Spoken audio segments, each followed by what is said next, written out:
Many know about slavery, but few discuss paper genocide. We did not all come from Africa, and most of us have Aboriginal roots that were stripped away due to reclassification and miseducation. As a native Black American and a member of the Muskogee Creek Nation, I understand the importance of tracing your lineage. If you want to learn how to trace your genealogy and apply for tribal citizenship, go to nativeblackancestry.com to schedule a consultation. They don't want you to remember this. You not no slave, you indigenous. Fuck how they painted them Indians. You went to war with the French and the British, man. Quite frankly, you was kings, Merovingians. They took the women and men, made them prisoners, raised up the children to worship their images, set up a lab to the genes and they mixed them, and this shit get way deeper than your pigment.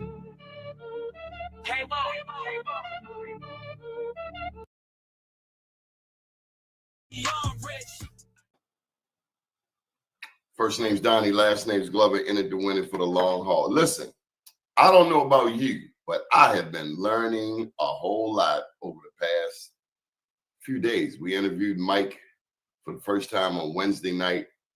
We interviewed him last night, and I tell you, number one, he's got a mean following. But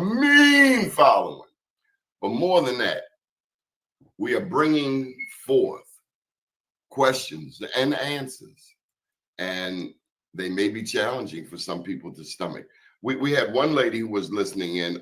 Brenda, you have been listening in. What'd you think? I found it was very informative, very insightful, and I think it was a way of kind of putting some of the pieces together.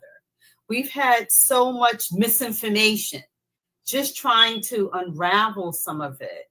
But it definitely resounded with me when he talked about the Hebrew Israelites, because I was raised as a Hebrew Israelite. And over the years, I've seen so many people coming into the knowledge of the truth. And I was also told that we were Native Americans by my grandmother. And it's very interesting when I look at that Olmec head that they always show, it very closely resembles my great-grandmother and her sons. You wanted to offer some information to this conversation. What do you want to add? Well, I would like to add that, last night's show was, are we Hebrews? Are we Hebrews? Are we Moors? Or, I can't remember all that it said, but someone said we're all of those things, and quite yes, we are. I noticed that someone had chimed in and said by biblical and DNA, yes, because we're the E1B1A haplogroup, all of us Bantu people. And it was only the Bantu people that were caught up in the Atlantic slave trade, for the most part, primarily. So most of the people here in North America and the diaspora period who came on that Atlantic slave trade, we're the E1B1A haplogroup. Okay. All right. Well, we have the man right here. We have the man, the myth, the legend, the one and only Mike. Mike! Hey, how you guys doing? Mike, when do you sleep? Whenever I can. Sometimes I pass out in that little armchair right there, reading books and documents and stuff. So whenever I find the time. I was looking for this head earlier today. I could not find it. Oh, I got you. You told me the other night you found an Olmec head with no helmet, and what you call it, the M hairline? The M-shaped hairline that's predominant in the Black American community, is it not? We called that the widow's pea back in the day. Yep. Okay. Receding hairline, some people say, but for us, it's not receding if we're born that way, right? Well, I mean, I have a picture of my great-grandmother, and she has the same nose type, the same lips. She doesn't have that widow's pea, though. And one of the Olmec's head doesn't have that widow's pea, and there's several Olmec's head out there. Oh, yeah. Yeah. But the one that they commonly show, I don't know how I could display it, but the one that they commonly show is with that nose shape. But, I had a nephew who has been asking about our indigenous roots for the last 3 years. And initially, when I told him that my grandmother, she says that they were Native Americans, something like that, but it's one without a helmet. He says no. DNA says no. They said nothing. I says no. I know we are Native Americans, right? And after we spoke quite a bit, he went and researched it and found out that we are what they call Creek. Now, on my grandfather's side, we were Seminoles, and I was speaking to my brother about this, and I was telling him the Seminoles and the Creeks are actually the same. Well, they're actually the same, and you can see the physical resemblance of them when you look at the older pictures, at least in my family. Seminoles is a group of natives who band together hauttailing from the Europeans. Exactly.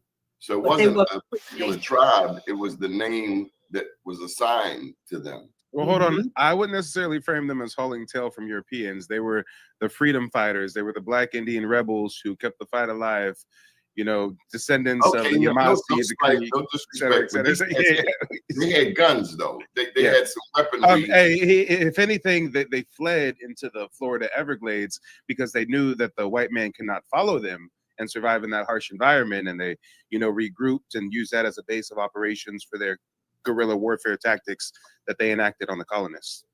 Okay, so let me just jump straight into it, Mike. When you first uncovered the Dawes Roll record of your ancestor, what was your immediate reaction? Well, it was a flood of emotions. First thing I felt was shock, because there it was. My family written into the official record, but not in the way that we knew ourselves to be, right? So instead of confirming identity, the record actually distorted it. I've got some ancestors listed on the Dawes Roll as full-blooded Indians. I've got some listed as half-blood. I've got some listed as freedmen. So when a lot of people are trying to decipher what's going on with the Freedmen Court controversy and all of these different things, I mean, I'm a bit of an expert because I share that lineage with so many of my ancestors, right? But, that shock that I initially felt quickly shifted into anger. The more and more research that I did, the Dawes Roll wasn't neutral paperwork. It was not just Indians writing down who's a member of their tribe. No, this was orchestrated by the colonial government as a way to disenfranchise Black Indians in particular. The Dawes Roll is named after Henry Dawes, a Massachusetts senator.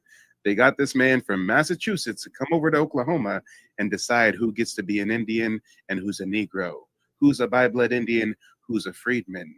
So when you actually look into it and learn more and more of the history, there's no other emotion to feel other than a lot of anger. It's just, how do you direct that anger? And I direct that into my work. Your anger doesn't stop there at feeling how you do towards learning this new information that has been, you've been denied of, you've been deprived of for so many years.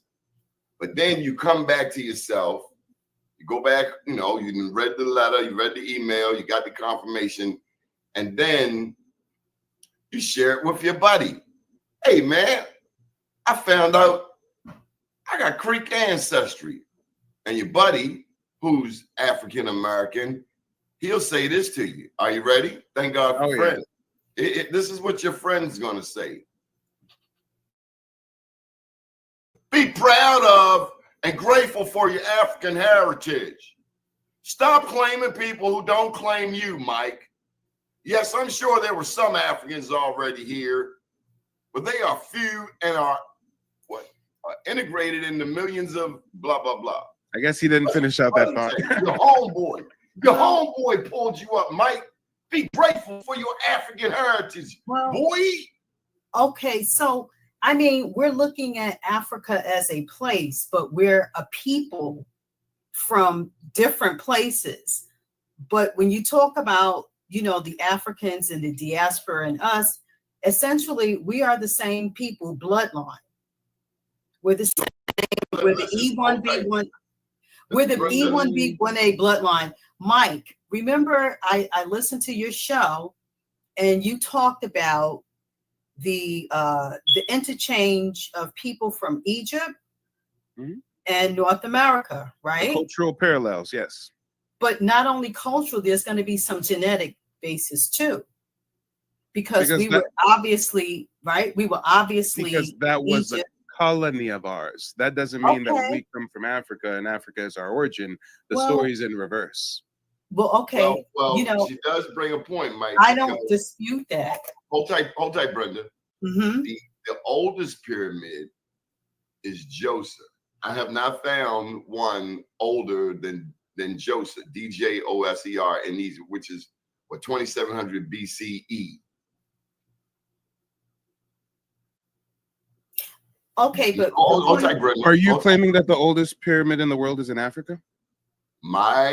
From what I'm looking today, the oldest one I found in Egypt, the oldest one I found was Egypt. DJOSER, Joseph.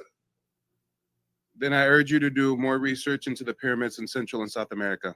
Not only do we have more pyramids in the Americas and the rest of the world combined, no, that part I agree with. No, but our pyramids are the oldest and the largest by volume. I got you with the And largest. if anybody needs something to research, if anybody wants some sources, the first pyramid that you can look up is called Caral Supe. It's in Peru. This is the sacred city of Caral. It's dated at 2600 BCE. We've also got the La Venta and the Olmec sites. These pyramid-like mounds are from 1200 to 900 BCE. Those ones aren't as old as Egypt, but those are tied to some of the older ones in South America. It's basically the same culture of people maintaining the same tradition. But when you look at the Monte di Ocodi, that's actually in Sardinia. Sometimes they say that that one's at 3200 BC. So again, I know that a lot of people have centered pyramids, pyramid building.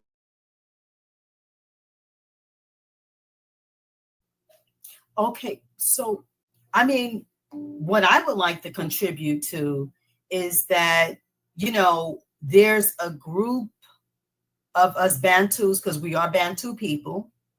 Who's a Bantu? I'm not a Bantu. Well, biologically speaking, we're the E1B1A.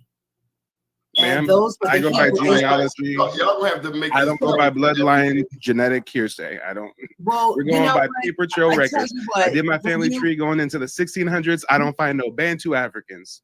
I'm a genealogist. I work on behalf of hundreds of Black Americans across the country.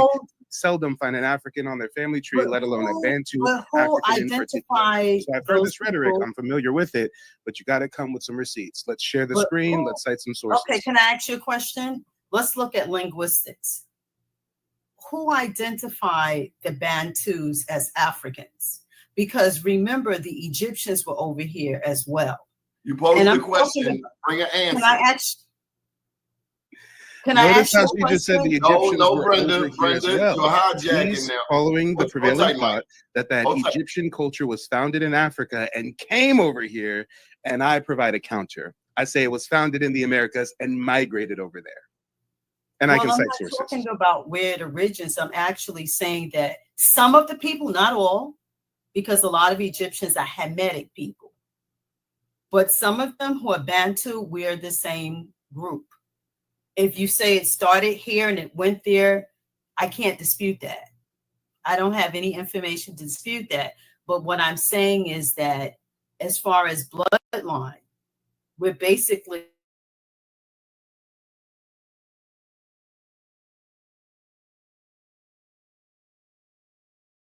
and besides, I will say this, that there's been an interchange with people from African continent and North America for a very long time. In fact, there's a book in the Bible, is Ezra, I believe it's Ezra, the first or the second Ezra, the 13th chapter and the 39th verse, and it talks about during the time of Uzziah the king, how these, during the time of the Assyrian captivity, that these Hebrew Israelites, they came to North America. And they were seen as the lost 10 tribes. But I'm sure before that, there were also people who were from the continent here. We've always gone back and forth. I think what you're saying is that we were not brought on the slave trade. That's not really my issue. I never mentioned the slave trade or anything at all. What I'm saying is to say that all indigenous people in the Americas were Bantu Africans is like saying all Africans are Vikings. It's lazy. It's disrespectful. Brenda, it's actually wrong. What about the biological basis? Brenda, we got to go. Okay. Okay. All right, Mike, you got the floor. And I really never had the chance to react to Marcus's comment if I could.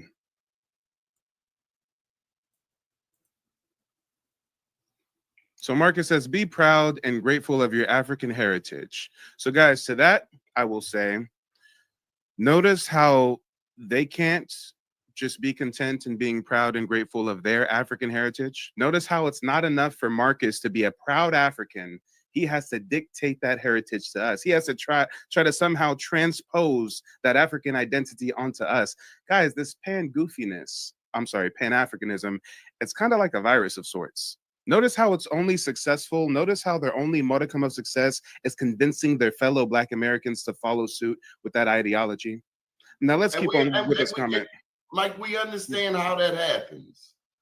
We understand how that happens because this conversation, and that's the real beauty, and thank you to everyone who has contributed. The real hit is we should have been having this conversation on Oprah, on Tavis Smiley, on Roland Martin, on every news outlet out there, because it is at the crux and the core of our quote unquote identity crisis. Moors, Hebrew Israelites, what's the other one? We said native Black American, sovereign citizen movements. I mean, yeah, all kinds of Nation of Islam. I mean, yeah, it's a we whole don't know bunch who of we are. Salam alaikum, shalom, hotep, how? No. Correction. Some of us know who we are. Some of us have always known who we are. And then there's those that fall victim to the programming. You said that we should have been on Oprah. We should have been on Tavis Smiley. That's why the Pan-African movement was spearheaded by the government in the 80s and the 90s, because we were getting into scholarship. And they redirected that scholarship to Africa instead of having us research. Can you reacting to Marcus's comment real quick? I think he had some more to say. He said, stop claiming people who don't claim you. I don't know how. Oh, that was an uppercut. That was an uppercut. That was an uppercut because he's saying that even in his Pan-Africanism, he don't support Africans. Hey. And that's a harsh generalization to put. We shouldn't do a blanket statement on any people. We do know, for instance, that W.B. Du Bois and Kwame Nkrumah were pretty tight. Du Bois was buried in Ghana. So let's not disrespect the good things that have happened between brown-skinned people around the world. Oh yeah, I don't know about that. But as far as stop claiming people who don't claim you, oh, I'm reacting to his comment. I wasn't sure what exactly you were referencing with Kwame Nkrumah and all that. I mean, Pan-Africanist. He was a Pan-Africanist. W.E.B. Du Bois. Are you claiming that our community has received some kind of benefit from Pan-Africanism? I didn't say that. I said there are those of us who identify with brown people around the world. Oh, okay, and that I agree. And that I agree. Yeah, there's a bunch of Pan-African folks out there. But notice those Pan-Africans. I want to use that term. It's just black people that appreciate other black people around the world, despite 400 and 500 years of people coming up with the term white, the term black, because, you know, those people who have an appreciation for other Africans around the world, they typically are Pan-African or fall under the banner of Pan-Africanism. I mean, there's nothing wrong. Okay, but you have introduced a negative connotation to Pan-Africanism in that. Absolutely. Yes, absolutely. It denies you indigenous rights, ancestry, and all that follows here in America. And because it's a government invention spearheaded to do just that. Exactly. Yep. Okay. It's not like it was an organic thing that we came up with. We were organically getting into scholarship and research. I never even thought about where it came. I look at the people who were pushing it. Bob Marley. Boulay. All Boulay. All Boulay. No, but before Bob Marley, it was all the Boulets clicked up with the Rothschilds and stuff. All the people coming out of the African Methodist Episcopal Church and the Prince Hall Freemasons and the Kappa Sigma Delta Phi folks. Yes, it was the Boulay that spearheaded that. And most of these Boulay leaders are half-breeds, European. What did they benefit from that, Mike? They're working on behalf of their colonial overlords. They get status, they get power. They get money, they get wealth. There's the Black community in squalor, and here's the Boulay, the Tyler Perrys, the Oprah Winfreys. What do you mean? What do they get from it? They get class separation. They get upper echelon. They get to be in the 1%. They get to go to the galas and the all-white parties, right? What do they get from it? They get a lifestyle. They get everything. They get generational wealth. They get everything that was taken and denied from us. That's what the Boule get from it. There's no such thing as Pan-African. Haitians are from Haiti. Africans are from Africa. No, let's get this straight. Africa's not even the damn name. So y'all want to crack jokes. Africa is not even the indigenous name to the mother continent, is it? Is it? No.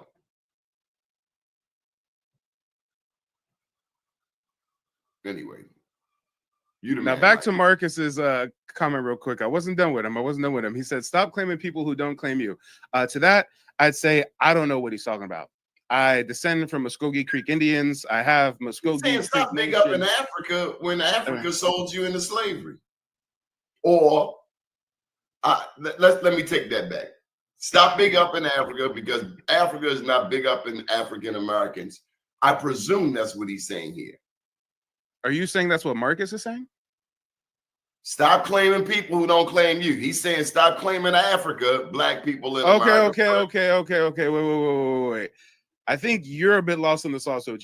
Marcus is a Pan-Africanist. Marcus is being contrarian to me. He's saying we should be proud and grateful of our African heritage. When he says stop claiming people who don't claim you, he's talking about our indigenous roots. He says, I'm sure there were some Africans. He's speaking that you don't understand his comment. Okay, you don't understand his comment. So again, when he says stop claiming people who don't claim you, he's talking about people like me who claim our indigenous roots, and he feels like Native Americans don't claim us. So to that, I would have to educate him on something. When you see the folks on the reservation talking against Black Americans being indigenous, these are not indigenous people themselves. Look up the formation of the Dawes Rolls. Look up the $5 Indians. Look up all the white folks that paid to be a part of the tribe, that intermarried into the tribe, like that movie, Tears of a Flower Moon, or who were adopted into the tribe. People like Marcus will even say, oh, you Black folks want to claim you're Indian, but don't you know those Indians had slaves? Not knowing that you could literally have a Confederate general. You can literally have a white plantation owner in the South get adopted into an indigenous tribe in Oklahoma, move there with all his slaves in tow. And now, as far as the history record says, this is a full-blooded member of the Choctaw Nation with Black folks as slaves. But unbeknownst to you, this Indian person is a European that was adopted into the tribe or intermarried into the tribe or paid to be a part of the tribe. So, but OG, you hit it on the head, though, as far as your rebuttal, even though you didn't know the right way that you were using the rebuttal you were using was still perfect. So these Pan-Africans go to Africa and get scammed, get unalived, have the worst of worst things happen to them because they go there thinking these are our brothers and sisters and they got Wakanda over there. And these folks call us Yankees, Akatas, Jareers. They look at us as foreigners. So yes, all Pan-Africans are claiming people that don't claim them back. So it's funny that Marcus left that comment. Let me just do a public service announcement. This gentleman here, Dr. Tyrone Taborn, is the very fine leader of STEM City USA, and we're glad to have him watching tonight. So let's be nice.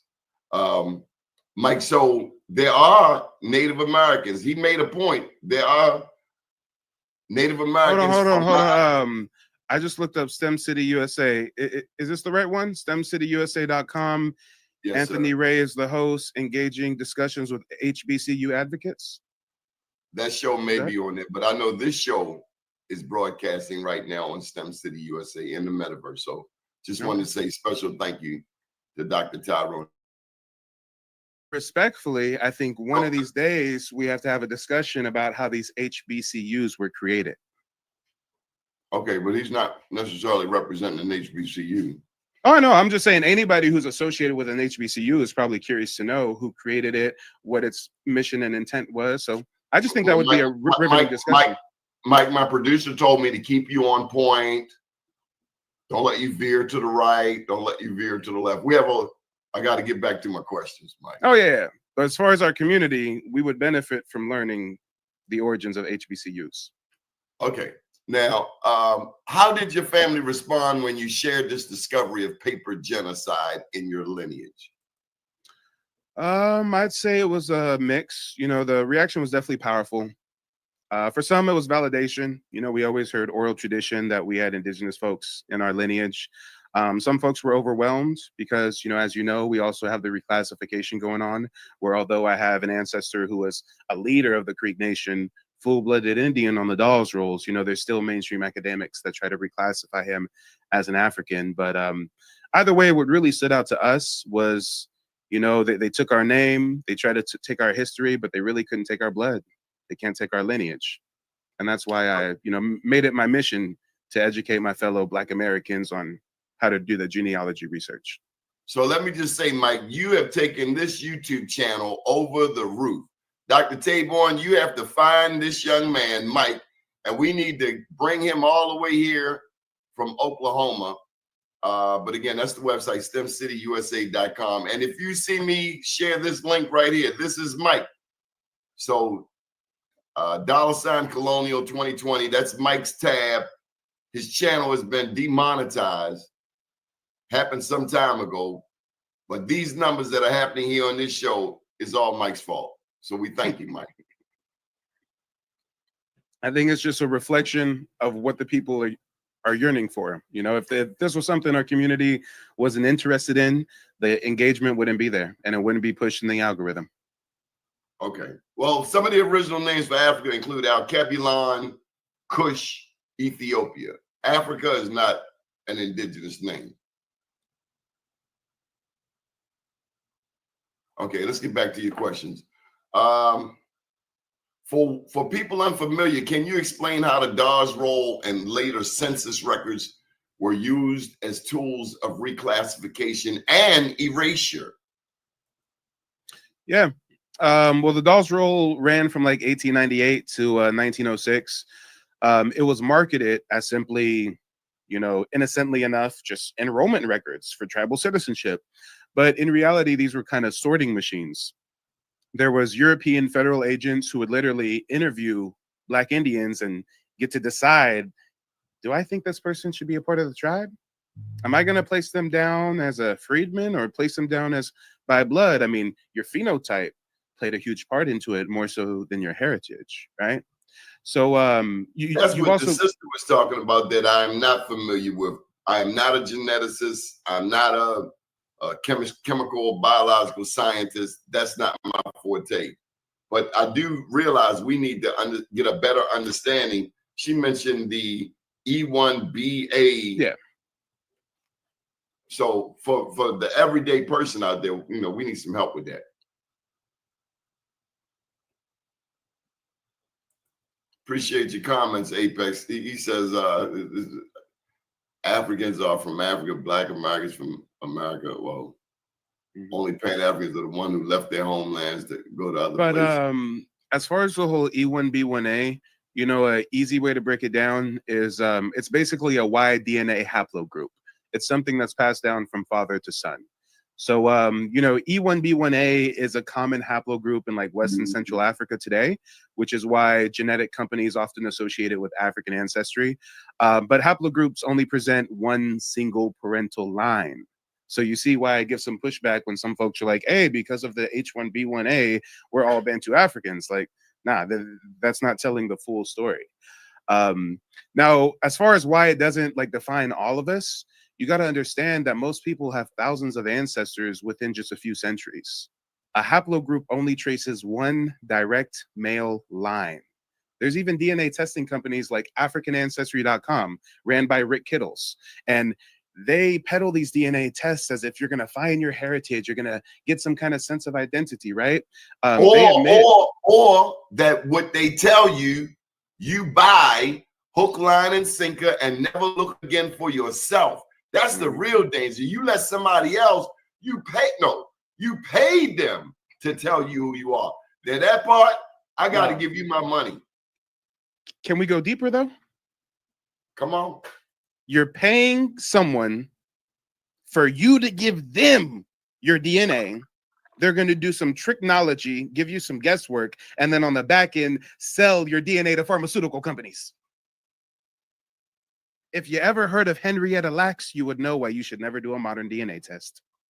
Yeah, we know her. We interview her grandson from time to time and have followed this journey for the past I think, 11 years as he has attempted to recuperate the billion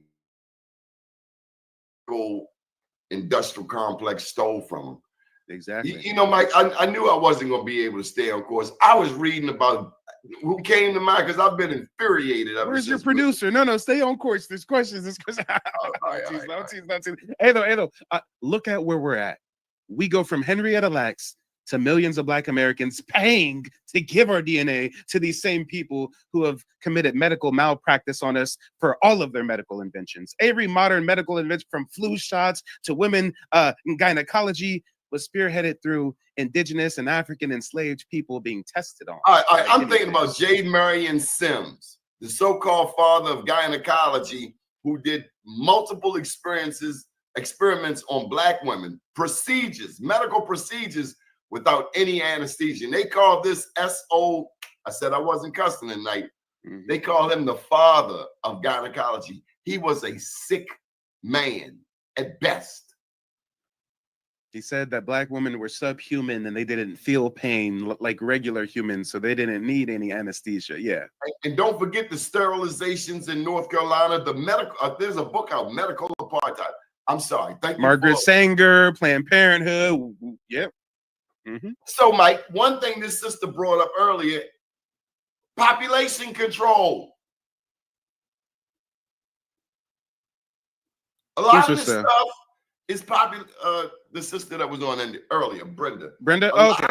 Shout out to Brenda. Has to do with population, like Planned Parenthood. I'll never forget reading the press release that Planned Parenthood has moved into Africa. There's bad enough there in all the Black communities in my city. Overwhelmingly, highly, they like speed cameras. That's what the Black community gets: speed cameras and abortion clinics. But notice, these people pushing abortion are not Black people. If anything, they're trying to fight to make it illegal, right? For them, yeah. They don't care about you. They want them to reproduce. Exactly. But it's crazy because what were you just saying about the abortions? I was gonna say something. Population control. Population control. Yeah. Oh no. You're talking about Africa. That's nothing. Planned Parenthood moving into Africa is nothing. Look up what the Bill and Melinda Gates Foundation have been doing to Africa for the last decades. Oh no, you can't talk about Bill Gates. Hey, Mike, that's off limits. Hey, I am on a Windows PC. I guess he might hack my system. That's like the Clintons going to Haiti, right? Yep. Talk about it. Stealing all that money. Yep. No.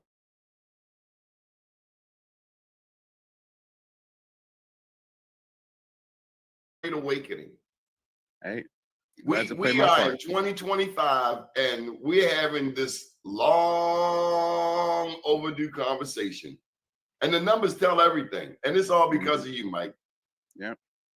And shout out to Brenda. I don't know if you want to bring her back into the conversation at some point. She seems highly intelligent. The only pushback that I give anybody is when we speak in absolutes. You will never find me saying every single Black American descends from indigenous, Aboriginal American Indians.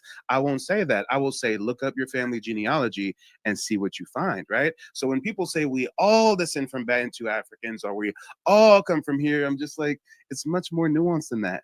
And when you talk about the identity crisis, are we Hebrew Israelites? Are we Moors? Are we this? Are we that? It depends on your genetics. There's some of us who do have African conquistador Moorish DNA.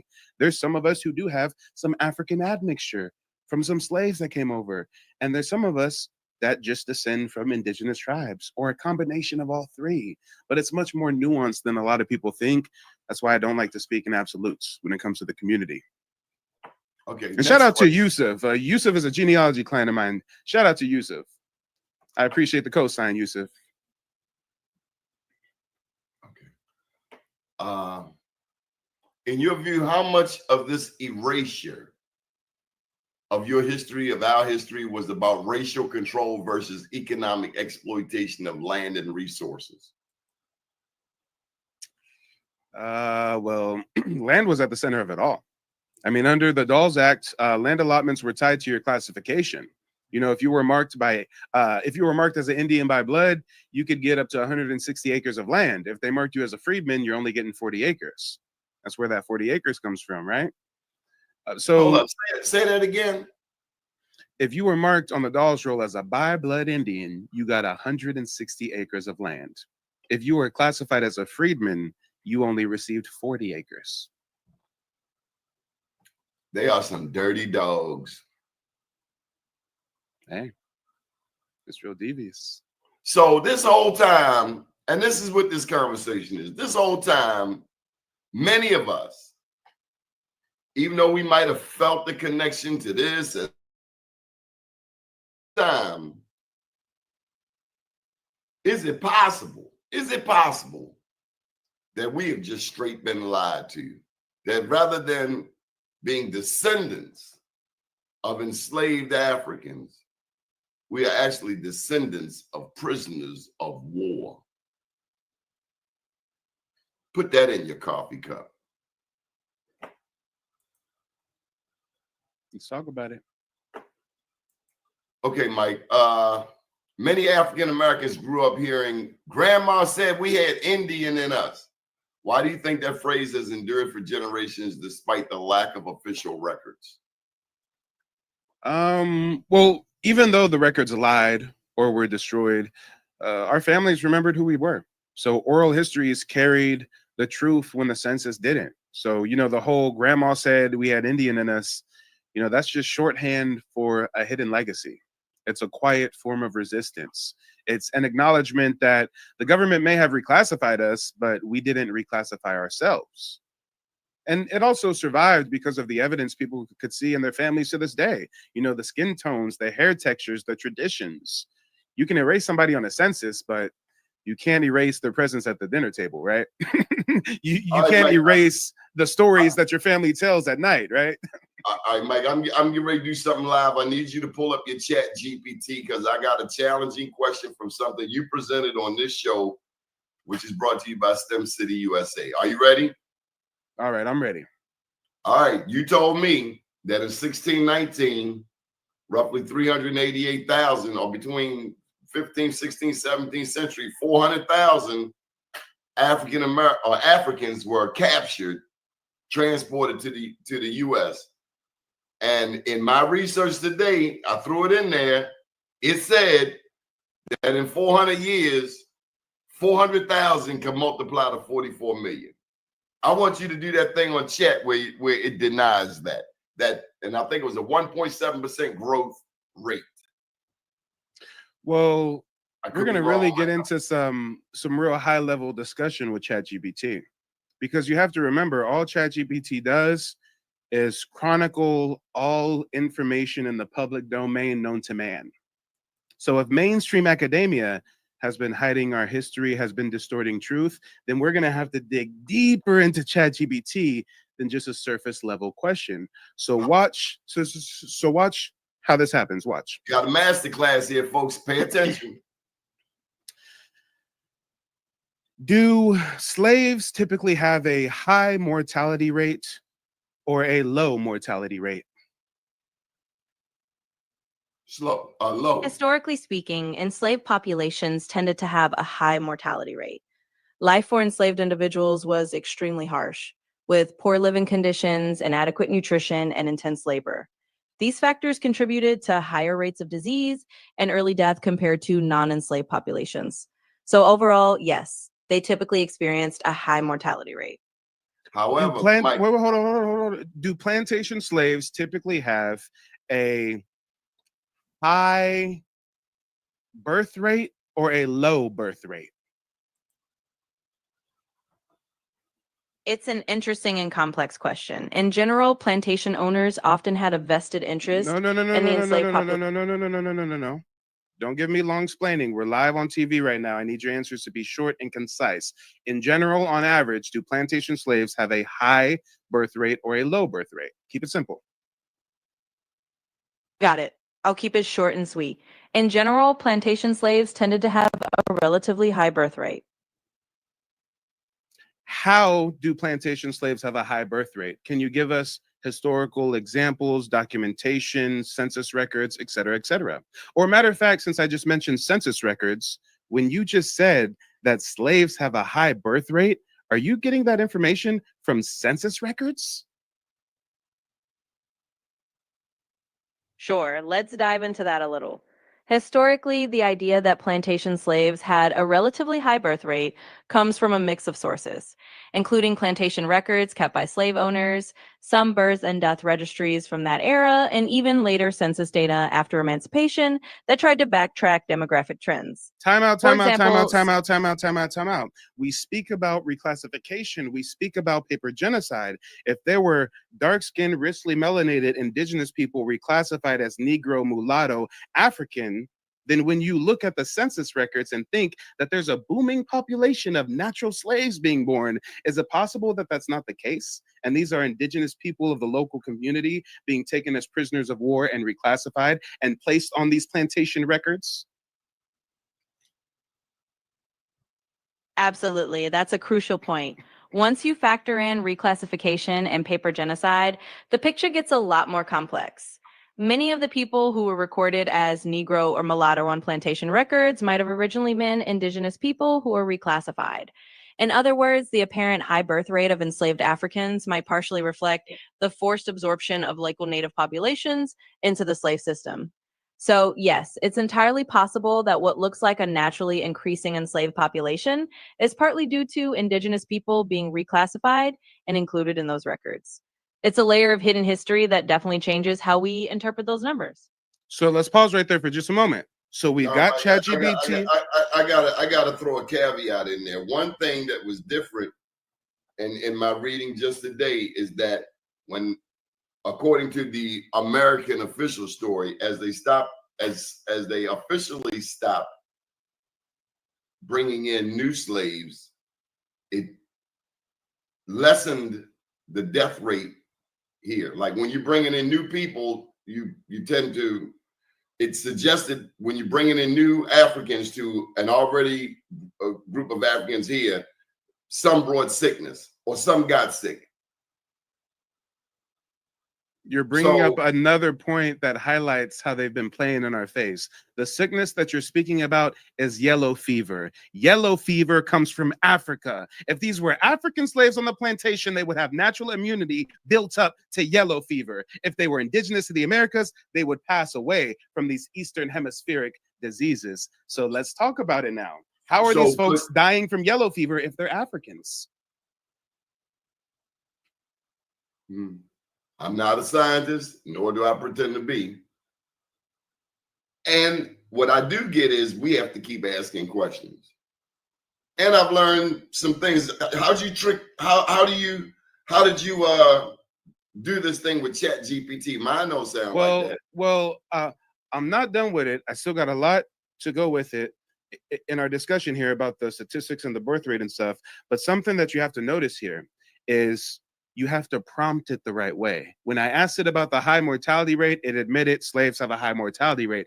When I said the birth rate, it's like, oh no, they have a high birth rate. Well, wait a minute, are you getting that from census records? Yeah, census records and plantation records. Well, if Indians were reclassified, then wouldn't they show up on these plantation records and census records as Africans? Oh yeah, that's right. But initially, they weren't going to give us that answer, right? So here's how it goes even further. Check this out. If I have a sample population of 388,000 people, matter of fact, let's round up. Let's say a population of 400,000 people, and this demographic has a very high mortality rate and a very low birth rate. How high can I expect this population to naturally reproduce to in numbers over a span of, say, 400 to 500 years? Let me ask you this, Mike. Do you know any Black people with So if you start with a population of around 400,000 people and you have both a very high mortality rate and a very low birth rate, then over 400 to 500 years, you really wouldn't expect that population to grow much naturally at all. In fact, it will likely shrink significantly over time. Without enough births to replace those who pass away, the population would steadily decline. So in short, if you're looking at those conditions, high mortality, low birth rate over several centuries, you'd expect that population to naturally decrease rather than reproduce to higher numbers. We've got over 45 million Black Americans present day. It is logistically impossible to have 400,000 African slaves get shipped over here and have them naturally reproduce into over 45 million people, whether it's been 200 years, 300 years, 500 years, 600 years. That's logistically impossible. But notice something here. You have to talk to ChatGPT the right way because they are biased. They are biased towards mainstream academic sources, right? So you notice how I didn't say anything about US plantation slaves. You notice how I didn't say anything about population, 400,000, high mortality rate, low birth rate. Crunch the numbers. And they gave us an honest answer. Hold tight, Mike. Hold tight, Mike. There might have been low mortality, but I done heard more than one story of Black people with 13, 14, 15, 16 siblings.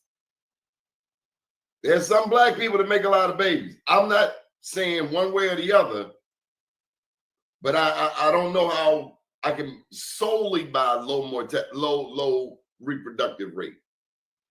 How do you not buy a low reproductive rate? Do you know the average lifespan of a plantation slave?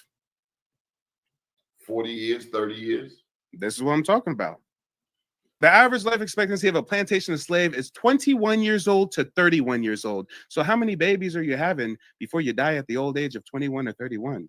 And while, yes, back then, however many they can get out of you. Back then, even white people had dozens of kids. That's how people got down back then. But it is still logistically impossible for that to balloon to over 45 million Black Americans. I need more evidence. I wasn't done speaking to it. You interrupted me. I wasn't done with my conversation with the AI chatbot. Watch. If I want a population to grow naturally, if I want a population naturally to grow to over 45 million over a span of 400 or 500 years, and this population is going to have a high mortality rate and a low birth rate, then how large of a sample population size do I need to start with for them to naturally reproduce and grow to over 45 million in that period of time?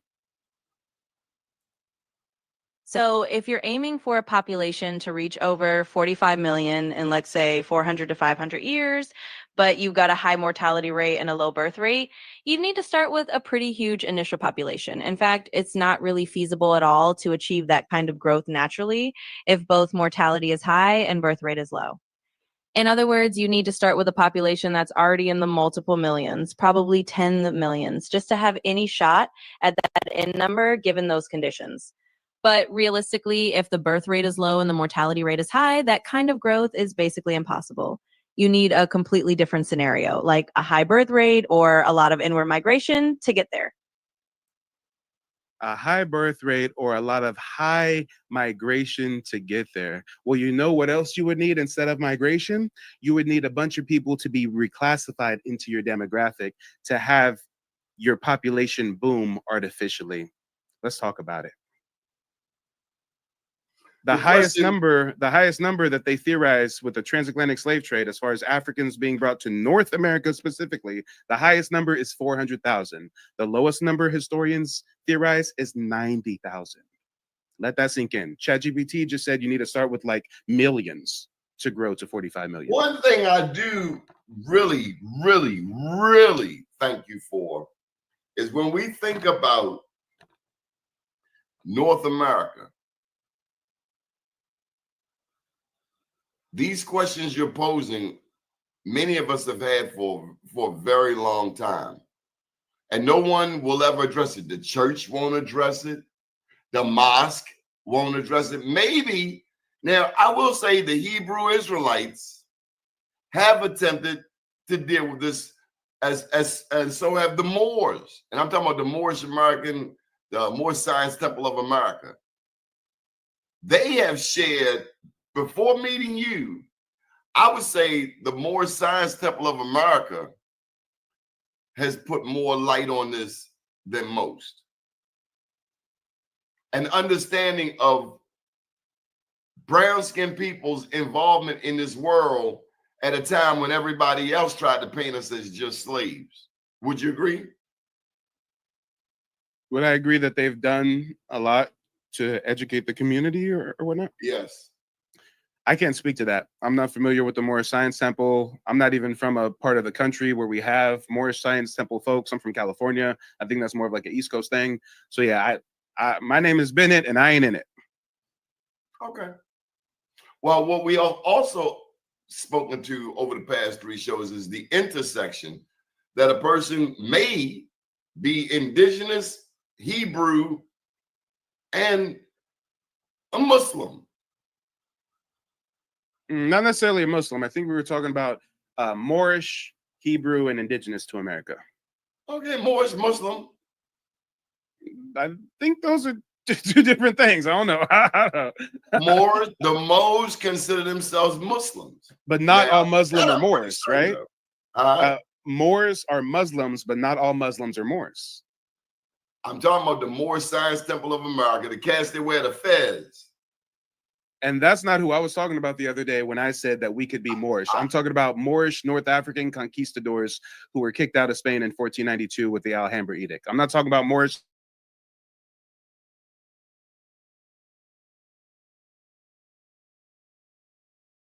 or North African, Iberian Peninsula Moorish. Now, here they go. How does, see, I don't know, you know this cat here? Ain't no damn Black history starting in 1619. And I'm sickened by that. Because first of all, you're at least 100 years late to the late party.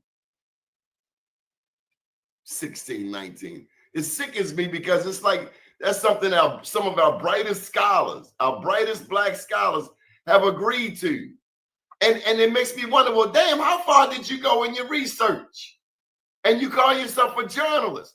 Now, I call myself a journalist, but I ain't gonna tell you I know. I'll tell you I'm learning. I'll tell you I'm finding out. But 1619, dude, 1525, I write about where the on the south, what do you call it? The Gullah Geechee Islands, where the cat brought Africans there or enslaved or whoever they were, brown people, and they beat him up, took his boat, and they moved into the Gullah Islands. That's my understanding. At least 100 years before 1619. That part right there sickens me.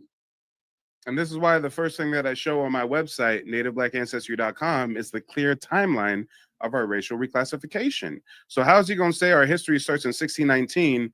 Oh, I guess he doesn't know that in 1492 we were called Indian. He reading somebody else's stuff. He didn't do his own damn homework. You can be a Moor and a Hebrew. You can be in Palestine right now. You're Muslim, you're Palestinian, and your girlfriend could be Jewish.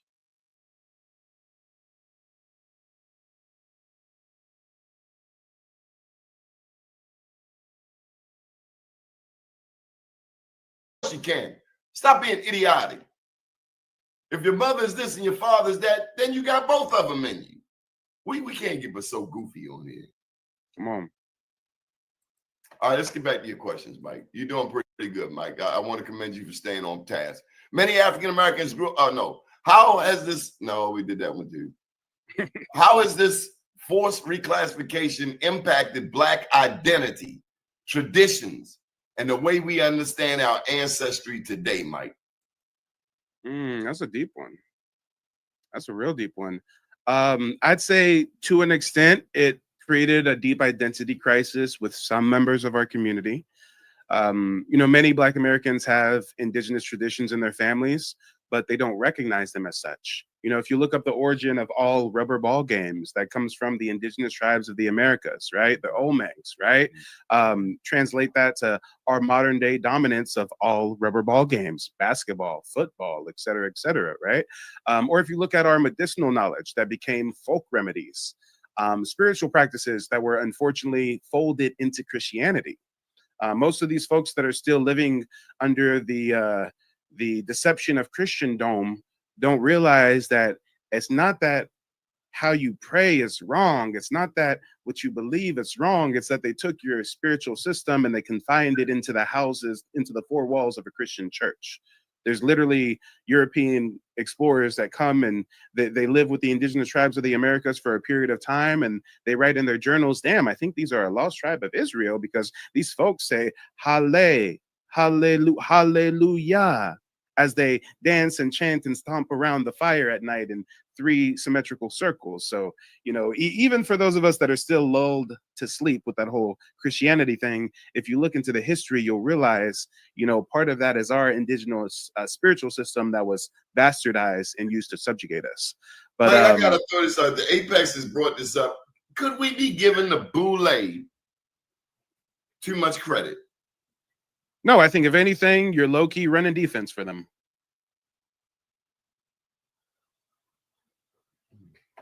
All right, Mike, we got 3 more questions and I'm gonna let you go free safety. He's like, I can feel you, Mike. I can feel you. You want to go off the reservation. Yeah, Mike, because we're going to stay to 30 minutes tonight. And let me tell you, Mike, I've got to do some things. And I get so caught up in this and I just want to just listen to it all night. All right. What tools, archives, strategies do you recommend for people who want to research their own Native Black ancestry, Mike? Well, call me biased, but I'd say check out my website, nativebblackancestry.com. I've got over 600 documents, ex-slave interviews of Black Indigenous people kidnapped, sent to plantations in Louisiana from Choctaw Territory. I've got family photos, newspaper clippings, book excerpts, Black Indian obituaries, you name it. But other than going to my website, of course, start at home. You know, oral history is the first archive.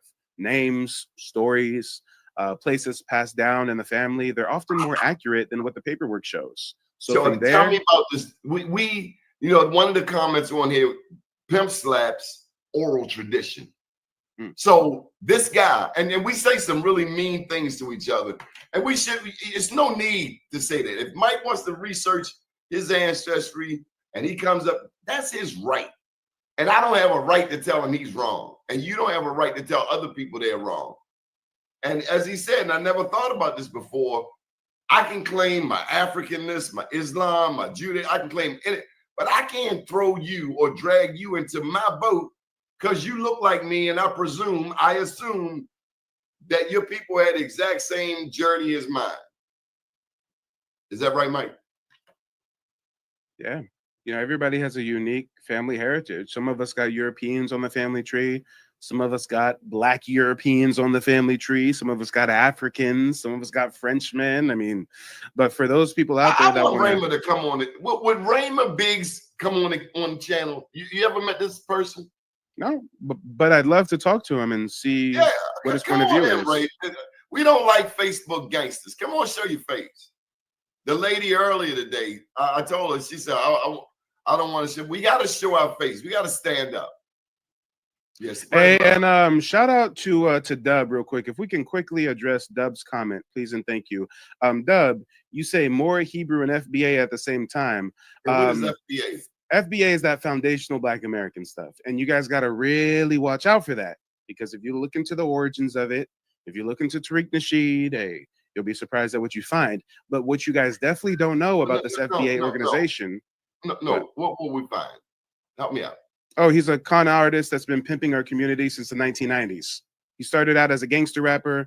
Then he transitioned into a dating guru. He ran some Flavor of Love type TV show where he's teaching white cougars how to bag a sugar daddy. Then he transitioned into a Pan-Africanist. That's when he went to the East Coast, got all the leading Pan-African scholars together for those Hidden Colors series, right? And then when he saw that Pan-Africanism, Hidden Colors, you're not telling me Tyreek did that. He did Hidden Colors. That's him. Yeah. Oh, no. Hidden History or Hidden Colors. I'm pretty sure it's called Hidden Colors. I remember it because they talked about the Moors in that. Yeah, but 1, 2, 3, 4. Yeah, his rap name used to be King Flex. Yeah. So when he saw that the Pan-African stuff was no longer viable, when he saw that the consciousness of our community was serendipitously shifting towards our indigenous roots, separating from Africa, that's when he got with Yvette Cornell. He became a part of that ADOS community, American Descendants of Slaves. And then after he went to some conferences, he saw the blueprint, he left and started this FBA thing. And what you FBAs don't realize is the significance of your FBA flag.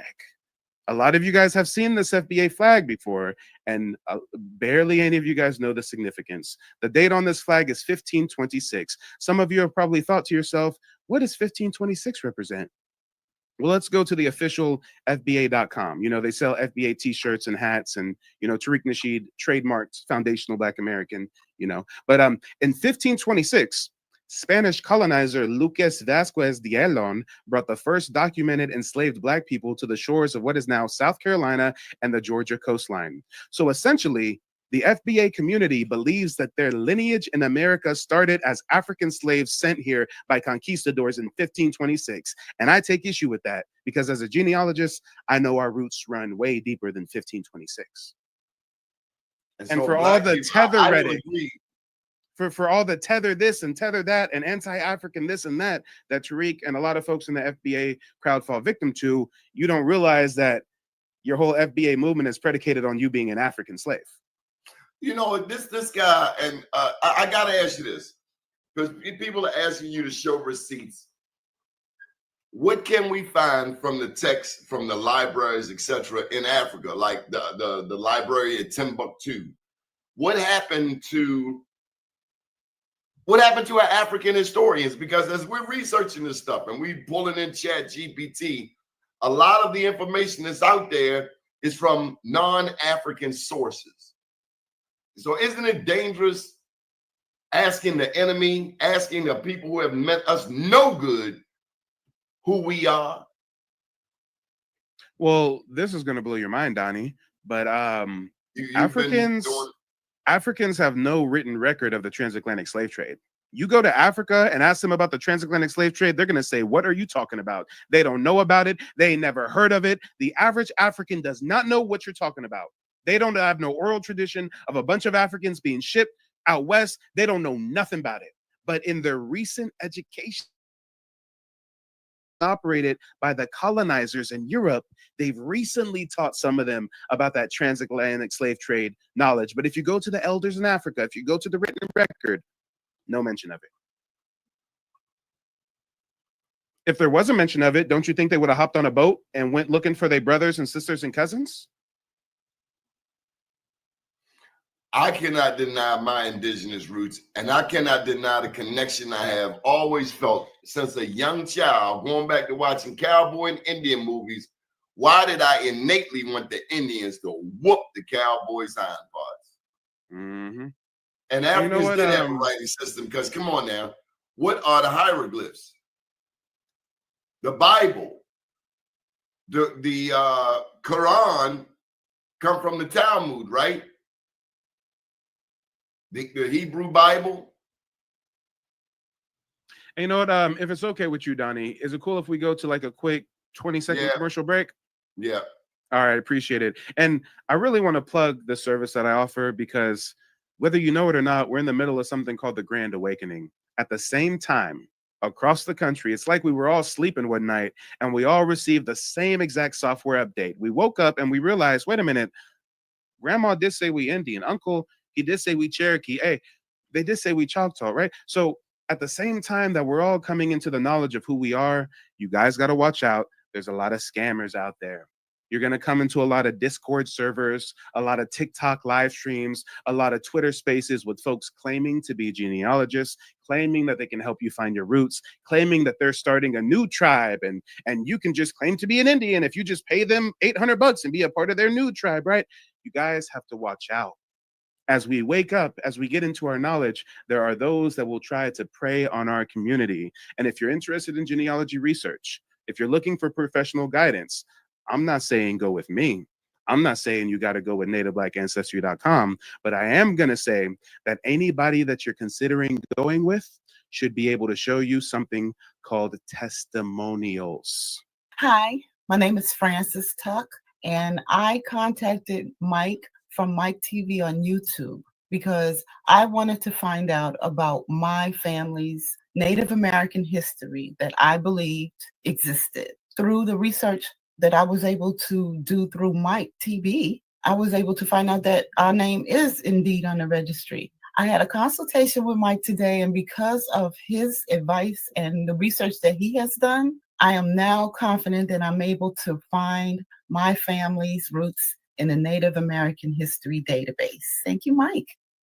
Let's talk about it, y'all. A lot of people are confused right now. You hear about the Creek Friedman controversy, right? You hear that some black folks were slaves of Indians, some black folks are the true indigenous people. I mean, if anybody's seeking guidance, I'm here to help. So make sure to check out the website. Okay, Mike. So we had a couple more questions. I want to just wrap this up. What do you hope will change socially, politically, or legally by bringing attention to this paper genocide of Native Black Americans? Well, that's a deep one. I mean, you're basically saying, what's the solution? And notice that as we're just barely getting in touch with our genealogy, a lot of people will come to us and try to place heavy burdens on us. What's the solution? Tell me the solution. What's the grand master plan? Give it to me now. Give it to me fast. Well, I'd have to say that first and foremost, you know, the biggest challenge that we are going to face is definitely the fact that the lie has just been repeated for so long. You know, it's hardened into truth. There's even scholars out there that don't want to admit that their data sets are flawed. And there's institutions that don't want to unravel the myth that all Black Americans are simply African descendants. You know, they're comfortable in their tenure. They're comfortable with their position. So looking forward, socially, politically, legally, I mean, first of all, we've got to reclaim pride in who we are. Too often we're told that we're just making this up. We're ashamed to be African. You just want to be an Indian. No, we are Indians. We descend from the mound builders, the pyramid builders. Did you say, this guy suggests, you said that the Africans have not shown you records of the slave trade. And we've all there's no written records of the transatlantic slave trade from Africans, none at all. So the only thing that they have are fake slave castle tourism sites. They'll take a crappy little part of town and they'll say, you know what? How do we trick these Americans into spending money with us? Let's tell them this is the doorway of no return. This is the last dusty hallway they walked on and they never came back. I mean, these are tourism scams, like the Ghana year of return. Tourism scams. Come over here, Black America, buy property, spend money with us. I've interviewed Black American women who went over there, bought property, married African men. They got scammed, poisoned, attempts on their life. So yeah, miss me with that whole African stuff. We're a totally different people. But as I was saying, as far as solutions, socially, politically, legally, we got to realize that we are the descendants of the mound builders, the pyramid builders. Our legacy runs deep here in the Americas. And legally, the ultimate goal is going to be restitution. So we've got to reopen land claims. We've got to find land patents. We've got to re-examine. You think the people that robbed Henrietta Lacks are ever going to give the Lacks family them billions of dollars? Do you think the people going to give you back your power, your money, your land? If you do genealogy research and you find that your family has a land patent, there's nothing that supersedes a land patent. So there's nothing that they can do. When I did my genealogy and I found that my ancestors were Muskogee Creek Indians, nobody can come to me and say, you're too dark, you're Black, you're not a part of our tribe. No, it's a lineage-based claim. There ain't nothing they can do about it. So let's dispel that notion. But again, as we talk about solutions, we've got to reopen these land claims. We've got to re-examine inheritance cases. A lot of us have ancestors that applied to be a part of the Dawes Roll and were denied because of phenotype alone. But more specifically, what I'm doing is I'm working to raise awareness so we can build a national organization that can lobby Congress for a hearing on the reclassification of Native Black Americans. Boy, you got some questions in here. WWW got a question for you. And then this Mingo name is just flowing in the chat. Who are the Mingos? You are correct, Mike. The indigenous Americans were classified as colored, then later changed to Negro. And we realized that was to steal their land. Many Black Americans with Amerindian lineage are usually born with large birthmarks that disappear later in life. Mike, let me just say, this show is brought to you by STEM City USA, but also we got to plug your website, man. And I love your team. They support you. How much you pay them people? You must pay them a lot of money because they don't miss a beat. Half of them are new, okay? Half of them are familiar faces. The other half are people come on, who are getting introduced to me for the first time. Fred Sanford got some joke. You know what? We got 15 minutes, Mike. Can we let anybody in the chat? Well, if someone's going to come up, forewarning, you're gonna have to actually make a point and cite sources. So for Fred to say that I'm giving out false information, why don't you start by letting us know what thing I said today that was false? And then we can go from there. But most people can't even do that. Just like how we were on a broadcast the other night and someone tried to tell me that, oh, it was the same thing Brenda was saying, that all of us are Bantu Africans and stuff. And I asked him for some sources and he couldn't name one. But I gave all those sources of Franciscan friars saying that the American Indians have Hebrew customs, right? So just come with sources, y'all. Come with sources. He's saying bring your receipts. This is the king of receipts. You better bring your receipts because he's going to call you out. There's the link right there. We got 15 minutes. And then it'll be dinner time for me. Mike, I don't think that we'll have a single person call in and challenge anything that I said here today. All right, especially since I prefaced it with you got to have some receipt, a cite, a source, right? People will call in and argue with us. Oh no, you're African because I say you're African and we're all African. But as soon as you say, hey, you're gonna have to come up here and cite some sources, I don't think anyone's gonna call in. My family's surnames are on the list: Nash and Ford. My first family's from Americus, Georgia. And what he's probably referring to is on my website, nativeblackancestry.com, I've got a list of tribal surnames. You know, oftentimes we're fed this false history that our last name comes from slave masters. Well, I do genealogy for hundreds of Black Americans, and I find so many clients of mine who do not descend from slaves at all. So where does our last name comes from? Well, during the process of forced assimilation, different indigenous communities adopted European surnames. So you can go to nativeblackancestry.com, check out the tribal surname tab, and see if any of your family surnames align with some of the adopted surnames of the 5 civilized tribes. And if you've got any ancestry in Oklahoma, if you've got folks that lived in Oklahoma any period of time and you're Black, yeah, there's a really high likelihood that you're tied to one of the 5 civilized tribes. So definitely look into that. We will accept your sources if you have anything, and we're going to be doing more of these shows. So we will certainly give you an opportunity. Mike, leave that one up there. That's the Olmec head without the helmet. Wait, hold on. Why do they need time to get sources? If they're saying that we're wrong, they should already have the sources that they've researched that say that we're wrong. For you to say that we got to get sources, you don't know what you're talking about. The Empress just said it. There are no challenges. Look like you're going unchallenged tonight, Mike. That's the way it's been for the last 2 years. No worthy opponent. So Fred, you know, this is not a game. We're very serious. There are people, we're raising questions and people are getting answers. And if anything, we pray, if nothing else, people will be inspired to go look better for themselves. Hey, some people try to troll, try to say, oh no, Black Indians don't exist. You don't know what you're talking about. Black Indians do exist. Guess what? Me living and breathing here in front of you today is evidence that we exist. You're talking to a card-carrying member of the Muskogee Creek Nation.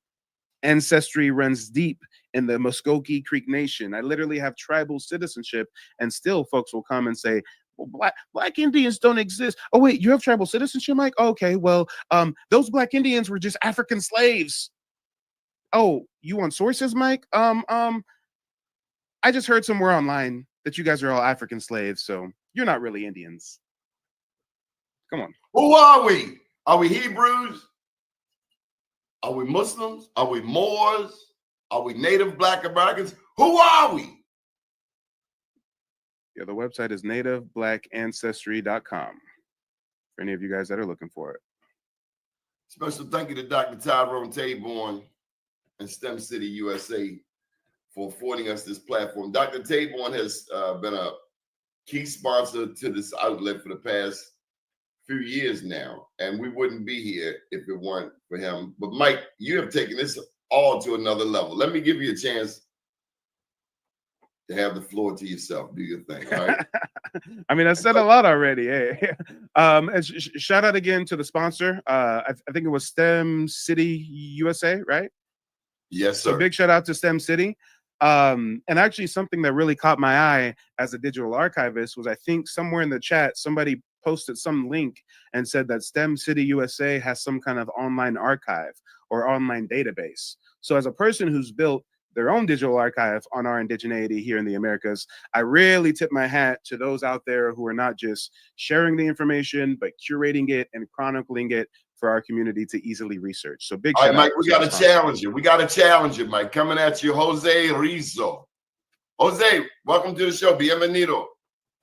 Hey, what's up, man? How's everybody doing? Hey, I don't want to be disrespectful or anything, Okay, but I'm a Hispanic, homie. I'm a Hispanic, and I truly don't believe that Black people are natives of the Americas. I can understand that there's Black people who got native heritage, but that don't mean that Black people themselves are natives of the Americas. And I don't have no like real like on-hand sources, but I can tell you that modern anthropology says that the first people who came to the Americas crossed through the the Siberian Bridge, and the second group of people who came to the Americas came through island hopping through Asia. They never came from Africa, and those people that we call Native Americans actually had been here for over 10,000 years in this land before anybody else got here. So in order to be considered a native of the Americas, in order to be considered a native of anywhere, the group of people have to have settled that land for at least 10,000 years. Because according to modern anthropology, it takes humans about 10,000 years to adapt to an environment. So those people that we call Native Americans, they were not African, they were Asians. They were Asians who had been here for over 10,000 years and adapted to that environment and became natives of the Americas. Then Black people were brought here. Josuo, I muted you for a moment because you're very long-winded. You have to give me a chance to respond. We can't be here all night. Can I have a chance to respond? Oh yeah, go ahead. Okay. Well, thank you for calling in. I'd first love to know, where are you calling in from? Are you in America? Are you in Latin America? From California. From California. And when you say you're from California, are you a descendant of migrants from Central or South America, or would you say that you're native to California? I'm a native Mexican. I mean, the fact that you said like that tells me that your people migrated from somewhere else at one point, right? Well, if we go according to the history of my people, actually my people came from this land. If we go to the history of my people actually came from this land, and they migrated south. They migrated south, actually. My people. Josio, I'm pausing you again because we're not going to be here all night. We got to be a little more concise. So you're claiming that your people are indigenous to California, right? Yes. Okay. And have you done your family's genealogy? And if so, how far back did you trace your maternal and paternal line? I didn't take a genealogy test. Genealogy is not a test that you can take. I think you're thinking about DNA tests. Genealogy is paper trail records research, birth certificates, death certificates, military records, marriage documents. Have you ever traced your family's genealogy through records? No. So how do you California, or if your great grandfather didn't migrate from somewhere else? Well, I'm gonna use the what's it called? Well, so the average Mexican is 52%, and I'm going by the averages right here. I'm speaking average numbers. I'm not speaking people in specific. So the average Mexican is 52% Native American and 48% European. So that's where I'm basing that I gotta have some native in me, especially if my family comes from the central region of Mexico. Oh, time out. You said that every Mexican is what percentage what, and what percentage what? The average Mexican. The average Mexican is 52% native and 48% European, 2% other. And what's your source on that? You can Google it. So you can't tell me a source, a historian, anywhere I can Google it? It's common knowledge, brother. Okay. We'll just move past that since you have no evidence to cite that one, right? But guys, this is something that you really have to be privy to. He's coming up here dictating heritage to us. He hasn't even done his family's genealogy. He thought genealogy was a test that I'm you gonna can let you take of finish some this, but I'm sort. gonna make a point after this. Sir, you're gonna stay on mute until I finish talking, and then you can respond. So he comes up here dictating lineage to us, telling us that some of us could be Indians, but not really be Indians, as if that makes any sense at all. Whole time, he's a Mexican from California who hasn't even done his genealogical research. Then he's going to tell us that they're 50% Mexican, 50% European. I mean, do you guys listen to the pseudoism being spouted right now? Guys, this is what you have to understand. Mexicans have the, excuse me, I'm sorry, not Mexicans. Latin Americans have the biggest identity crisis out of any demographic in the Americas. They verbally will get online. And I prefer the and term claim, Hispanic "Sir, Americans." You can stay on mute until I'm done talking, because I didn't interrupt you until you got real long-winded, right? So these Latin Americans will verbally claim that they descend from Aztec warriors and Mayan princesses and they're indigenous to California, but they don't talk about their African roots, because there's so much African slave admixture in their demographic, or their Sephardic crypto Jew, Iberian Peninsula, Moorish lineage in their heritage, right? But see how they separate from their African lineage and they're trying to claim indigenous American and European? This doesn't make any sense, guys. And what you have to understand is the reason why the Mexicans get online and claim they're half indigenous, half Hispanic is because of 1821. Because we are. No, it's because of 1821. Donnie, I know you're pressed for time. Can I have 30 seconds to explain 1821? I just want to ask him one question. I want to ask him about the Olmec heads. Can I quickly explain 1821, and then he can tell us how he thinks the Olmecs are really Asians and stuff, right? But guys, this Mexican identity crisis comes from the year 1821. What happened in 1821? Well, that was the independence from Spain.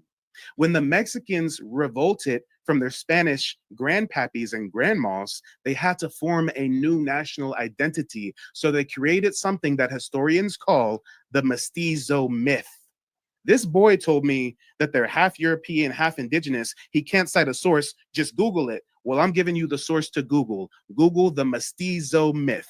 This is the idea that all Mexicans are mestizos, born between a union between indigenous people and Spanish conquistadors. Is that so-called myth proven? Don't interrupt me. You see how he has to interrupt me because I'm exposing the heritage of his people. He can't help but interrupt me. He descends from colonizers. He descends from conquistadors.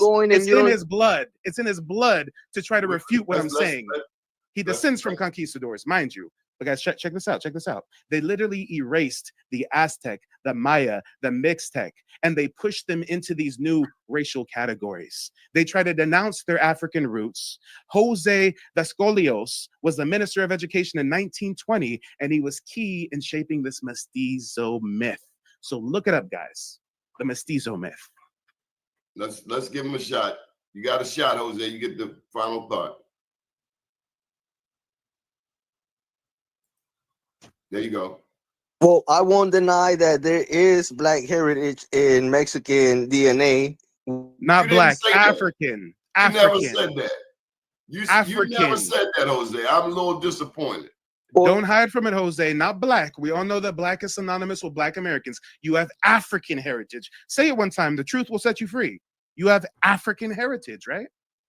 I actually might. Me, myself, and I might. But that don't mean that the natives of America, the original natives that were here 1,000 years ago before they were like contacted by people from the outside world, that don't mean that they were Black.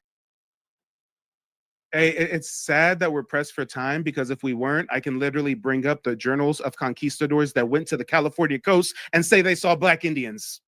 He's claiming to be indigenous to California, and I can pull up a literal journal from the 1500s from Spanish conquistadors who say they went to California and saw Black Indians, but he won't never be able to bring up a journal of a conquistador that say native of Central Mexico, which we Donnie, I think you said that you were pressed which will originate from the southwest of the. I want to make sure we don't waste too much time with a man who hasn't even done his own genealogy. I agree, Mike. What do you want to do? Do you want to take this forward?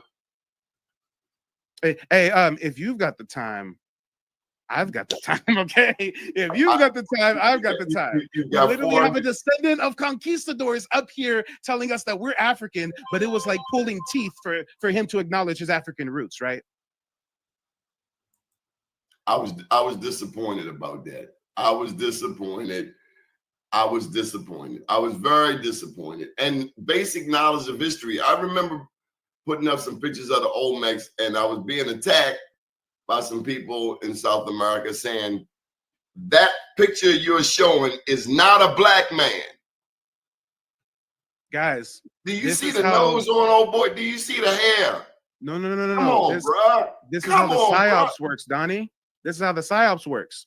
For years, the only image they would ever show you of Olmecs were the statues with the helmet on.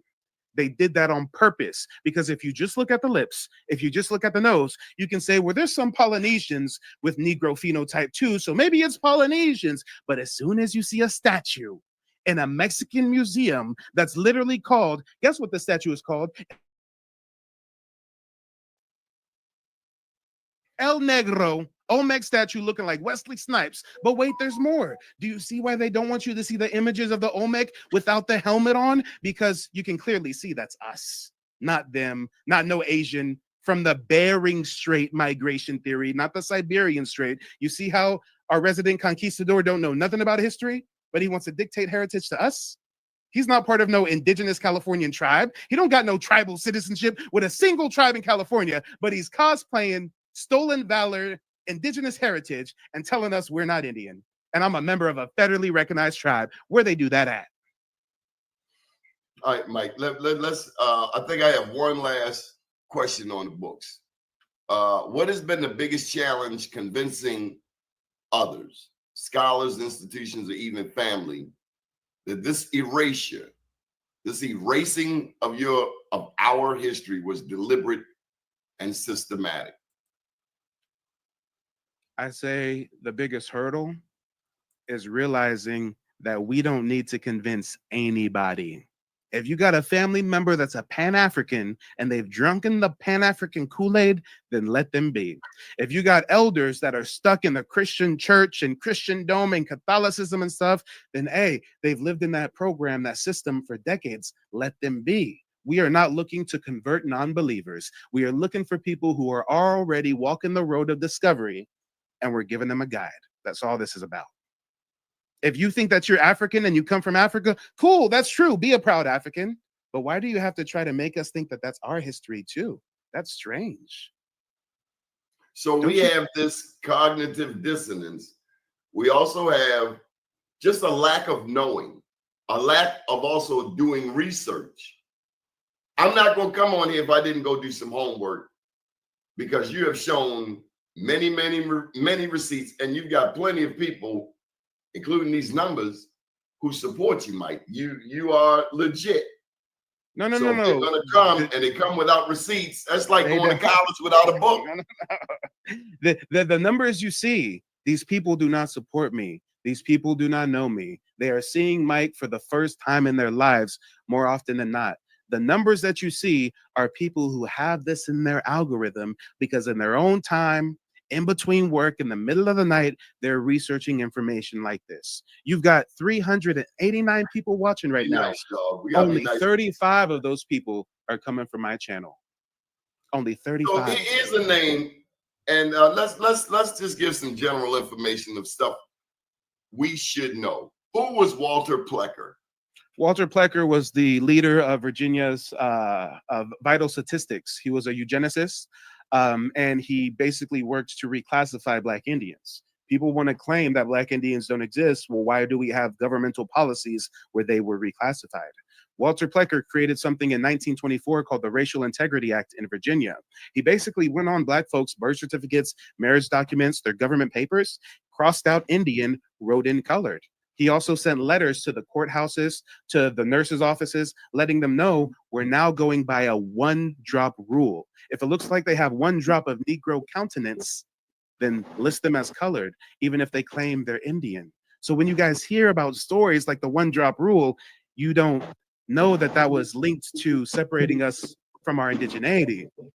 When you hear about things like Black Wall Street, you don't think to yourself, wait a minute, how are all these Black folks in Indian territory building successful towns in Indian territory? Black Wall Street was created in the late 1800s, early 1900s. Oklahoma didn't become a state until 1906, 1907.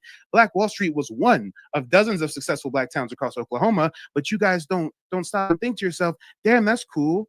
We had a Black Wall Street. There was a massacre, but how did these Black folks get to what would later be Oklahoma? That has nothing Because to they do with walked native. the door. I didn't even know you was still here. Take your ass somewhere else. Talking about that has nothing to do with Native Americans. Oh yeah. Mike, All right, Mike, guys. Wait, Mike, hold on. Mike, The- Mike, we're The not cussing survivors tonight. of the Black Wall Street massacre were literally Native Americans, and he's telling us this has nothing to do with Native Americans. Mike, no profanity tonight, Mike. Oh yeah. I won't step on your monetization, but again, the survivors, the descendants of the Black Wall Street massacre were literally American Indians, and we got a conquistador on the panel saying, but they weren't Indians. You've never researched Black Wall Street a day in your life. You never even researched your own family genealogy. You never even researched the Mexican War of Independence in 1821 that I talked about. You never even researched the mestizo myth. The uneducated are the ones trying to dictate heritage to us. Let that sink in, y'all. Let it sink in. So many figures, successful Black colored figures throughout time, you didn't know they were American Indian. Chris Brown, Whitney Houston, Tina Turner, Michael Jackson, James Earl Jones. The first martyr of the Boston Massacre, Crispus Attucks, was a free Black Indian man. Mildred Jeter of the Hallmark case Loving vs. Virginia, she was a Virginia Indian, but she was reclassified as an African American, right? They teach y'all in school to this day, they teach our kids that Loving vs. Virginia was about an African American woman trying to marry a white man. No, she was a Virginia Indian, reclassified and reclassified and reclassified. Let's talk about it. And again, I could defeat them with facts. I can literally pull up a Spanish conquistador journal right now that says they saw Black Indians here in California. But for one, I don't know if Donnie has an extra 5 minutes. And for two, I don't know if the people want to see that. We got over 400 people watching. Can I get some fists or feathers in the chat if y'all would like to briefly read through some journals of African conquistadors saying they found Black Indians in California? Forget the fact that California is literally named after a Black Indian Amazonian warrior, Queen Califia. Forget about that. But who wants to read some firsthand accounts? I'm seeing some fists.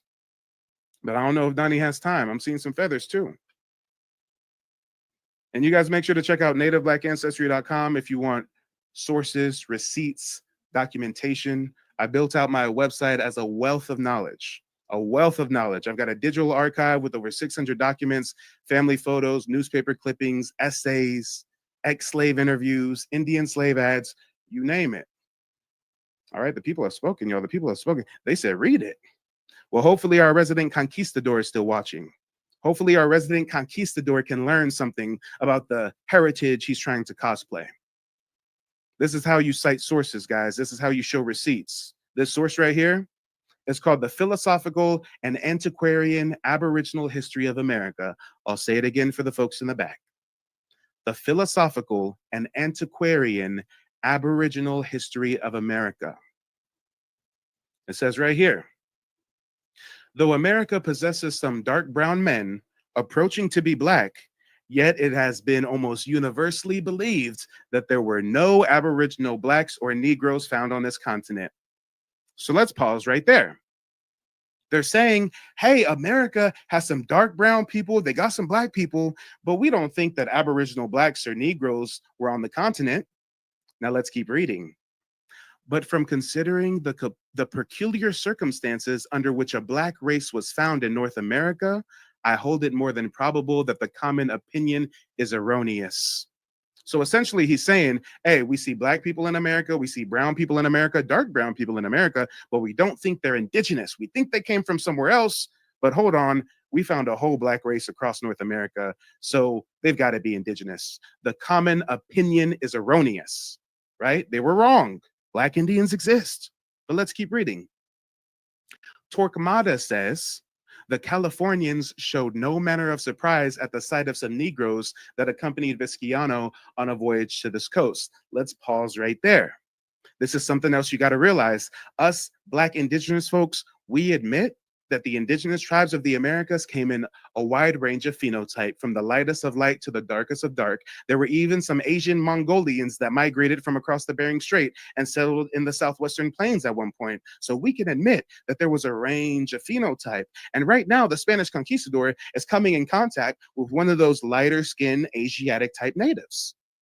And these Spanish conquistadors are traveling with African slaves, with Moorish vassals, right? So if these African conquistadors, the Spanish conquistadors who got African conquistadors with them, if they're coming across some indigenous people, some fair-skinned indigenous people, these indigenous people should be shocked at the sight of these Africans, right? They should be like, whoa, dark people, Black people, where they do that at? But let's keep reading, guys. Torquemada says, the Californians showed no manner of surprise at the sight of some Negroes on the coast that accompanied Vizcaino on a voyage to the coast. If we go down to the bottom a little bit more, let's scroll down a little bit. It says Torquemada ordered a Negro to distribute a biscuit to the Californians at the Bay of St. Barnabas. Y'all don't realize this. These African conquistadors were used by Europeans to broker allegiances with indigenous tribes and then take them over, right? But again, the African conquistadors send some of their Africans to the Indians to give them a biscuit, a peace offering, right? When a Negro was ordered to distribute a biscuit to the Californians at the Bay of St. Barnabas, quote, the natives seemed greatly pleased at the sight of the Negro, and they signified to him that they lived in friendship and correspondence with the people of his color, and that not far from thence was a Negro village. But the descendant of conquistadors having an identity crisis on our live stream claims that Black Indians don't exist. But here we got Africans traveling with Spanish conquistadors going to the California coast, seeing some fairer skinned, maybe even Asiatic looking Indians. The Indians are not surprised at the sight of the African. If anything, they're excited. They're happy. They said, whoa, Black people, we got a whole village of Black folks down the way. We friends with some people that look like that. Damn. Now, guys, check this out. Torquemada, the conquistador, is going to try to explain this away. You know, they can't accept it at first. It says here, Torquemada undertakes to explain this remarkable circumstance by supposing that Negroes had been left there by some ship from the Philippine Islands. Let's pause right there. He's coming up with a theory. Maybe another African conquistador, when he came over here from the Philippines, left some Africans here, right? Let's keep reading.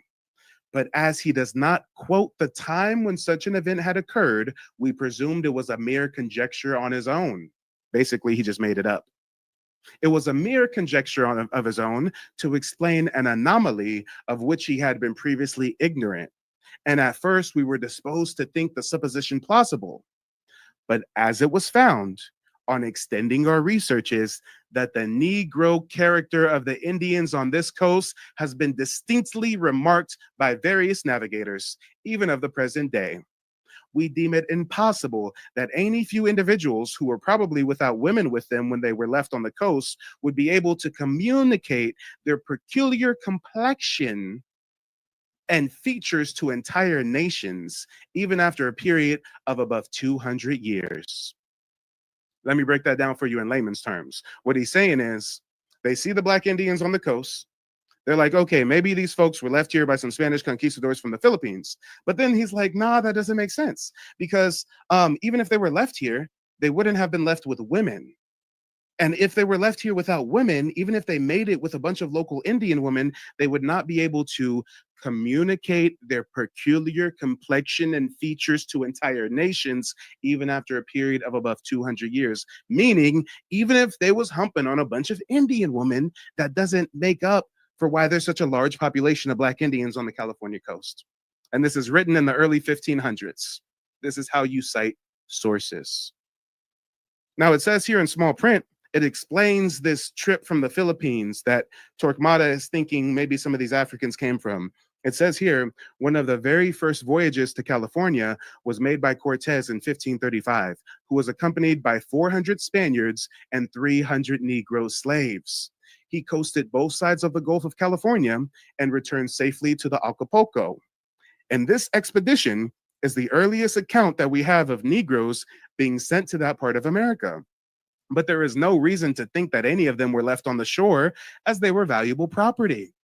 About 70 years after this voyage of Cortez is when the voyage of Vizcaino, described by Torquemada, took place, apparently much too short of a time for Negro villages to have been built, with whose inhabitants the natives had formed leagues of friendship. Even if it were proved, which it has not been, that such persons had been wrecked or left ashore about these periods of time. But we got a descendant of African conquistador having an identity crisis, telling us Black Indians don't exist, but his great granddaddies write in their journals about these Black Indians. Okay. And again, let me just break that down in layman terms one last time. They're saying, hey, when we theorize that these Africans were left here from the voyage of Cortez, that makes no sense. Africans were worth money. They were slaves. And even if they were left there, which it hasn't been proven, how are there so many Africans on the coast of California then? How do they have leagues of friendship and bonds with the other Indians and villages all across North America? And this is written in the early 1500s. But I digress, guys, I digress. If you guys want more empirical evidence, first-hand accounts, resources, ex-Indian slave interviews, and everything in between, you know what to do. Check out nativeblackancestry.com. And if anybody needs more personalized guidance with genealogy research, you can book a one-on-one consultation with me where I teach you the 3-step process that me and my family use to trace our heritage and get tribal citizenship with the Muskogee Creek Nation.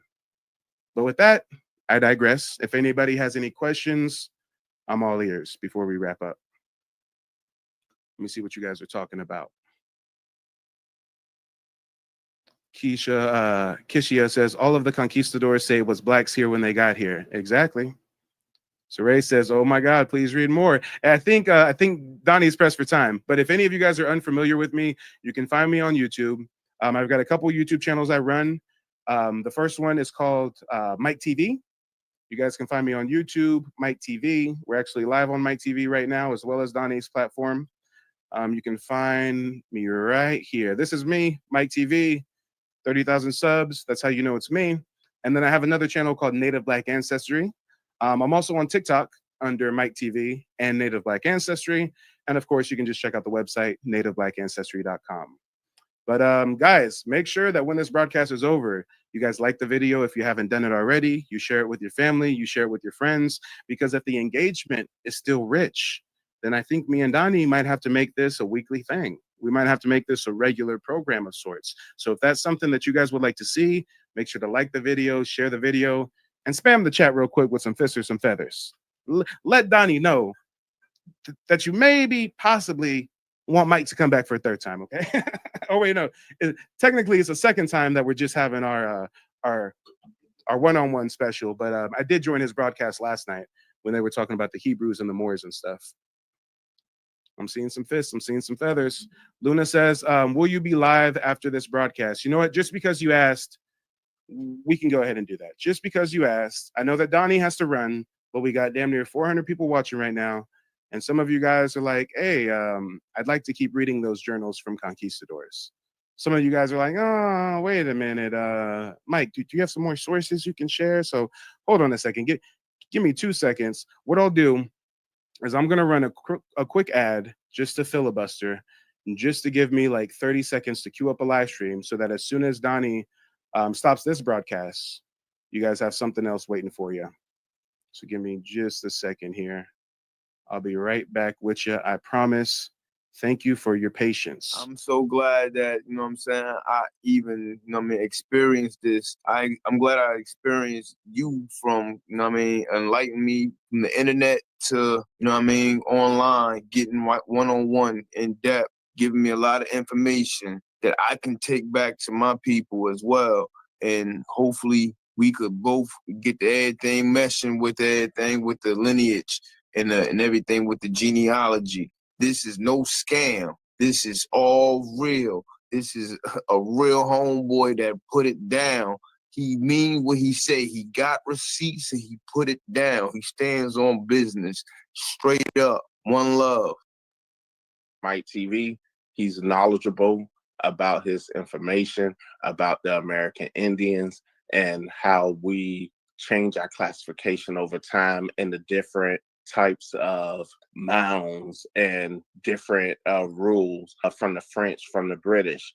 If you want viable information, you want to really find out who in your lineage and who are the people you come from, I suggest going with Mike TV. His prices are affordable.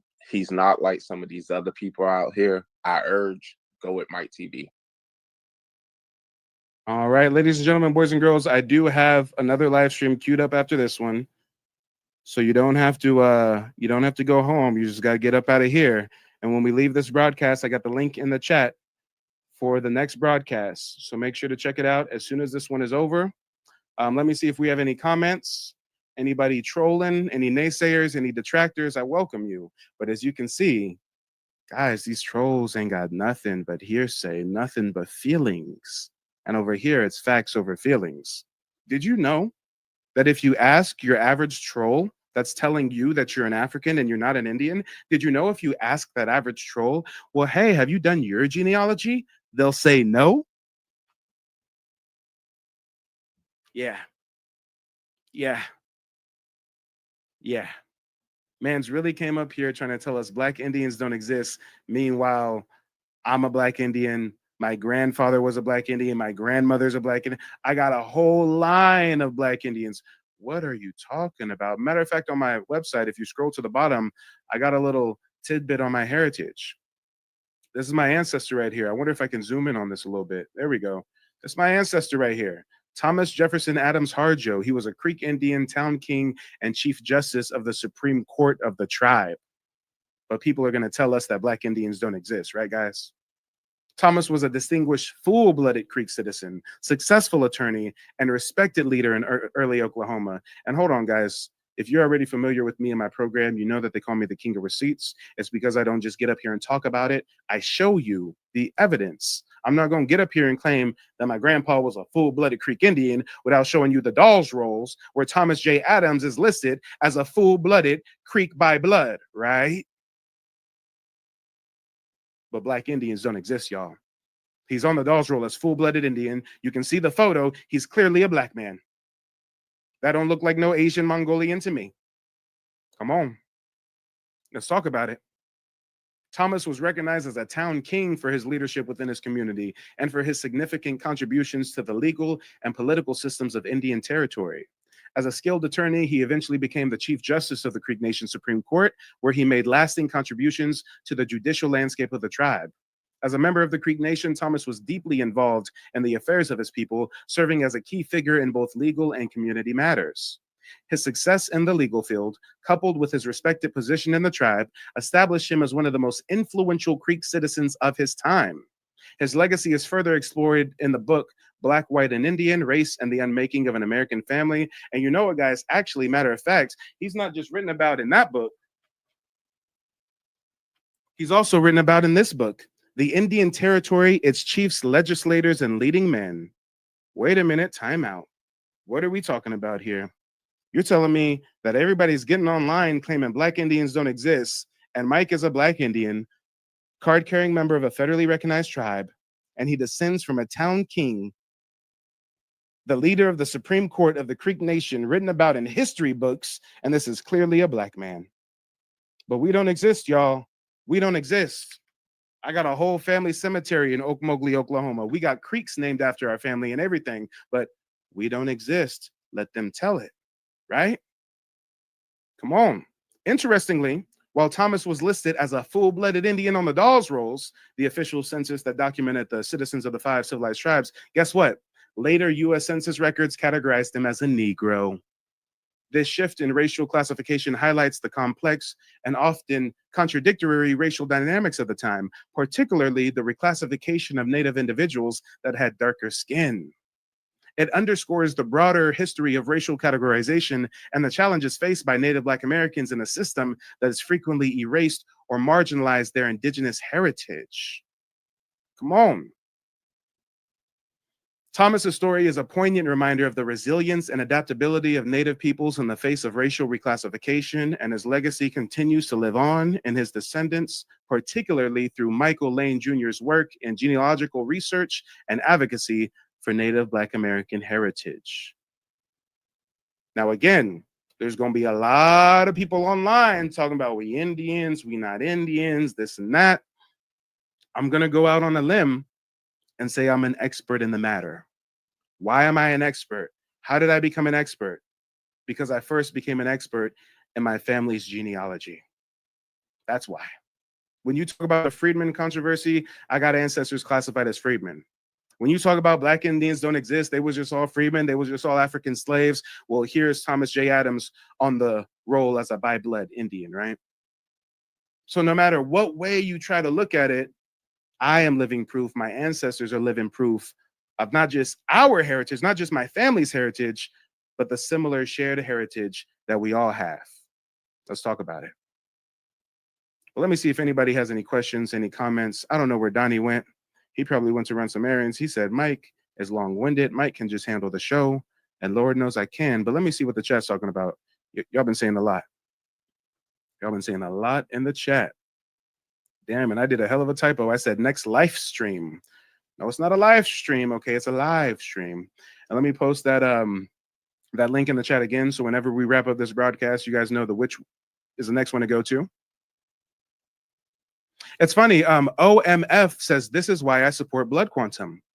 It's interesting how we have someone who's a foreigner, who's not a member of any indigenous tribe, telling us that they support a blood quantum. Well, guess what? My tribe just ruled in our Supreme Court that blood quantum is illegal and unconstitutional. So us American Indians, we don't support blood quantum. We don't like blood quantum. The only thing on earth that has a blood quantum is dogs and Indians. Let that sink in. But we got foreigners telling us that blood quantum is a good thing. We got foreigners telling us, do a DNA test, learn where you're from. We got descendants of conquistadors saying they're the real California Indians. Okay, come on. And yes, they have no receipts. No receipts. Truth over facts. That's right. Shout out to Tekken. I'll talk it. I'll keep talking it. Raymer says, my genealogy goes back to 200 CE. I think you're confused as to what genealogy is versus DNA testing. Genealogy is paper trail records. I doubt you have a continuous paper trail line on your family from present day to 200 CE. No. And shout out to Tekken. Yeah, Grandpa was a town king. That's right. That's right. Brenda says, I have known Black Indians have existed for 57 years. Shout out to Brenda. Is that the same Brenda who I was talking to earlier? I was hoping that you would come back up as a guest. Let me see. Kenta says, I don't even believe that the movie Color Purple is legit. It's propaganda. Roots was made by the Small Hats. No, let's take it a step further. Roots was created by the Boule, Alex Haley, right? A lot of us have heard how Alex Haley plagiarized Roots, but you haven't heard the whole story. What did Alex Haley plagiarize Roots from? Who was the person he stole it from? What was the work that he stole it from? Guess what, guys? Even though Alex Haley lied to us and said that the Kunta Kinte BS was his own family's personal story, guess what? He stole that. He was successfully sued for stealing it from a book called The African. And guess what? The book, The African, talks about Africans being trafficked to South America as slaves, which is accurate. Most of the Africans trafficked during the transatlantic slave trade went to Brazil. And this story is about Africans being trafficked to plantations in South America. Has nothing to do with North America, nothing to do with what would later be the USA. But here's the kicker. Not only did Alex Haley rip off the book from this other book called The African, which is about Africans being trafficked to South America, but here's the kicker. The African was written by Harold Corlander. Who is Harold Corlander? Kenta, that's an interesting comment you left because Harold Corlander is a European Jewish man. Yes, you heard that right. Alex Haley stole his Roots novel from a book about Africans being trafficked to South America, and the book was written by a European Jewish man named Harold Corlander. You can't make this up. You cannot make this up. Oh Lord. Oh Lord. Hold on. I want keep your face right there. It's the main culprit right there. Main culprit. Wait, where'd his face go? Here it is. Come on. That's where the story of Kunta and Know Your Toby and that's where this comes from. Yeah. But people will see Kenta's comment and think, damn, that's conspiratorial. Damn, that's anti-insert here. But no, that's history. That's history. Shout out to Brando. Brando said, brother, you just got a new subscriber. You're on your ish. Hey, I appreciate you. Brenda says, my family were full-blooded Creek Indians. That's what's up. Hey, if your family was disenfranchised, if your family was placed on the separate freedman role and you need help navigating tribal citizenship, now that the freedmen have regained their citizenship rights, hit me up. I'll give you a special little hookup. Let's talk about it. Let's talk about it. Let me see. Yeah, we definitely exist. And the chat's been moving fast, y'all. The chat's been moving fast. OMF says your tribal card doesn't mean squat. No, actually it means a lot. It means I get access to federal funding, a bunch of benefits. It means me and my family get free healthcare, free dental, free college tuition. It means while you were scrambling around trying to buy some new real ID, when I do all these flights that I take, all I have to do is show my tribal citizenship ID card. Picture that. Picture that. My card doesn't mean anything, but TSA literally uses it to verify my identity. Okay. Don't let me get started about the American Indian Preference Act.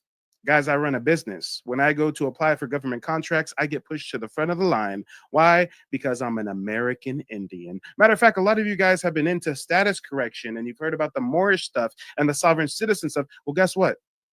The only way that I found for you to legally change your status from a Black American or an African American is by doing your genealogy and getting reconnected with the tribe of your ancestors. Because all my life, I was an African American until I researched my family's legacy, applied for tribal citizenship, was granted it, and now miraculously, the federal government recognizes me as an American Indian.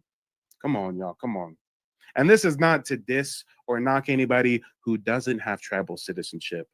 I'm a professional genealogist. People literally hire me to trace their family's heritage. And I have so many clients where I show them that they have indigenous ancestors. But guess what? That doesn't mean it results in tribal citizenship. You could have ancestors a part of a tribe that was never recognized by the government. You can have ancestors a part of a tribe that was only recognized by the state government, but not the federal government. You could have ancestors a part of a tribe that resisted Indian removal west of the Mississippi, so they got reclassified to Negro, colored, mulatto, right? So when you guys seeing my tribal card or flexing citizenship, I am flexing it, but know why I'm flexing it. I'm not flexing it to shit on my fellow Black Americans who haven't gained this status yet. I'm flexing it on those that are trying to say that this is not our heritage. Do you know how powerful it is for a lot of us to be talking about having Aboriginal roots here? Everybody and their mama coming out the woodwork saying, no, you're African. There's no proof you're Indian. There's no proof you're Indian. And then here comes Mike with ancestors written about in books, ancestors on the dolls roll. I mean, guys, you have to understand from my perspective, I am burdened with purpose. I sleep 2 to 6 hours a night. Why? Because I got to do the YouTube live streams and the TikTok videos and the genealogy consultations and the genealogy research. Why do I have to go so hard? Because unfortunately, there's not many others out there doing it. There were some.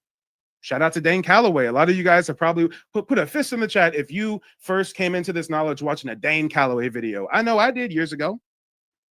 But over time, you know, the message gets twisted. You watch the content, but you don't really get solutions and you're looking for more, right?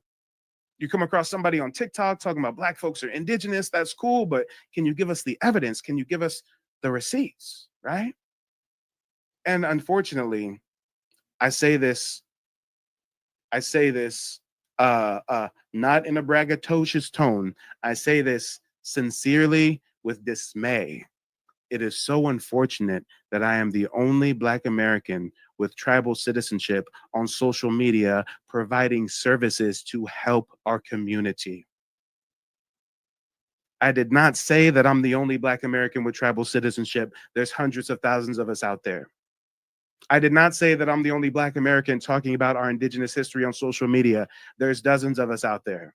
But unfortunately, I am the only one promoting this ideology with a tribal citizenship to back it and providing services to guide our people where they're trying to go. And it hurts me to say that. That's terrible. Our opposition got dozens of news stations and YouTubers talking about this Pan-African stuff, and we're not Indian, we're African, we're not Indian, we're African. I mean, our opposition got the media game so down. Look at Umar Johnson. That's how he's been able to peddle his school scam for decades on decades, right? But when it comes to us promoting this indigenous heritage, you guys can probably count the content creators that you've seen promoting this ideology. You can probably count it on two hands. Two hands. And that's not a good thing. That's not a good thing at all. Let's talk about it. Shout out to Tekken. Tekken says, this stream just made my night because my mom, some gorgeous Black Indian woman, told me that I was Black and indigenous. Been roasting her sister, my auntie, for going back and forth with Africa. That's right. Shout out to the realist. She says, I've been researching for years and I will never stop looking into my family. Exactly. Genealogy is a marathon. It's not a sprint. Let's talk about it. Let's talk about it. Kako says, I have my tribal card, Mike, but can you assist me with access to resources? It really depends on the tribe. So if I was you, I'd send me an email, mike@nativeblackancestry.com, and I can help you out. Family is everything says, I love Dane and Tanisha Calloway. Yeah, they made some great content that I liked back in the day. I kind of stopped watching them when he went down the whole rabbit hole of Harriet Tubman never existed and Nat Turner doesn't exist. I mean, Nat Turner was, I think, a Nantucket Indian. He literally has living descendants to this day. So, yeah, that really turned me off. But a lot of Dane's older stuff was cool. I learned about the Ocean's Gyres from Dane Calloway. So that against Black folks getting tribal citizenship. So that's also something that I really caution against. You know, I'm not going to tell a Black American that they should get tribal citizenship or that they should not get tribal citizenship, but I am going to tell you to watch out, because every single person that you see online deterring or discouraging Black Americans from getting tribal citizenship, guess what? Every single one of them are people who don't have tribal citizenship themselves.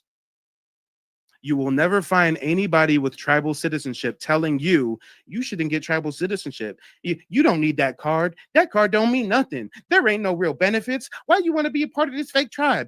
The only people you hear talking against tribal citizenship are those who don't have it.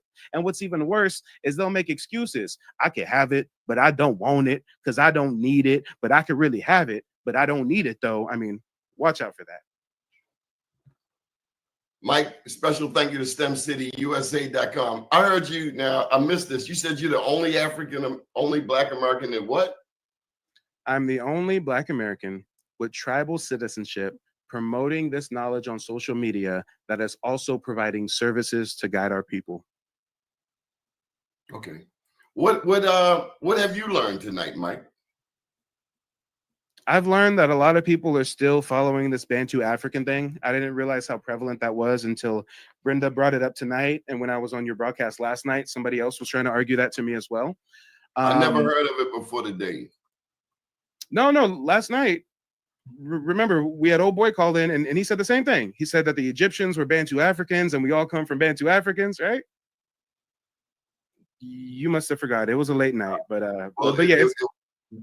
Well, what I am grateful for is that we're having this conversation, and a lot of people are illuminated. A lot of people, you have opened up a lot of. Have we plugged your website? Yes. What does Native Black Ancestry offer? Genealogy research services. You can book a 90-minute genealogy consultation with me where I teach you the 3-step process that me and my family use to trace our heritage and get tribal citizenship with the Muskogee Creek Nation. I also have a digital archive with over 600 documents, family photos, news.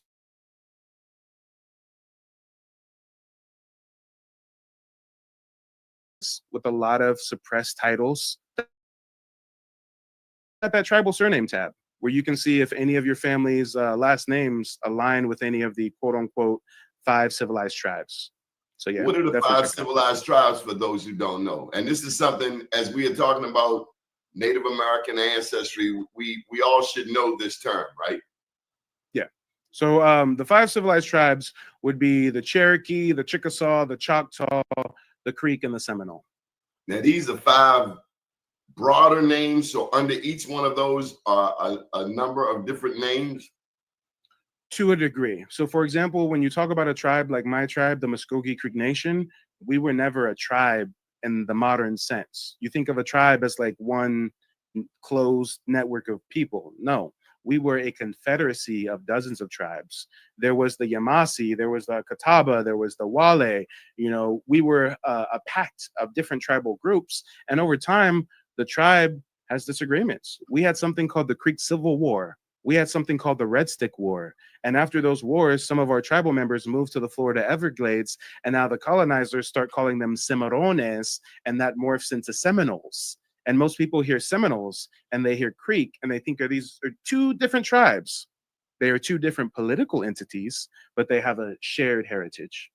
Isn't the term 5 civilized tribes racist, derogatory, self-centered, parochial in and of itself? Who the hell's one people to call another people civilized, uncivilized? I used to think it civilized was really mean? Doesn't civilized really mean that you were okay with the American agreement? no. So at first I thought the same thing. At first I thought this is a racist term. This is like, what? Who are you to say who's civilized and who's not? But when you look into the history, I like the term. And the reason why I now like the term is because it's a conversation starter to highlight something that most people are not privy to. When you hear the term 5 civilized tribes, you have to think about it this way. There were thousands of tribes in North America. What makes these 5 civilized? Why do the Europeans who think that natives are savages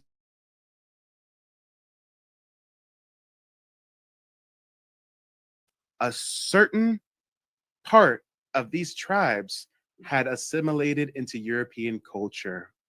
There were Scottish Highlander migrants from Scotland, Scottish men, who since the 1600s were forming trade alliances with indigenous tribes in the Southeast and intermarrying with indigenous communities. When you hear about those tribes that signed those treaties that resulted in the Trail of Tears, every single Indian that signed that treaty was a half-breed with a Scottish daddy and an Indian mama. So the reason why I like this term civilized tribe is because it gives me an excuse to highlight that Europeans grafted themselves into our community to use their children as agent provocateurs to destabilize and disenfranchise our tribal nations. I'm gonna have to chew on that for a minute. Part of me want to say, can you say that again? I'll say it again. I sense. Yeah. So when you you hear, so how about this? What about the other tribes? Because one of the comments was, my tribe is not listed in the 5 civilized tribes, and that's what I mean, racist. Doesn't that like saying, yeah, you Native American, but you ain't getting none of this money. You're not getting any of these benefits. You're not being recognized. That's not what it's saying, because what happened to the other ones? The 95 other tribes. There are hundreds of tribes that have recognition by the government. The 5 civilized tribes are not the only tribes in Oklahoma, and they are not the only tribes that have government recognition. There's tribes on the East Coast and the Southeast who have state recognition, who have federal recognition. When we talk about the 5 civilized tribes, we're specifically talking about the ones that got displaced from the Southeast and moved to Oklahoma. They were Black. Yes, until someone came along from the Dawes Commission and said you're Negro or a freedman.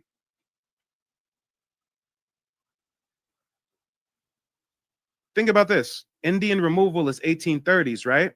Dawes Commission is created.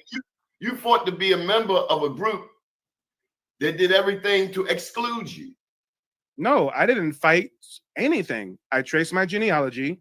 I learned that my ancestors were members of this tribe, that my grandfather was a leader of the tribal nation, and I applied for citizenship to honor the legacy of my ancestors. I didn't have to fight nothing. My tribe has done a lot of racist stuff in the past, especially against the freedmen. So a lot of people get discouraged. They think, okay, Mike, I want to apply, but aren't they going to discriminate? Aren't they going to like see a photo of me and be like, you're black? Ew. Do that. It is a lineage-based claim. And in 1979, when the descendants of the $5 Indians finally got control of my tribe, they changed the tribal constitution to kick out the freedmen. So if they don't want the freedmen in the tribe, then I think that we should do what we can to get back into that tribe, because they're trying to keep us from something. What are they trying to keep us from? Our birthright, reparations, political power. At the end of the day, it's about land and money. And shame on them people. I mean, can you imagine paying somebody $5? I can imagine trying to get some land on a discount. What I cannot imagine is being a culture vulture. Now I'm your yeah. Why you gonna fake who you are to get the land? I get it, but you perpetuate it. You teach your children this lie. No wonder America's so messed up. It's based on lies. Absolutely. And your inheritance, and my inheritance, and everybody else who's owed an inheritance. What's Free Pow Pow talking about? We are Aboriginals, not natives. These are those people that gangbang semantics. These are those same people who say, stop using the term black because black law's dictionary and black is dead in the eyes of the law. These are people who gangbang terminology. That's all that is. We can use the term Aboriginal. We can use the term Indigenous. We can use the term Native, because we are all of the above. But when you talk about Bering Strait immigrants cosplaying as Native Americans, they got to stick to that Native American term, because they're indigenous to Asia, not indigenous to the Americas. Native just means born here at the end of the day. So that's why I say we're all of the above. We're born here. We're indigenous to here. We're Aboriginal. We're autochthon. I think the term is right. Whatever term you want to use, you can use it. But guess what? If 99% of Black America has no idea about their indigenous heritage, you're not doing them any favor by using these grandiose terms that are going to confuse them.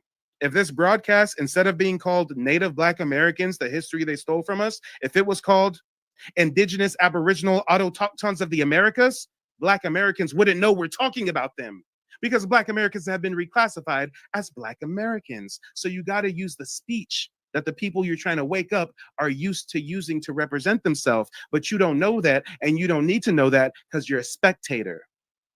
Well, I do get this reclassification thing that sounds like what this government, that very much sounds like what this government would do. When you think of all of the diabolical things that have been done to beautiful brown-skinned people across this land historically, I don't put anything past these people. I think you should touch on that a little bit more. Well, when you go out there looking for your history, I mean, you look at the history of America, I mean, so much is a lie. I don't know, after these conversations, I cannot say definitively that I know I'm a descendant of a slave. I could be a descendant of an African, but it doesn't mean that that African was enslaved, because there were Black people in the Americas with no history of slavery. Dr. Helena Hicks said that on our network. I got the tape from 11 years ago. Mm-hmm. And it was the first time I'd ever met a Black person who had done their genealogy and who definitively knew that she did not have a history of slavery in her family, because we have the assumption, and that's the mistake a lot of us make. We assume that our ancestors were enslaved. We assume that. We don't know. Nobody showed us. Nobody showed you a damn picture. Nobody gave you a receipt. But even if you have an ancestor that was enslaved, even if you find an ancestor that was enslaved, that doesn't mean they came from Africa. And it doesn't mean that their parents were enslaved. I mean, we saw in many movies The possibilities of things that happen. A free person could have been caught up in a slave trap. Imagine that. A free person, a free black person, no history of slavery in their family, and they ducking slavers. That's the movie 12 Years a Slave. That's what that Yeah. movie was about. He was a Yeah. free black Indian, Solomon Northup from the East Coast, and they He went kidnapped drinking him, with them sent him white to the boys. South. He Yeah. went drinking with them white boys and woke Mhm. up as a slave. Guys, look up the Fugitive Slave Act. The federal government said that slave catchers can go even into free states and take slaves that ran away that were fugitives back to their masters. And here's the kicker. This is what they did. Slave catchers would really just go hunting for black folks. And if a black person got taken and they said, no, I'm not a slave, and they went to court saying, no, I'm not a slave, they had a special hearing where you don't get a jury. It's one dude in charge of it, and he has a financial incentive. Everybody that he says is not a fugitive, they're really free, he gets $5. Everybody he says is a fugitive, send them back to the plantation, he gets $10. So some of our ancestors were kidnapped, no trial, no jury, and the judge literally has a financial incentive to reclassify you as a fugitive slave. But wait a minute, that sounds kind of pseudo, right? Some people are going to say that that's conspiratorial. Like what exactly are you talking about? The government, the U.S. government sanctioned black Indians to be kidnapped, right? But guys, check this out. This is how mainstream this knowledge is. Check this out. Is there any historical records or primary sources to indicate that there was something called the Fugitive Slave Act, where slave catchers went into even free states and kidnapped melanated people, whether they were African, whether they were indigenous, whether they were runaway slaves, or whether they were freeborn? And not only that, but there was like a special court set up where like the judge had some kind of financial incentive to, you know, reclassify these people as fugitive slaves. I mean, I kind of heard about this, but can you give me any primary sources on it?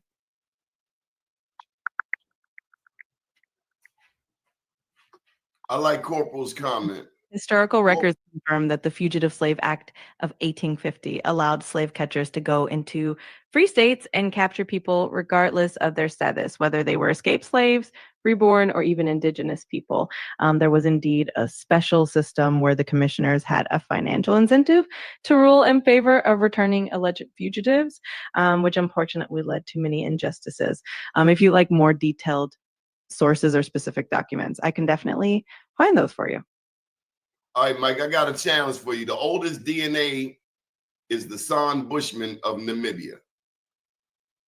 Says who? Science. Is there a journal? Is there a person? I mean, science isn't a person. We can't personify a field of study. Come on. No problem. And hopefully this takes people on the path to research. When you hear these theories, these out of Africa theories, these we come from old monkey DNA in Africa theories, look up who are the institutions. I came from no monkey. Now, you and I have talked I'm not talking about you. That was not a diss at you. I ain't claiming no monkeys. I'm just saying, look up who's promoting this rhetoric. And more often than not, they're literally eugenicists, anthropologists, friends with the Klan and Nazi Germany and stuff. I mean, it gets real deep. The Nazis said that they were inspired by Walter Plecker when it came to what they did in Germany. There was members of the Nazi party in correspondence with Walter Plecker. Look at these allegiances. People talk about Marcus Garvey. Marcus Garvey was friends with the KKK. He teamed up with the KKK. Marcus Garvey did? I never heard Marcus that Garvey. one. Because they don't For teach what? you that in school. For what? What did he team up with him for? Because the KKK wants to get rid of black people in America. And Marcus Garvey wanted to promote his scam for his shipping line that was supposed to take all these black Americans to some new colony in Africa. So you said Marcus Garvey was a scammer? He was convicted for scamming by our federal government and deported. Yes. Well, you just said this government ain't to be trusted. Now I'm a little lost there. This is the bad guy. America is the bad guy. I never said this government is not to be trusted. I speak way more specific than that. I'm saying that Marcus Garvey was a convicted What has the fraudster. government done for brown people that we can trust, except kill us and lock us up? I don't trust a damn thing from any of them.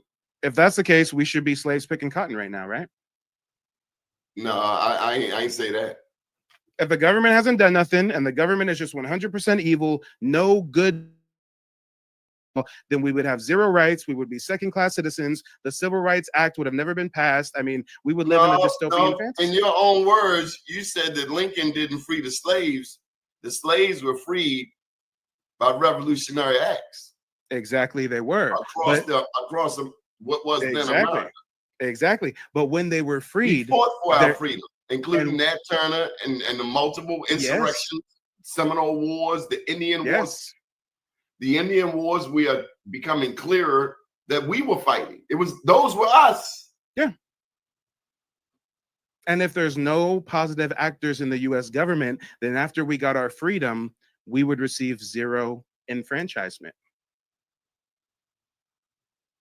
You do know that there were independent Black thought revolutionaries that rose into government positions and passed laws in our favor. There were some positive groups. It wasn't just the evil boule. There were positive factions working with the government. Do you think that Martin Luther King Jr.'s alliance with the federal government didn't benefit us? Do you think that Martin Luther King was a sellout for working with the government because the government has done us so dirty? Because if you feel that way, if you think that way, if the government is just this big bad evil, guess what? You're entitled to feel that way. Denounce your U.S. citizenship. Go move to China. They ain't never did nothing to Black Indians. Go move to Australia. They ain't never did nothing to Black Indians. But you don't get to tell me to move. I move when I choose. I'm not talking to you specifically. I think you're smart enough to know that. Okay. But when we talk about people, it just comes out. When we talk about people who are choosing to stay and live in this system, if you don't think that you have the power to enact change in the system and the government's just bad and there's nothing to do. We did effect change. And then this orange cat comes in and undoes everything. The orange cat. The orange president is undoing so many things as it relates to Black people. The orange president that's defending the right that birthright citizenship was for us specifically and not for foreign immigrants. Are you a Trumper? Not at all. I'm just pointing out some of the positive things he's done while you just want to focus on the negative. We push him straight in the harbor. Hey, you don't want to talk about in the harbor. You don't want to talk about the federally the tribes, the indigenous tribes that got federal recognition because of Donald Trump. I guess it's not popular to talk about it. Go ahead and talk about it. Even in his first term, President Trump gave tribes federal citizenship who've been fighting for it for decades. Matter of fact, even before Trump was president in the 1990s or 1980s, you guys can look it up.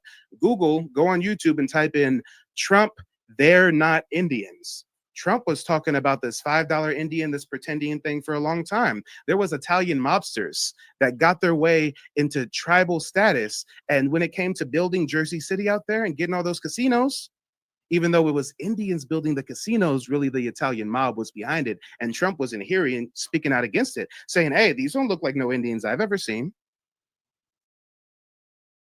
Trump may have done that good thing, but it doesn't take away the fact that this cat is doing everything to erase Black people across the land. Name one thing Trump did to erase Black people. I've never heard of this. I didn't know I was being erased by Trump.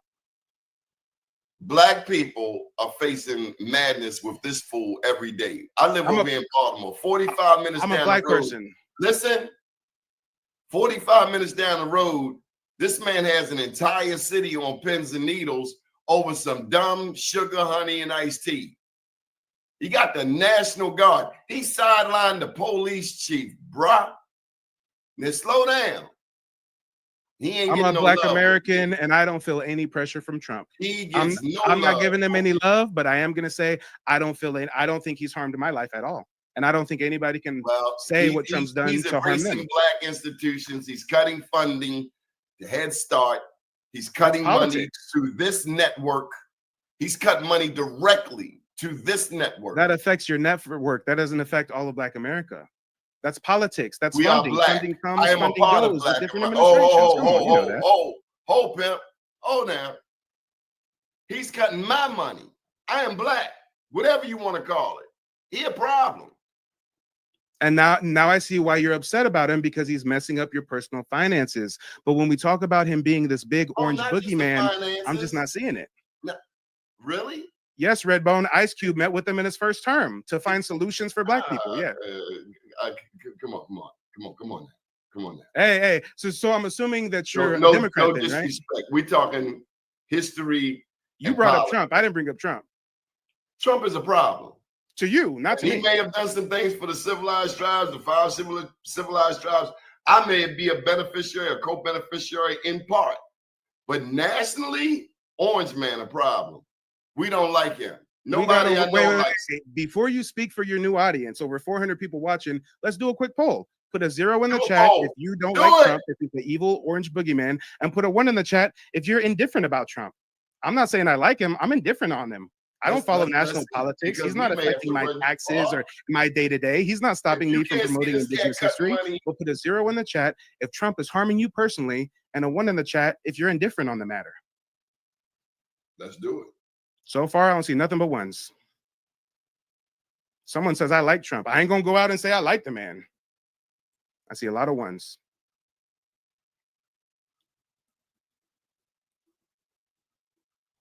Not a single 0. Wait. But other than that, they're all 1s. Oh, wait. Peppa says he's a devil. So I'm going to count that as a 0. Lou is also given a 0. All right. You don't need a 1 or a 0. And let me tell you. And everybody else is given 1s. I'm not giving Obama a pass either. I'll put the zeros up there. I see some zeros in there. Way more 1s than 0s, though. Yeah. I see some 0s, too. Equator, you can't vote twice. You can't vote twice, Equator.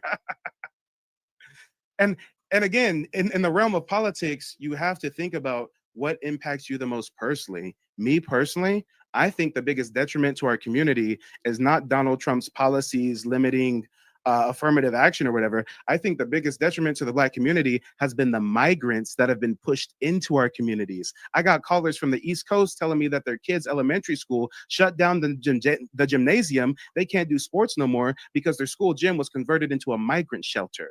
So I think in 2025, I think from 2022 to 2025, it's migrants. In my city, a majority Black city, what we see are white addicts slumming in the Black community. And nobody says a word. Coming up to our cars. This is the East Coast city.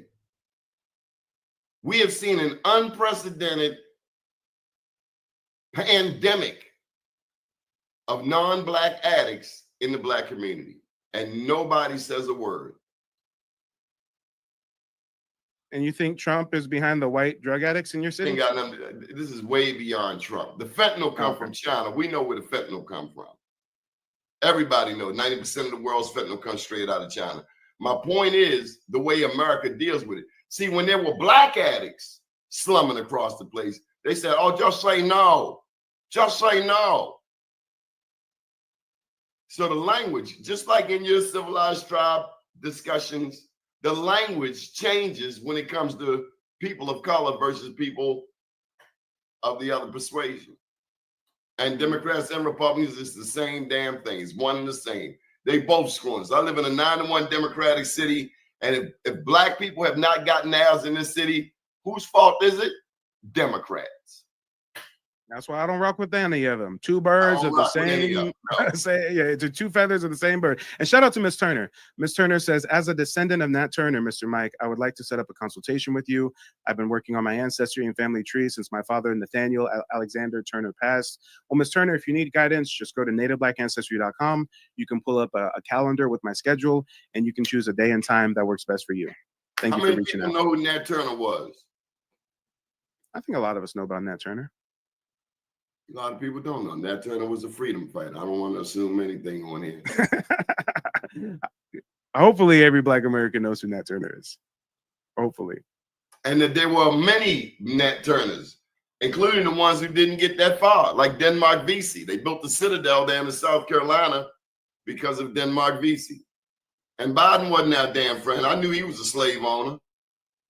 Mm-hmm. That's true. Neither one of them have our back. It's all a game. And yeah, you got to be You got to stay on them both to make them both act right. So neither one of them get a pass. Orange man, Trump, Obama. Gaddafi went down on Obama, the sovereign head of Libya, who was forming one currency for Africa. And who took him out? That would have been a game changer. And who took him out? What happened? Educate the people, the full story. American government took him out. French government took him out. Just like they tried to do Ibrahim Traore in Burkina Faso. They tried to kill him multiple times. That's why he's a hero. And I don't buy that we can't support our brown-skinned brethren in Africa. I don't buy that part. I ain't buying it.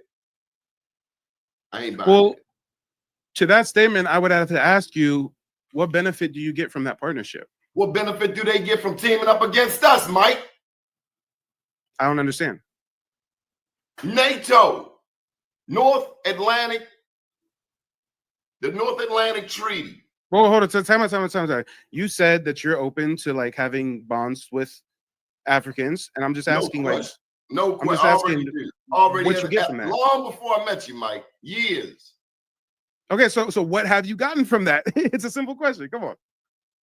I didn't say I was in it for anything to get out of. We've worked on collaboration. We've collaborated together. So they collaborated with you on projects. Business with anybody? No, I didn't do business, but I am aware of the various 54 countries in there. And I try to educate myself on the issues that are going on in there. People, don't you? No, I don't care about Africa. I'm an American. I like to be aware of world I don't care events. about Spain. I don't care about Portugal. I don't care about Australia. I don't care about Africa. If I had black people in Spain, then maybe I'd care about Portugal. I'm concerned about black people all over the world. I'm concerned about people all over the world. I'm concerned about my people here in the Americas. We Yeah, got to focus on our own. It starts here, but it doesn't mean I'm not focus on our own. Come or on. international enough in focus that I can't understand what's happening in Australia. If you're just looking at you, I get it, but we're a news network, so we cover news all over the globe. I don't know about you, but I'm looking beyond just what's happening here. Yeah, we're getting screwed here. No question. We're also getting screwed. And if you notice, the culprits are the same. It's the same actors. When you look at the North Atlantic Treaty, the European nations that are in alignment, that's the global North versus the global South. Are you familiar with that discussion? The global North versus the global South. Yeah, it's essentially white versus black. Essentially, the European nations. I don't think it's white versus black. The global South, let me educate you. The global South includes Asia, Africa, South America. Global South, below longitude, generally speaking.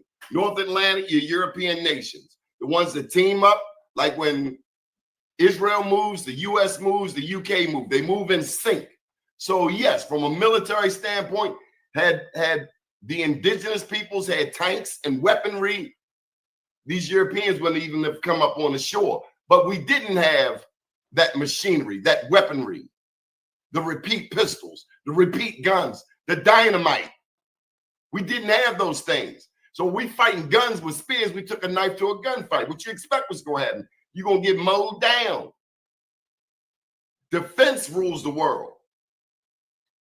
But when you say it's white versus black, it's essentially the European nations versus the global South, non-white nations. Tell me I'm wrong.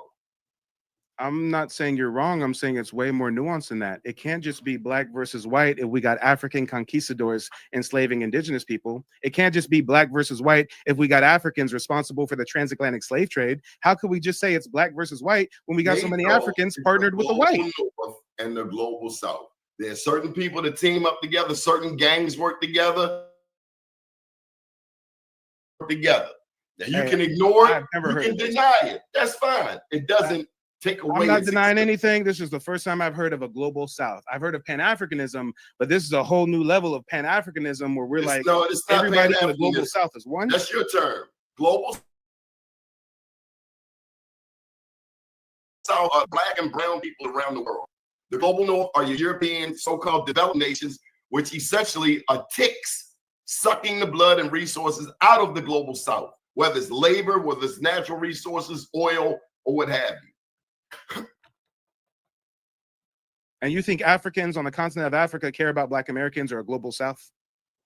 I never said that, and you cannot put words into my mouth. I said that I, as a person, Sir, I never said you said anything. I asked you a question. Did you you're hear that? trying I to asked you a put words question. in my mouth. I'm very good with this. I asked you a cannot put words in question. my mouth because It I'm ended in a wordsmith. question mark, I'm an didn't it? orator, and I can set my own way of speaking. I'm very capable of articulating my perspective. Chad, did I put words in his mouth, or did I literally ask him a question? No. Leave Chad out. This me and you. This head up. Leave your homie to the side. Then we're Leave both your grown homegirl men, to the and side. you know that I just asked you a question. I didn't make a statement. I said, do you think You Africans in liken me to Africa the care about Black Pan-Africanists. Americans? And you didn't give a concrete answer. You liken me, attempted to associate me with the Pan-African.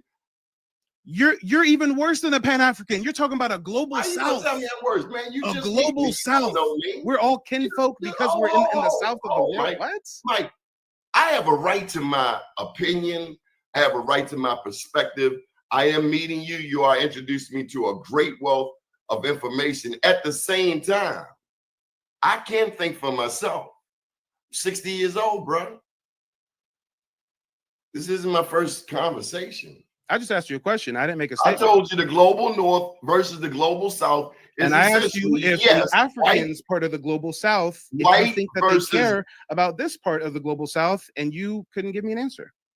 Brother, I'm very capable of giving you an answer. Let me tell you Okay. something. So can I get a yes or no? What's your question? Ask your question. I'll ask it for a fourth time. Do you think that Africans in the continent of Africa, part of this global South, care about Black Americans? I never thought about it. I never cared to think about it because I look at those who do. So That's now that your you're thinking thinking. about it for the first time, do you that's think that they your care about us or thinking. no? That's your thinking. That's not my thinking. So just like you told, what's his name, the Latino kid, that he can't put his thinking on you, you can't possibly think for me. You can help me, but I in no way know what Africans it's think. critical thought. That's all it is. I If don't you're gonna tell know. me, Mike, I can't answer your question because I've never thought that way, and I'm saying, well, now that you're thinking about it, do you think that they support us or no? Is that such a crazy question for me to ask? But you, that OG? wasn't your Is question. that such a crazy Do I question? think they support? There are some Africans who have been supportive of Black causes. I do know that. Yes. I'm hesitant to even ask another question. Time out. I'm hesitant to ask another question. Slow down, son. I told you early in this broadcast about the relationship between Kwame Nkrumah and W.E.B. Du Bois. You glossed over it as if it was nothing. That is a niche example, OG.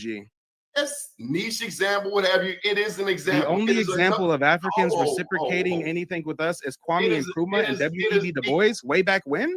You'd have to dig up W.E.B. Du Bois and ask him because he chose to be buried there.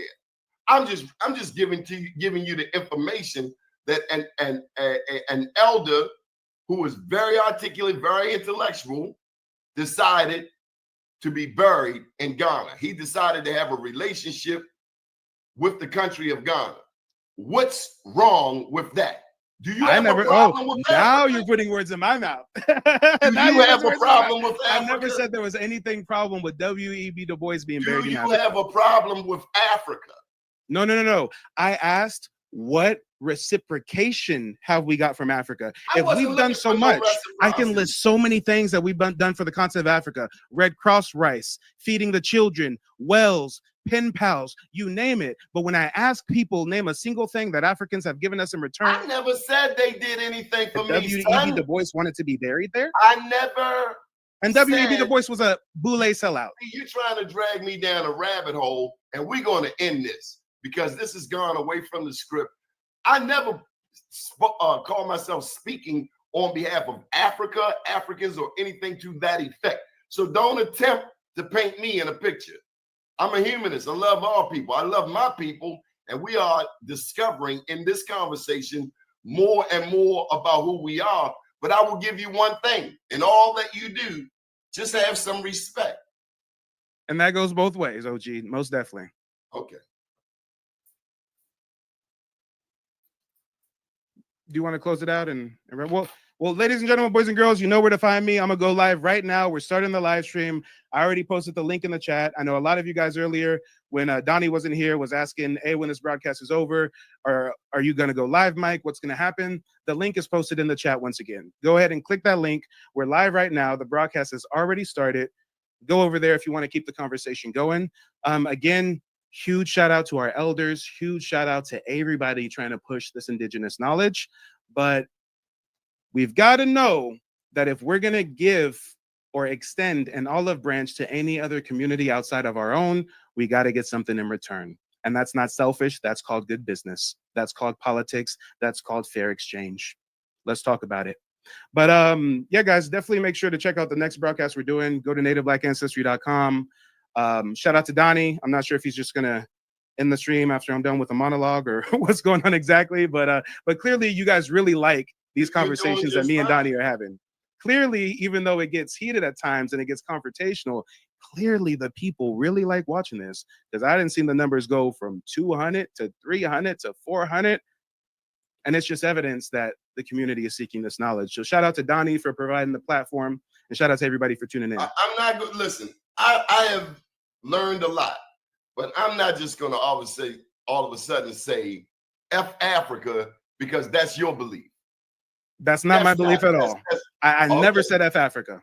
Okay, I never said it. Hey, wait, hold on. And since because you've had a good time. Hold on. This is my show. No, you just promoted that I said F Africa though. I have to respond to that. I never said that. You have to show respect now. I don't know that I ever asked an African for anything. So maybe you're looking for something. I don't know that I want anything from an African. I do want to uncover the truth. That I do. On all sides, across the board, for you, for me, for the people listening. And that's what I really I think we should focus on, is uncovering the truth. My perceptions or anybody else's perceptions or feelings about Africa, you might be stepping, because you then become like the very people you criticize. And you want them to bring receipts, when all of the receipts that we really have, truth be told, internet, all of the stuff you Google, AI, most of this information has been curated, tell me if I'm wrong, by non-Africans, by non-people of color.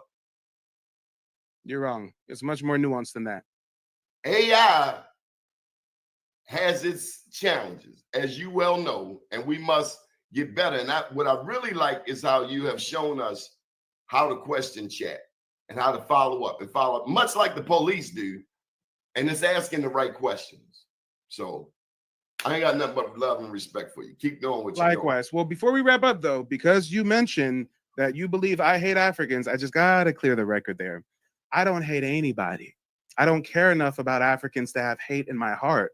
What I am speaking against is their role in the transatlantic slave trade that destabilized my indigenous. Reclassified as African if Africans didn't sell their own people to Europeans for trinkets. And then in modern times, instead of acknowledging that history, atoning for that history, they're doing tourism scams, trying to get us to go over there and invest in their countries. Mike, I gotta say, that's a blanket statement. No, not everybody in Africa is doing scams. Are their ancestors responsible for slavery? 1 billion%. Now, how are you going to get this generation to give reparations when they still got the European colonizers' foot on their neck? You can't say that Africans aren't scammers if you haven't done the research respectfully. The entire country of Nigeria is known for being a hub for scamming, romance scams, tourism scams. They had a whole scam in Ghana called the Year of Return. I interviewed people who went over there. I don't think Time out, Mike. We're talking about America, which has a scam or two itself. No, I was specifically talking about Africa, and now you're deflecting back to America. Brother, every people scam. Every people scam. So we should forget about the Africans that are scamming us, because everybody scams. Everybody scams. Yeah, let's not highlight the African scamming us, because everybody scams. Highlight the African scams. But while you at it, make sure you get to France, United States, Britain.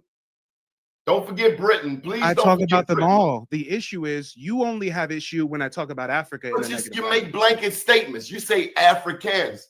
No, I specifically said Nigeria. I named the country Nigeria. I didn't hear it in the midst of. Guys, he didn't hear me say Nigeria. Put a 1 in the chat if you heard me say Nigeria, and if you heard me say Ghana, and if you heard me cite their year of return thing as a scam. What are you talking about? How is that a blanket statement? I said 2 countries. 50 plus African countries. I named 2. I said the Nigerian romance scams. I said the tourism scams. And then I mentioned the Ghanaian year of return. Come on. Come on. I don't know what happened, guys. I'm on the big screen solo dolo. Like all people scam. Why are you deflecting? Brother, let me say something to you. I like you, but you can't speak for me. You can't think for me. I think this show is done. Sir, you're literally deflecting. If I say Europeans enslaved us and you say, well, all people enslaved people, that's a deflection. But a young man is lacking respect. So we just going to show some respect. And you say all lives matter, that's a deflection, right? We're going to show some respect. Don't all lives matter it, OG. We're going to show some respect and have a great day. Good evening, everyone. How many have ever heard of Pangea theory before? They say all the continents used to fit together. I get asked this question every week. Hey, Hovind, do you think all the continents used to fit together? I say, well, they didn't tell you they shrank Africa nearly 40% to make them fit, did they? I bet they didn't tell you they took out all of Mexico and Central America. Hey, señor, ¿qué pasa? ¿Dónde está Mexico, Panama, Costa Rica, Guatemala? And also, they don't tell you what I think ought to be obvious to a kindergartner. Did you know if you take the water out of the oceans, there is dirt underneath? People say, do you think the continents were connected? I say, what do you mean were? They still are. Hello? It's not hollow under the oceans, you know. It's just the low places are full of water, that's all. Duh.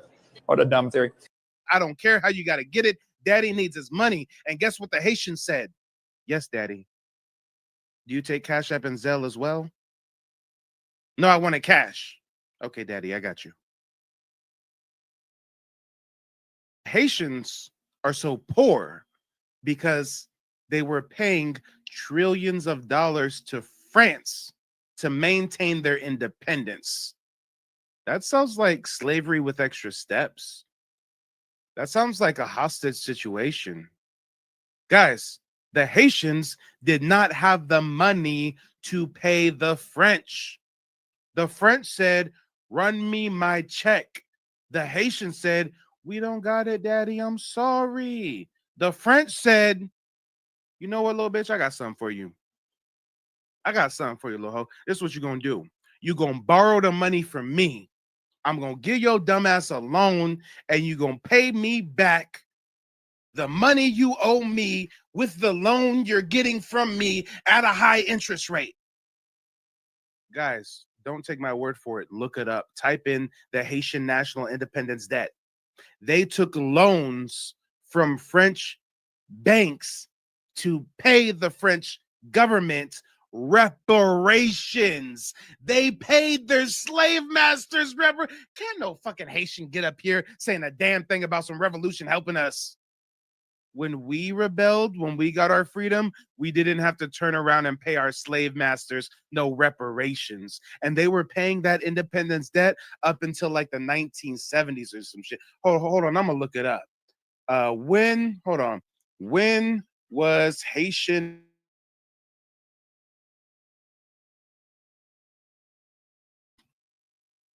The Haitian National Independence Debt was not paid off until 1947. Damn. In 1825, France under King Charles sent warships to Haiti and demanded 150 million francs. 150 million francs in 1825 is billions of dollars in today's currency. The French went to the Haitians and said, we need some billies off you, or else you're going to be a slave again. And guess what? Did the Haitians say, no, fuck that, we're going to fight you? The Haitians said, yes, Daddy, we don't got the money though, Daddy. Oh, we can borrow from you, Daddy. Okay, we got it. And they didn't pay off that debt until 1947. Damn. So you see how someone like me, who's armed with the historical context, you see how someone like me knows how to respond when they come across some dumbass motherfucker like a Haitian online talking about our Haitian independence that helped, or excuse me, our Haitian revolution helped you guys. But as soon as you ask them about the Haitian independence, that they get real quiet. I've talked to many Haitians who don't know nothing about the independence debt. I've talked to people born and raised on the island of Haiti. They've never heard about the Haitian independence debt. Damn. Okay. Well, let's continue hearing what the sister has to say about her family genealogy. Okay. My daddy's side is West Indian from Barbados, Arawak Bayesian. Okay. Revamp Your Credit says someone mentioned the Haitians are Americans that were enslaved and dropped off there in Haiti. Not all of them, but some of them. Yeah. There were indigenous tribes in the East Coast, Carolinas, the Southeast, and after wars with Europeans, they were kidnapped, sent as slaves to the Caribbean. That absolutely happened. But guess what? There were also millions of African slaves shipped to the Caribbean. Most of the African slaves sent to the Americas went to Brazil. The second largest destination was the Caribbean. So we can't, by default, say that a black person in the Caribbean is African or indigenous to the Americas. It could be either or a combination of the two. But when you talk about black Americans in North America, well, the smallest percentage of African slaves came here. And we know that they were warring with indigenous communities and capturing them as slaves since they got here. So yeah, it's a whole different story when you're talking about the Caribbean versus mainland North America. His mother is mixed with Irish and Seminole and Timacuan, and also have some Lakota Sioux. Okay. I'm so deep into my genealogy that I know exactly who I am. And no one can tell me. That's the government, white people, black people, or other Indians ain't gonna fucking tell me who the fuck I am and where my people descended from. I don't believe in the out of Africa theory. Okay, it's been debunked. So you trying to tell me they brought 20 million motherfucking Africans here on fucking sailboats? They were sailboats back then in the Atlantic Ocean. Do y'all know how treacherous the Atlantic Ocean is with hurricanes and shit?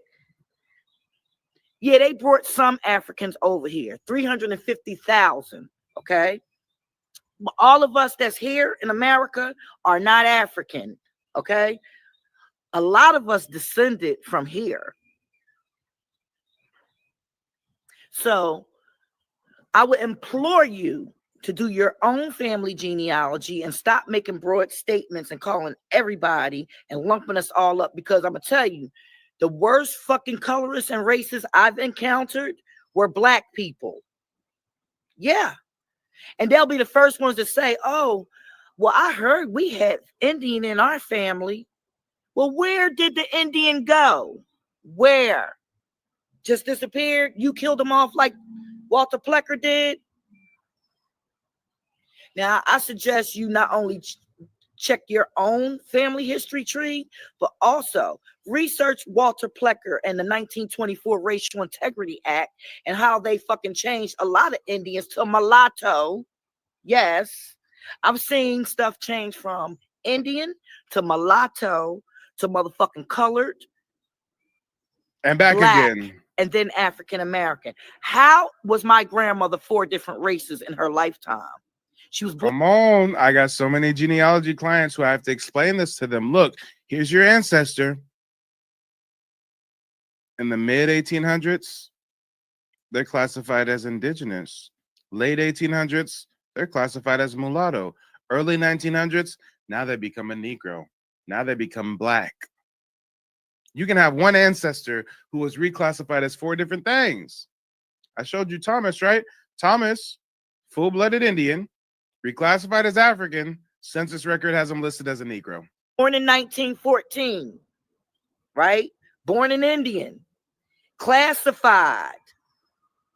I know you do, sister. I can look at you and look at them beautiful locks you have, okay? People don't understand locks are an Indian trait. Yes. Yes, it is. It's an Indian trait, okay? West Indian and North American Indian, right? So I will implore you to do your own research and stop having people labeling you. Because how did my grandmother was born an Indian on the census? What was it? Okay, she was born 1914, 1920 census. I could pull up right now. They classified her as mulatto. Then later on, every 20 years, they change our race, right? So it takes critical thinking. And I'm getting encountered by people that's like 40 years old or older. Okay. 40 years old or older. And nobody never. Now, this brother told me that his great grandmother was full Cherokee. But then got on 2 of my posts and said, yeah, we're all African. All the American Indians are African. Because it was all one big. I don't believe in Pangea. Okay, or the out of Africa theory. None of my grandparents came from that continent. You know, Africa is not a country, it's a continent. I believe in the out of Africa theory the same day I believe that we've been to the moon. Shout out to those folks that were around for the moon landing tangent I went on about 5.5 hours ago.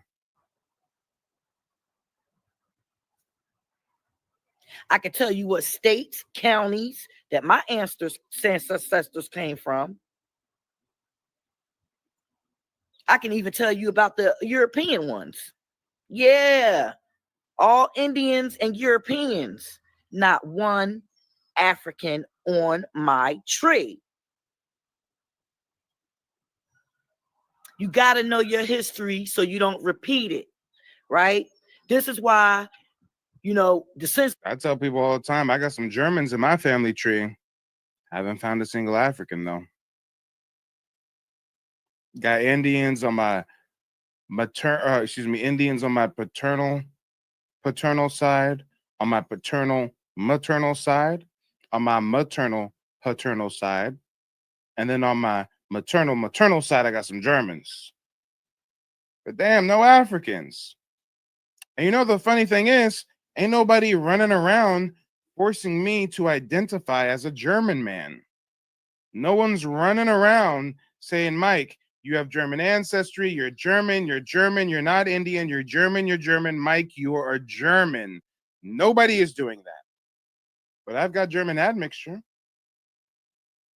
And there's folks out there who assume based on phenotype that I can have African admixture, and now it becomes, you're African. You're African. Reconnect with Mama Africa. You're African. Guys, let's play devil's advocate. Let's say, besides the indigenous heritage, besides the German lineage, let's say I had an African ancestor. So that doesn't make me an African now. Just like having a German man. See how that works? It's called admixture. If I've got a gumbo and I throw some spices in the gumbo, it's still a gumbo. If I've got a gumbo with sausage and shrimp, that's still a gumbo, whether you compare it to another gumbo that has sausage and chicken. If I say, you know what, sausage and chicken, wait a minute, let's throw some shrimp in there. Guess what? At its core, at its root, it's still a damn gumbo, ain't it? So you can take our Black indigenous heritage and you can throw in a little vanilla. You can throw in a little chocolate. You can throw in a little German chocolate. But that doesn't change the core of what it is. And when it comes to other admixture that we may have, no one is forcing us to exclusively identify with that admixture, but they want to assume that we have African admixture based on melanin and then use that as justification to force feed some African identity to us. I mean, guys, it don't make no sense.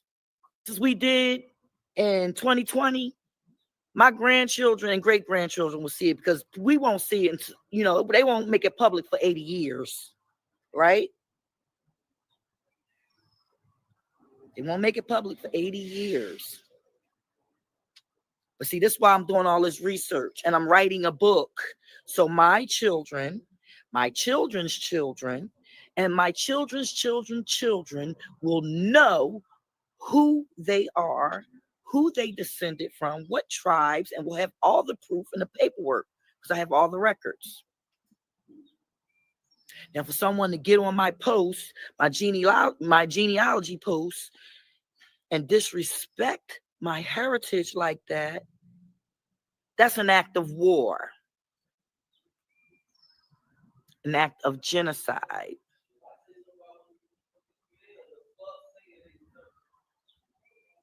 So I'm going to say this one more time. Everybody else that come on my post and disrespect me, how could this little beautiful Indian, me being an Indian, insult your blackness? Let's call a spade a spade. Sister right here don't look like no African. I've seen some Africans. I ain't never seen no African that looks like her. Come on. Let's talk about it. Explain that to me and make it make sense. Please make it make sense.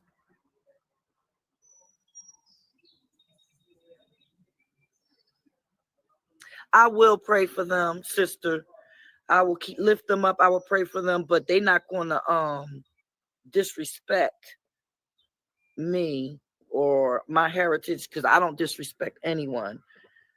Okay, but a colonizer tell me who I am, I damn sure ain't gonna let no motherfucking body that looks like me and tell me his great grandma Cherokee.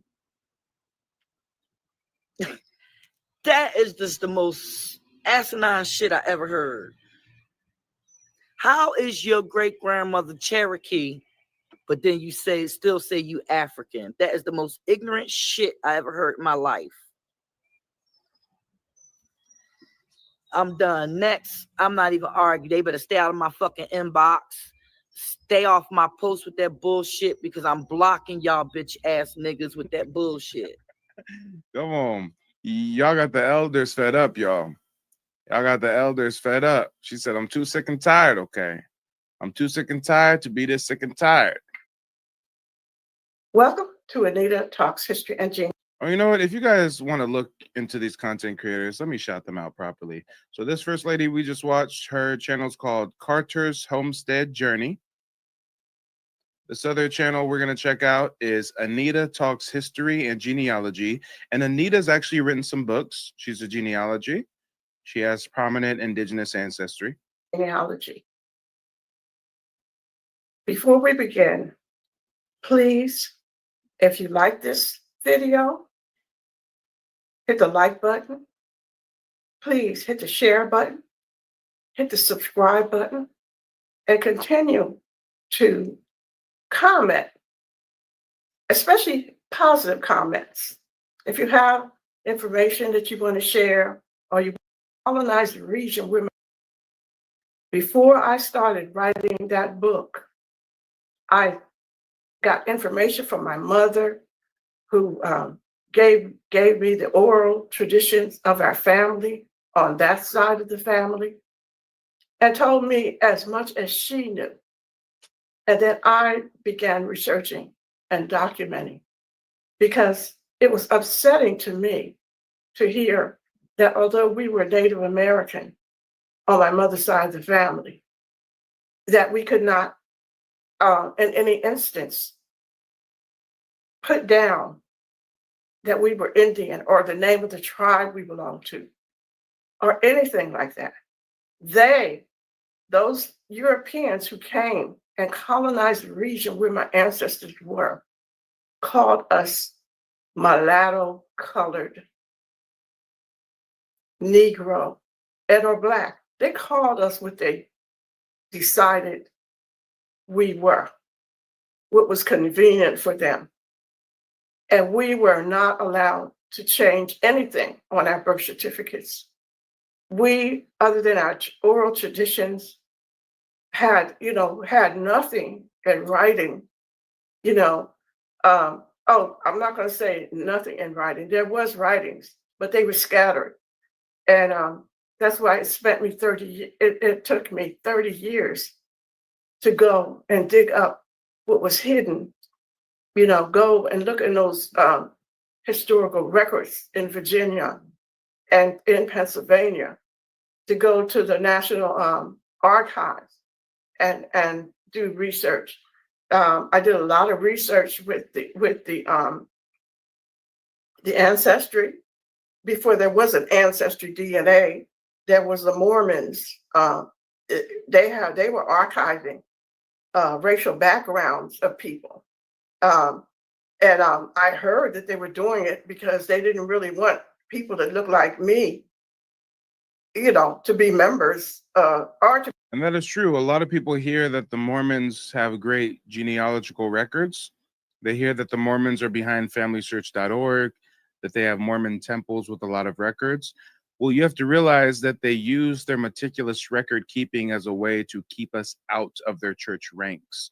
So yes, they do have access to a lot of records. You can use that as a source, but just like she said, recognize why they were keeping track. It was to disenfranchise us. Be full members of the Mormon church. That is what I heard. Research that. But from what I learned, even from former Mormons or Mormons themselves, it was true. And it may be true to this day. I don't know. But they're no different than any other of the people who colonized the Americas. They're just following the traditions that were set up when they began the colonization of the Americas. In other words, so we who do we associate being colonized with?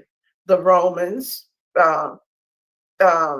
France, England, and then those other, some other European countries that come. Come on, y'all, it's time for a little history lesson.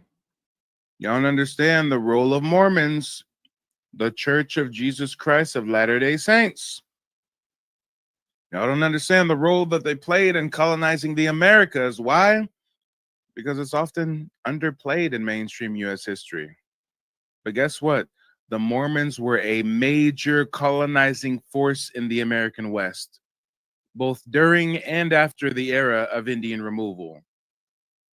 If you look at their settlement patterns, their missionary work, and the economic networks directly advanced U.S. expansion into indigenous territories.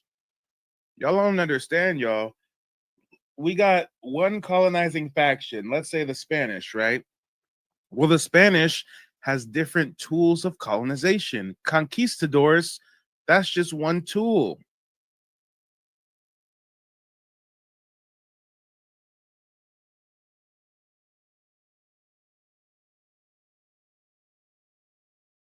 Y'all hear about these religious orders and these religious sects, and you think that they're just like, oh, they're about God and Jesus. No, they are a tool of colonization. Look at the Dune movie. They are the Bene Gesserit. The Bene Gesserit were modeled after Catholic nuns who were playing instrumental roles in colonizing the Americas.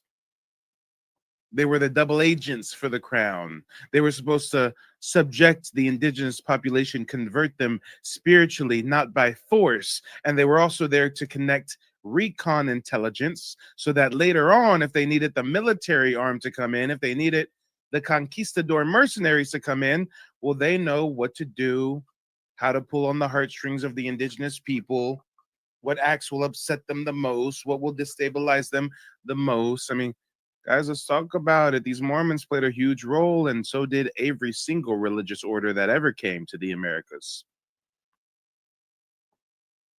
The Mormon theology was directly tied to manifest destiny. This was that Euro-American belief that settlers were destined to occupy and civilize the continent. Their scripture, especially the Book of Mormon, describes ancient American people who they saw as connected to Israelite heritage. Many Mormons believe that Native Americans were descendants from the Lamanites, and part of their mission was to convert them back to the true faith.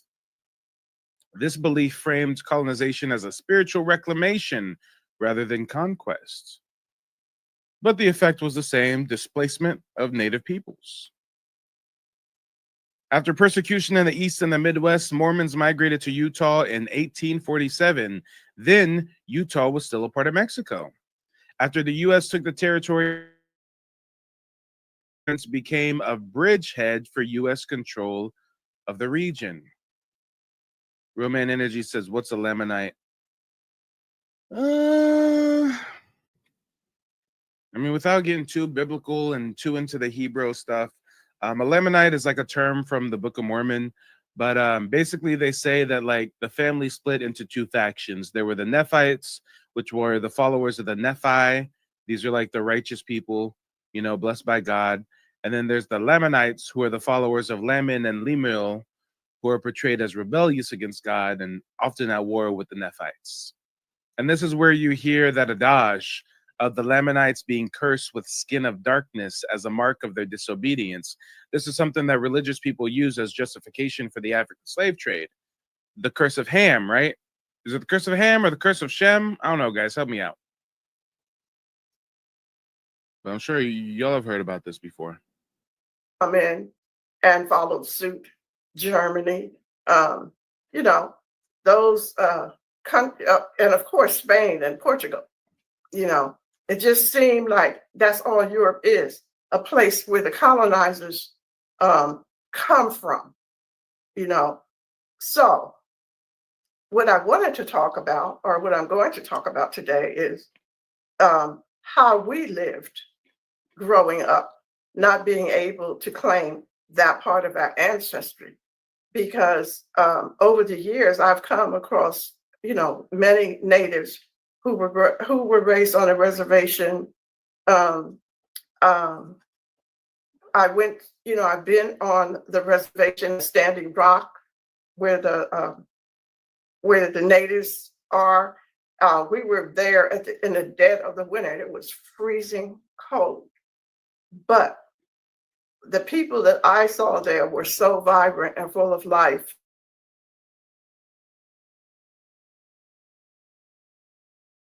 Because we were going and standing with them, you know, against these oil companies.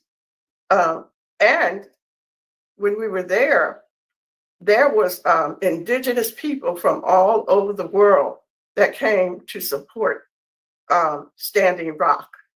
And that to me was so spiritual and so beautiful that being there in the dead of the winter did not bother me, you know. And I'm serious about the cold. You know, that cold, you're breathing it in and then it's coming right out of your mouth, and that, you know, oh, it was cold. But just seeing the people there and the people coming. And for anyone who doesn't know what the elder is referring to, in 2016, there was something called the Standing Rock protests. The Sioux tribe was protesting a pipeline that was being built right outside of the boundaries of the reservation. And I remember this because at the same time that this protest was happening, I was actually participating in a, was it Wachuma or peyote? It was peyote.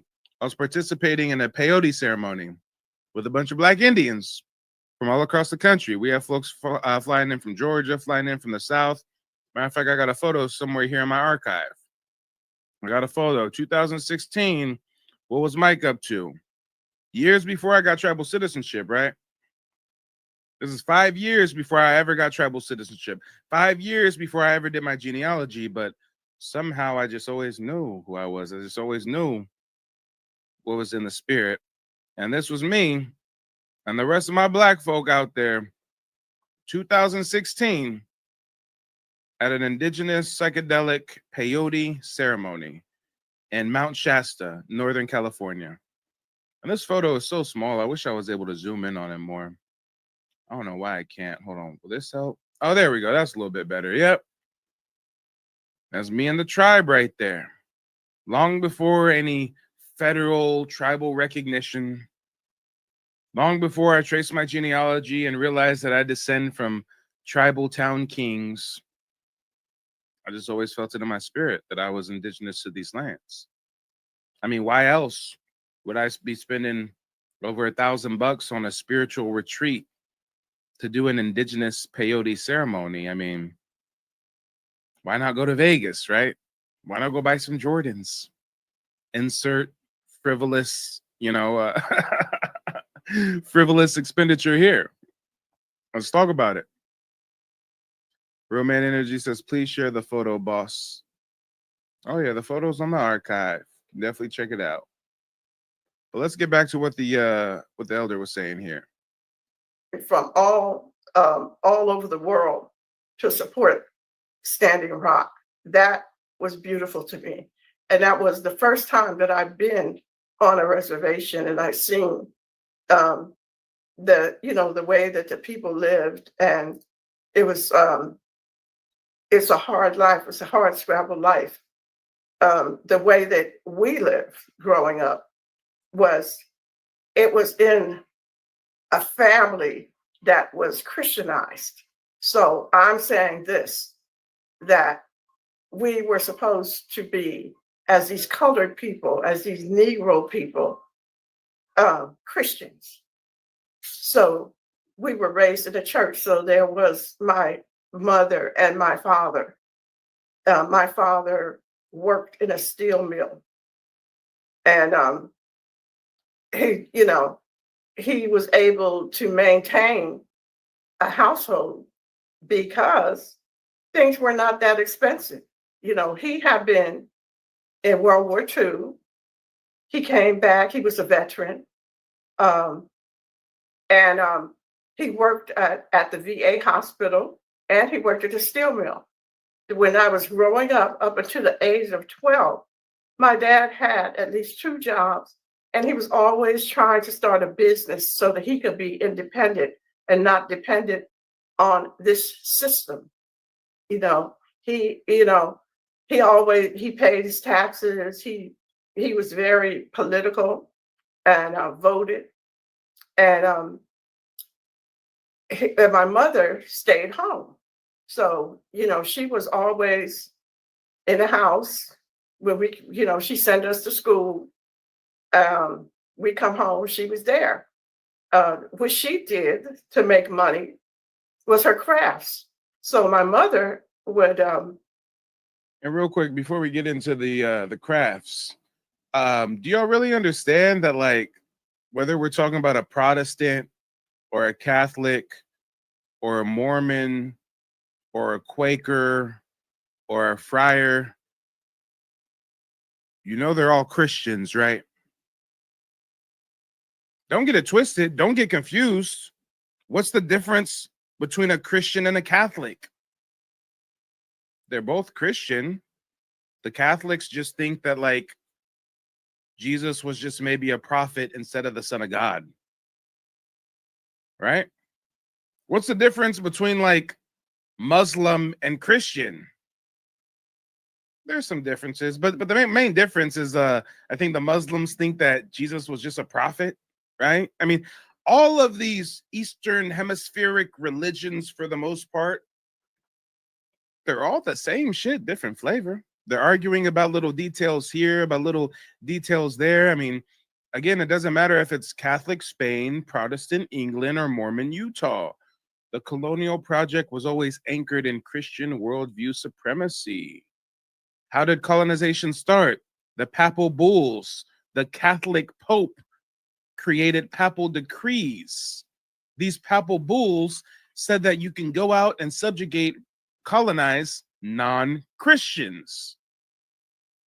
The Protestants brought manifest destiny theology and missionary societies. The Mormons, they kind of started their own unique biblical prophecy narrative, right? But all 3 of these factions framed indigenous lands and bodies as resources to be redeemed for God. They used baptism, Christian naming, and racialized record keeping to reclassify Native Black Americans. They even merged their church missions with settler state goals, ensuring that spiritual conversion was inseparable from political and racial assimilation. So by the late 1800s, there's large populations of dark-skinned Southeastern Native people, Creek, Cherokee, Seminole, Yamasee, and others, who are no longer officially Indian on paper, due to, in large part, church-administered records, missionary education, and Christian racial theology. This made it easier for the U.S. law to treat them as part of the Negro population, denying them land allotments, treaty rights, and recognition.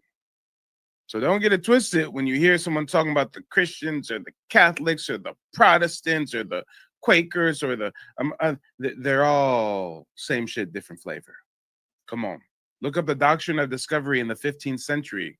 The Catholic popes set up papal bulls that declared that Christian nations had the divine right to claim non-Christian lands, enslave or convert the inhabitants, and seize resources.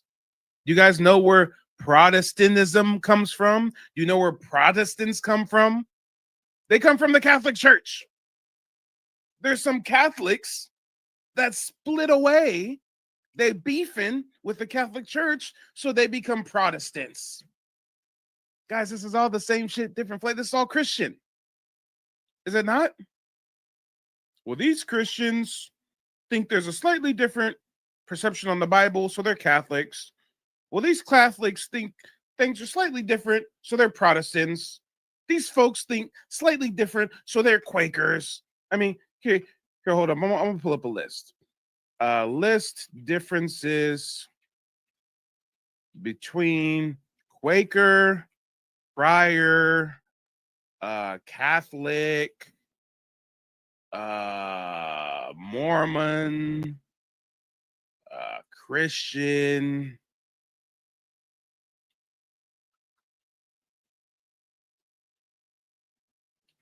Here we go. First and foremost, every single group I just named, whether it's a Christian, whether it's a Catholic, whether it's a Friar, whether it's a Quaker, whether it's a Mormon, they're all Christian. They all have a Christian base.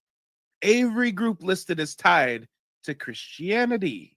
They're all tied to the belief that Jesus Christ is the Son of God / the Savior of the Bible in one way or another. But here's some differences. The Christians that we know have like a broad umbrella. They follow the teachings of Jesus Christ, accept the Bible as scripture. But there's many different branches of Christian. There's Catholic, there's Protestant, there's Orthodox, there's Eastern Orthodox, etc., etc. Then when you got the Catholic is just the largest denomination of Christians. You got Christians, then the largest group of Christians are Catholics. Same shit, different flavor. But y'all don't know. A lot of us do. Not a knock to those that don't know. They're not teaching us this in school, right? The main difference between Christian and Catholic is the Catholic really put a lot of the power on the Pope, a lot of power on the church, whether the Christians didn't put so much power on the church, right? But when we talk about the friars are an order within the Catholic faith. They have some Catholic beliefs, but a lot of them take vows of poverty, chastity, obedience, etc., etc. When you talk about the Quaker, well, goddamn it, Quakers are just a denomination of Protestants. Come on, guys. You've got the Christian. The Christian has the largest denomination that's Catholic. Under Christian, you've got Protestants. Under Protestants, you've got Quakers. I mean, guys, it's the same shit, different flavor. Come on. Come on. Let's talk about it. Well, let's get back to the video, y'all. I'm tired of this Bible thumping. But somebody got to thump on the Bible a little bit. Somebody got to thump on it. And shout out to Nikisha. If you're still watching, Nikisha, I forgot to thank you an hour ago for your Cash App. Thank you. Keisha says, can't wait to get started with you. Well, Nikisha, I look forward to connecting with you as well. Thank you for the contribution. I appreciate you sliding something in the brown paper bag. Any kind of craft that you could think of, as far as she could knit and she could crochet. So she would knit and crochet. She would bake, make baked goods and sell them. And my aunts who were working outside the home would ask her to, knit and crochet for them. Also, she would sew. We always had a little Singer sewing machine. So she would make, do her crafts and make money from them. She made hats. So she would make hats for the church that we went to for my aunts who worked. So they would come and have their meeting in the house and tell her, you know, they called her Vivian because that was my mother's name. And they would ask her about, you know, what kind of material she had. They would tell her what kind of, you know, hat they wanted for church. And she would get it. She would get the material and she would make the hats and sell them. And they paid her. So my mother always had pin money. And she was always, you know, if she didn't sew something, you know, or make it from scratch, she would order it from the Sears catalog.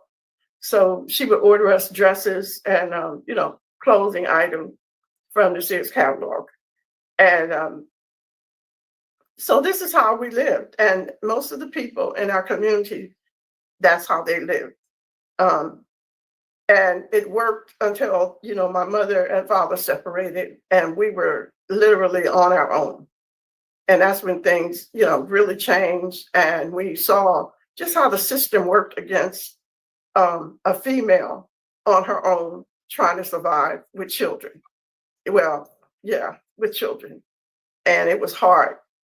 And I just I did not like seeing my mother, you know, suffering, you know, going through the fact that she was now a single woman and she had been married most of her life, depending on, you know, outside outside sources in order to survive. So we were, you know, we were making it. We were just barely making it. And there was not a lot of thought about, you know, who we were, you know, other than the fact that we had moved to another community that was more racist than the one we came from. Or maybe I was more aware because that was when I was like 12 years old. And I was more aware of the racism from the white people who owned the factories, who controlled our means of, you know, our means of survival. Forget about welfare. You were not allowed to get welfare because my mother and father did not divorce. Even though he left her, she did not believe in divorce. And as long as she was still married to him, it was up to him to support us or not.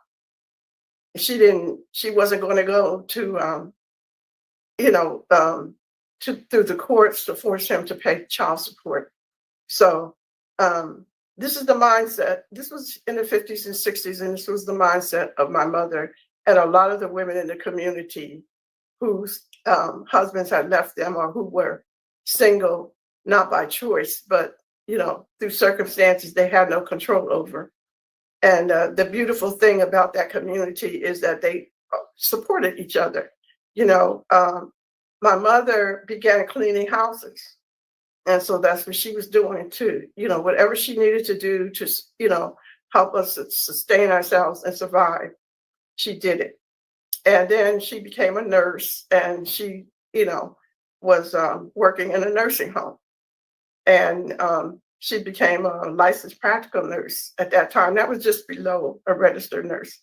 And so that is how my mother sustained herself. And we were not talking about what our ethnicity was. At that point, it was, you know, there was no talk about, you know, us being Native or anything like that. That had ended. So that, you know, we moved from Pennsylvania, where, you know, where I grew up, to California. And that is when, you know, things really, you know, started changing, where there were more job opportunities, where there was more education.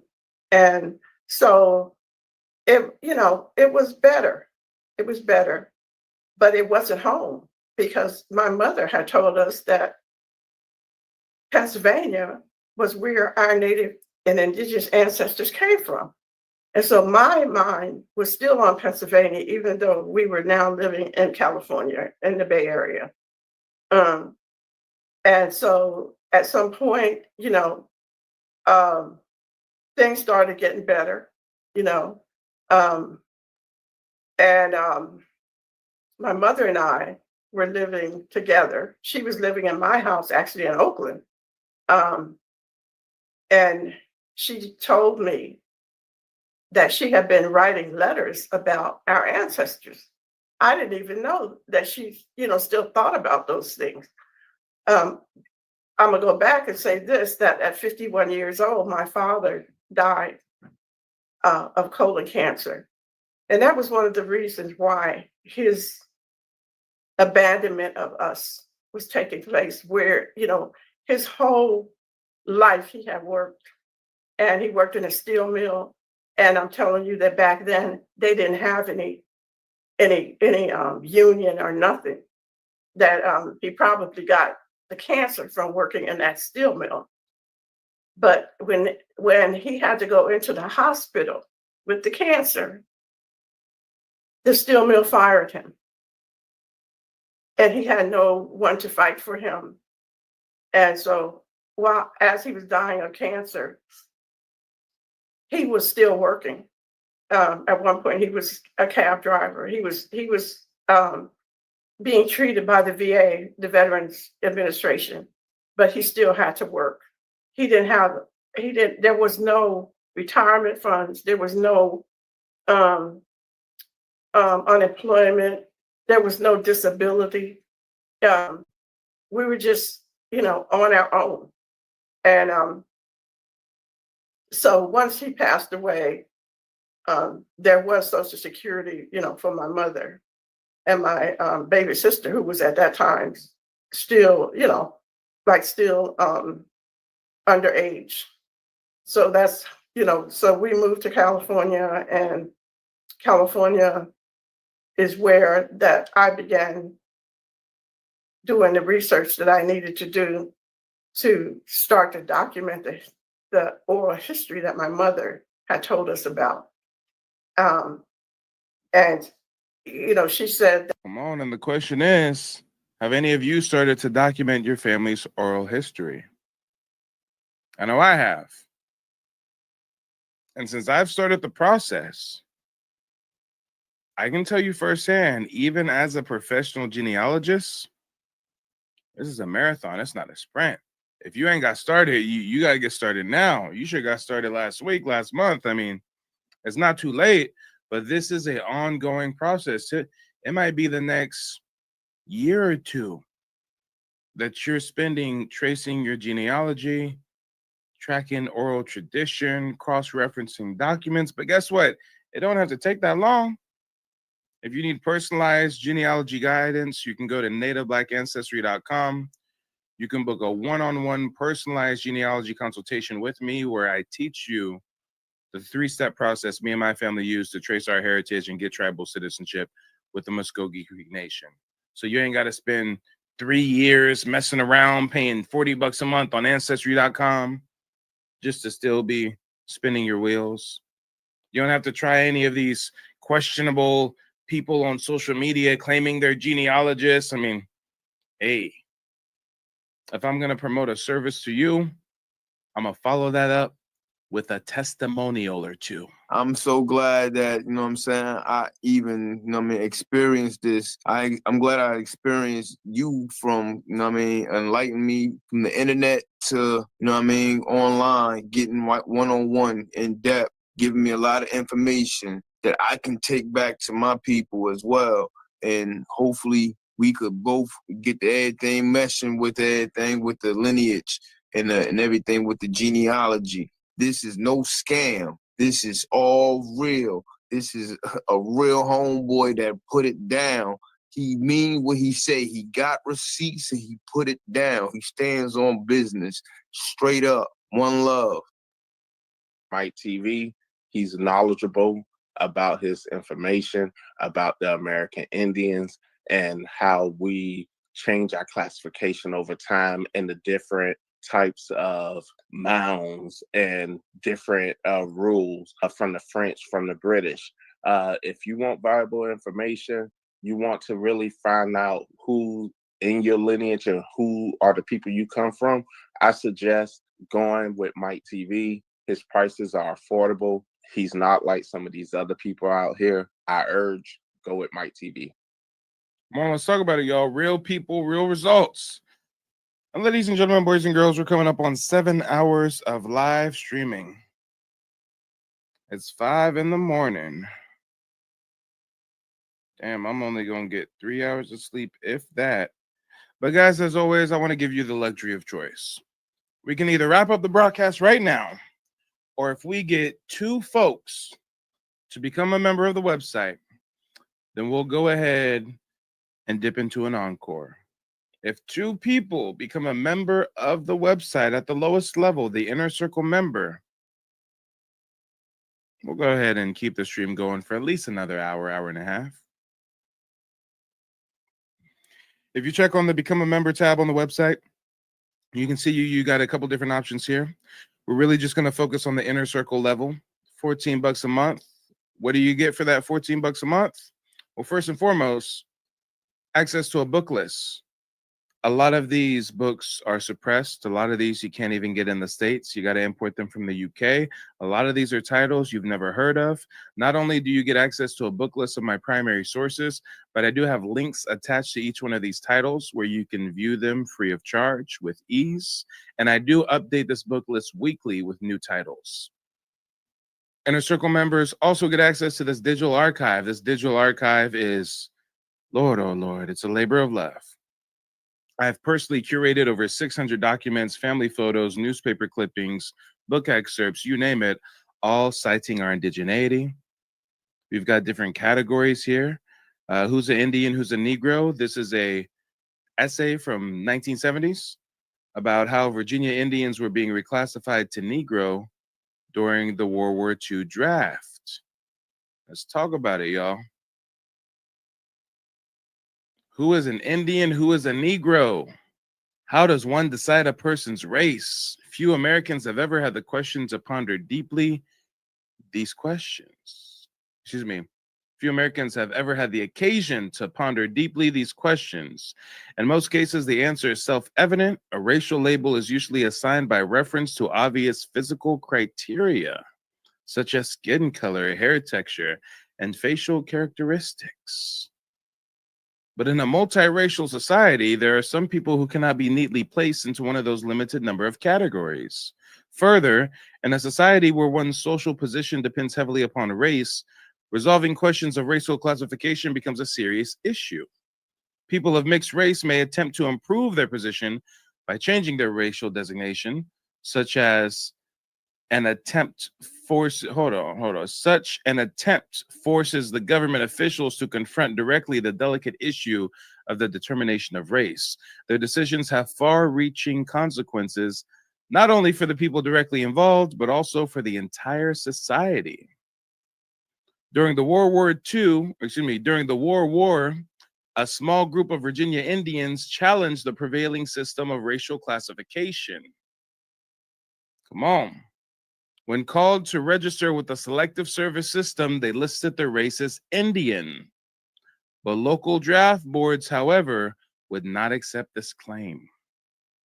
Let's talk about it, y'all. Who's an Indian? Who's a Negro? Virginia Indians in the World War II draft. Make sure to check it out. But there's a lot of treasure troves here in this digital archive. I've actually got ex-slave interviews. These are interviews with folks who were enslaved on plantations, but wait, there's more. These are ex-slave interviews from Black Indians kidnapped and reclassified. This first story right here, Spence Johnson, this is a heavy hitter. Spence Johnson was born free, a member of the Choctaw Nation in Indian Territory in the 1850s. He does not know his exact age. Him and his mother were stolen and sold at auction in Shreveport to Riley Surratt, who lived near Shreveport on the Texas-Louisiana line. Come on. I got countless historical resources here available for only what? $14 a month? And this digital archive does get updated weekly with new information, just like the book list. This last one is really profound. Indian slave ads. I know today we were talking about some of the reclassification, how some indigenous people were reclassified as mulatto. Well, it's different when you're reading it for yourself, right? Prince William, June 1st, 1776, $10 reward. Run away from the subscriber on his journey from Williamsburg on the 11th of May near King William County, a mulatto servant man named John Newton, about 20 years of age, an Indian by birth. So we got an Indian by birth reclassified as a mulatto servant. Okay. All right. So when you see ancestors classified as mulatto, yeah, let's talk about it.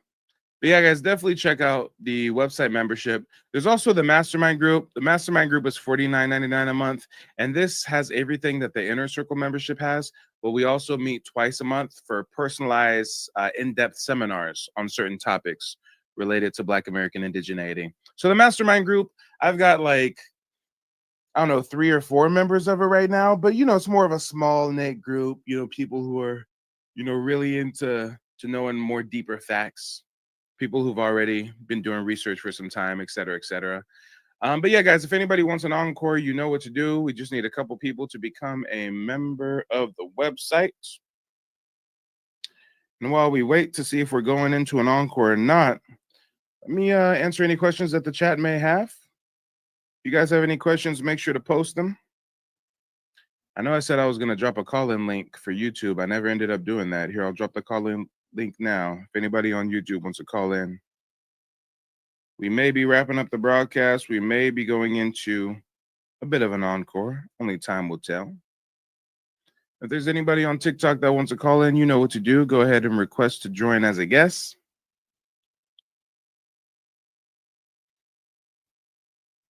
But we're going to play a little bit more of the elder here while we see if we're wrapping up this broadcast or not. That we were in Berks County, and she was saying, oh, my ancestors, my great-great-grandfathers were in the Civil War out of Lancaster County, Pennsylvania. And she told me about an incident that had taken place with where they fought back against the militia that was coming in looking for escaped slaves over here. And so when she was saying that prior to the Civil War, our ancestors were free, basically.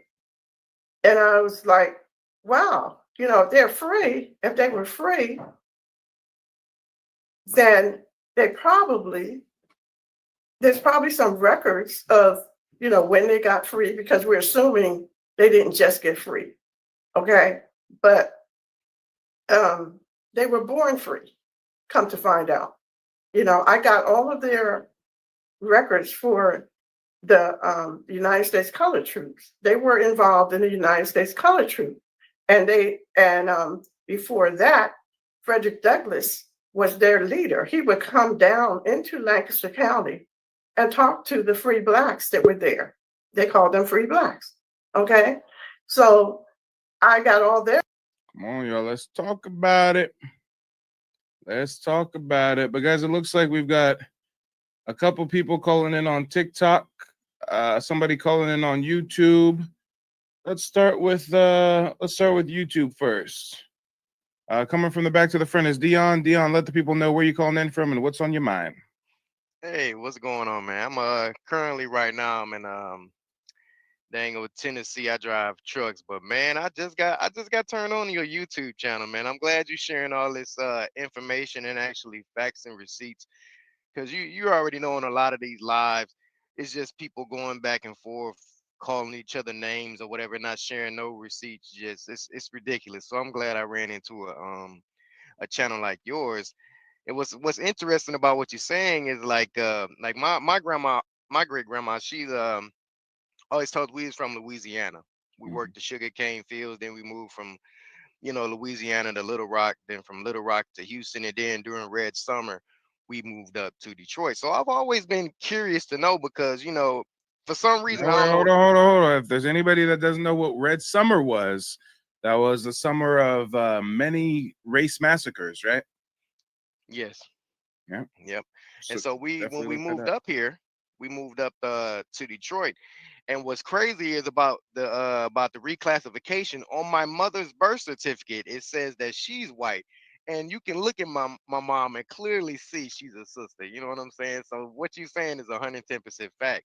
So I'm pretty sure I have native ancestry. I'm just not sure. You know what I'm saying? What the full background of it. Because our great grandparents, a lot of them don't talk about it that much unless you ask them. Then they'll give you the full rundown, but a lot of the time they really don't talk about it that much. So I'm glad to see you, Chan. I sent you an email.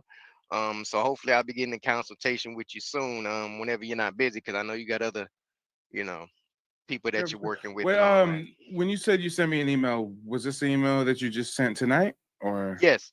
Yeah, I sent it about maybe 30 minutes ago. Yeah. Oh, okay, cool. Now, the reason why I asked is because I got my inbox flooded with like 50 unread messages, and I spent like most of the day today going through all of those. So I was like, I know he wasn't a message that I missed. So yeah, no, Yeah. if that message came through while I was live, as soon as I get off, I'll definitely reply to you. Yeah, I know you get to it when you can, man. I know you be busy. I know a lot of our people are flooding your inboxes because it's a huge topic right now. So yeah, most And likely. actually, real quick, did you send that email to Mike at nativeblack.ancestry.com? Yes, that's where I sent it to. Yep, I sent it Mm, there. Yeah, but that's crazy. But yeah, exactly. Cause even my grandma says we have I see native, it but she now. never got into detail about it. So Yeah. I'm pretty sure I got a lot of veterans in my family and certain Hmm. Revolutionary War and a lot of things. So yeah, I'm very curious to see what comes up now. On my dad's side, it's a little different because my dad, he's he was adopted. He didn't know who his father was, but he knew who his mother was. So that's a different story. But on my mom's Yeah. side, I've got a lot of clients who are truckers, actually. See, the way that I do it is I provide those one-on-one genealogy consultations to basically give folks the game so they can do it on their own and save money, not having to hire a professional genealogist. But I do come across truckers and other people who just don't have the time to do this type of meticulous research. So that's where, they look to enlist me to assist them or something of the sort. But the research reveals a lot more than just indigenous ancestry. I can reveal whether or not you got ancestors who were slaves or free. I mean, so many right? of my clients are surprised to find that they got ancestors listed as free people of color. Some of them own plantations. Some of them was owning slaves, buying slaves to give them their freedom, all kinds of shit, right? And we would never know unless we do the genealogy. That's crazy. Yeah, because a lot of people do bring that up as well. That well, black people own slaves. I'm like, I'm pretty sure there was a something more to it than what you're saying because back in those days, you had to own this. You had to be owned by somebody. Well, here, how about like this? So most people in the family have like a wealthy family member, right? I'm sure that you got somebody in the family who's like pretty well off, right? Yeah, like in Houston, uh on that side down south, we have shoot, one of our family members, he owns over 45 acres of land. Yeah, exactly. So if you got a prominent family member who's well off, just like you said, you got to be a slave to somebody. So what's better for me to be classified as the slave of my uncle or my grandpa or something versus me being the slave of some random ass stranger who's going to treat me who knows which way? I'd much rather Yeah, be a slave of family that's going to keep us together and protect us from being put out on the open market because yeah. that's what you're afraid of, being put out on the open market. Yeah, because back then they were even capturing free people and putting them into bondage, but even in their Bible that they love to teach, it says he that stealeth a man and he be caught in his hands shall be put to death. So a lot of the stuff that's in their own book they don't even believe in, like the removal of landmarks. You know what I'm saying? That's against God to remove the landmarks of your dang old neighbor, meaning taking their land, but they broke that as well. So there's a lot of things um that they did not follow at all. But you doing great work, man. I'm glad to see we got some of our people that's actually trying to get to the bottom of it instead of just trying to get clicks and views, you know what I'm saying, and not giving the people nothing in return but heartache and all that dang old BS. So you're doing a good job, man. Yeah, I appreciate it, brother. Appreciate it. Nice chopping it up with you. And yeah, next time you see me live, if you see that link in the chat, don't hesitate to call in. All right, I will. You have a good All one, right. boss. You too. Take it easy. Stay safe on that road. All right. Peace. All right. Shout out to all the truckers. Y'all are really the backbone of America, regardless of how cliche that sounds. We got Indian Style over on TikTok. Indian Style, let us know where you're calling in from and what's on your mind.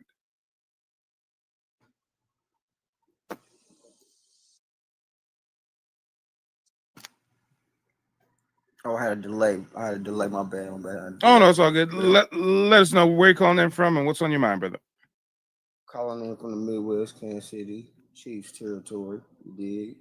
But I just had to call in. Just I can verify. You know what I'm saying? You from YouTube before this shit, my TV. So shout out to that. And I think that you know what I'm saying, I can see, let me speak for my damn self. Bro, you being shadow banned. And you know what I'm saying, not even saying that to say it, but you can see the results of it, you know what I'm saying? Because there's no way that the folks, even the small views they give you credit for. This information, you know what I'm saying, should have, you know what I'm saying, you're not a man of the algorithm, I'll say that. You see what I'm saying? And folks can understand that talk, and how you do what you do and how methodically you do it. That's a threat, my guy.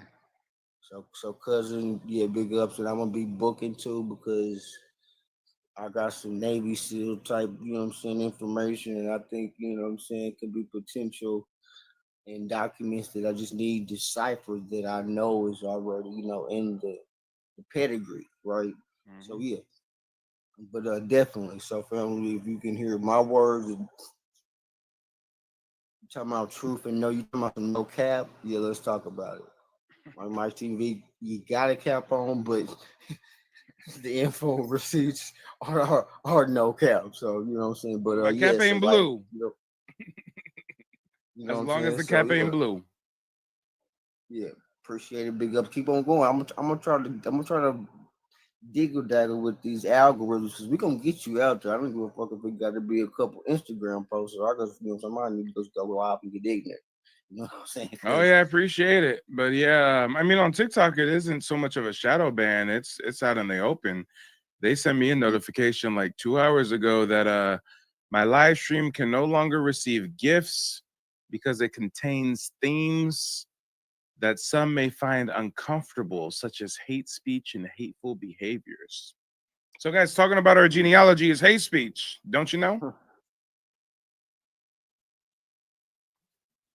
Come on, let's talk about it.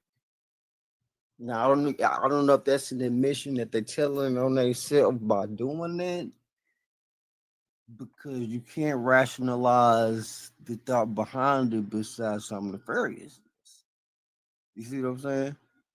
Because this is so innocent, so pure. This research it is, but Dang. If I was a white American, discussing my genealogy wouldn't be hate speech. But hey, although I may be a bit fair-skinned, I still don't have the complexion for the protection. But if you got any words you want to leave us with, brother, before I wrap up this broadcast, go ahead, lay it on us. No, that's good. That's good. The true Victoria's Secret is out. So, you know what I'm saying with that. Victoria thought she wasn't going to tell nobody, but the secret is out, okay? We know all about it. Well, shout out to Indian Style. Thanks for calling in, brother. And shout out to long-term viewers like you that have been rocking with me on YouTube for a long time. Appreciate it. You see how natural and organic this has all been, right? I mean, I didn't start on YouTube talking about tribal citizenship or black folks being Indians or nothing, but right around the time that I started to expose, Umar Johnson and the whole Pan-African stuff, that's when I started to see that there was a lot of black folks getting in touch with their Aboriginal roots. And at the same time, there was a lot of people trying to discount our genealogy. So I was like, wait a minute, guys, hold on. Like, I'm black and I'm a member of a, like, it's real. This exists. Look, I got the Ancestry. And since then, I've been on a mission to wake people up, show them how to do what me and my family did. But yeah, if you got any last words, any closing remarks, lay it on us real quick, brother, before we wrap up the broadcast. That's it. We can wrap it up, fam. Peace. And I know you be on here daily, so I'll just catch you on the next one. Yeah, catch you on the next one, brother. Till next time. All right, and ladies and gentlemen, boys and girls, that's all I have for you today. I'm about to smoke a fat J and watch the original Star Trek because I am a purist and I am watching the Star Trek series in chronological order. I know where they do that at. I'm watching Star Trek episodes from 1967 right now. I'm going to be so ecstatic once I get into the 90s. Star Trek Next Generation era, Picard era, black dude from Reading Rainbow era. He had the glasses, the visor thing, right? Right now I'm stuck in the 60s with it, y'all. But hey, it's not too bad of a place to be stuck at. I'm with the original Aurora right now. Uhura, Star Trek, the Uhura actress, Native Black American woman. I forget if it was Choctaw or Cherokee lineage, but she was a trailblazer for Native Black American representation on the TV screen. Of course, they had to Africanize her character, right? Her character she played was like from Africa, from the Mendiga tribe or some shit, but we got a Native Black American woman up there making history.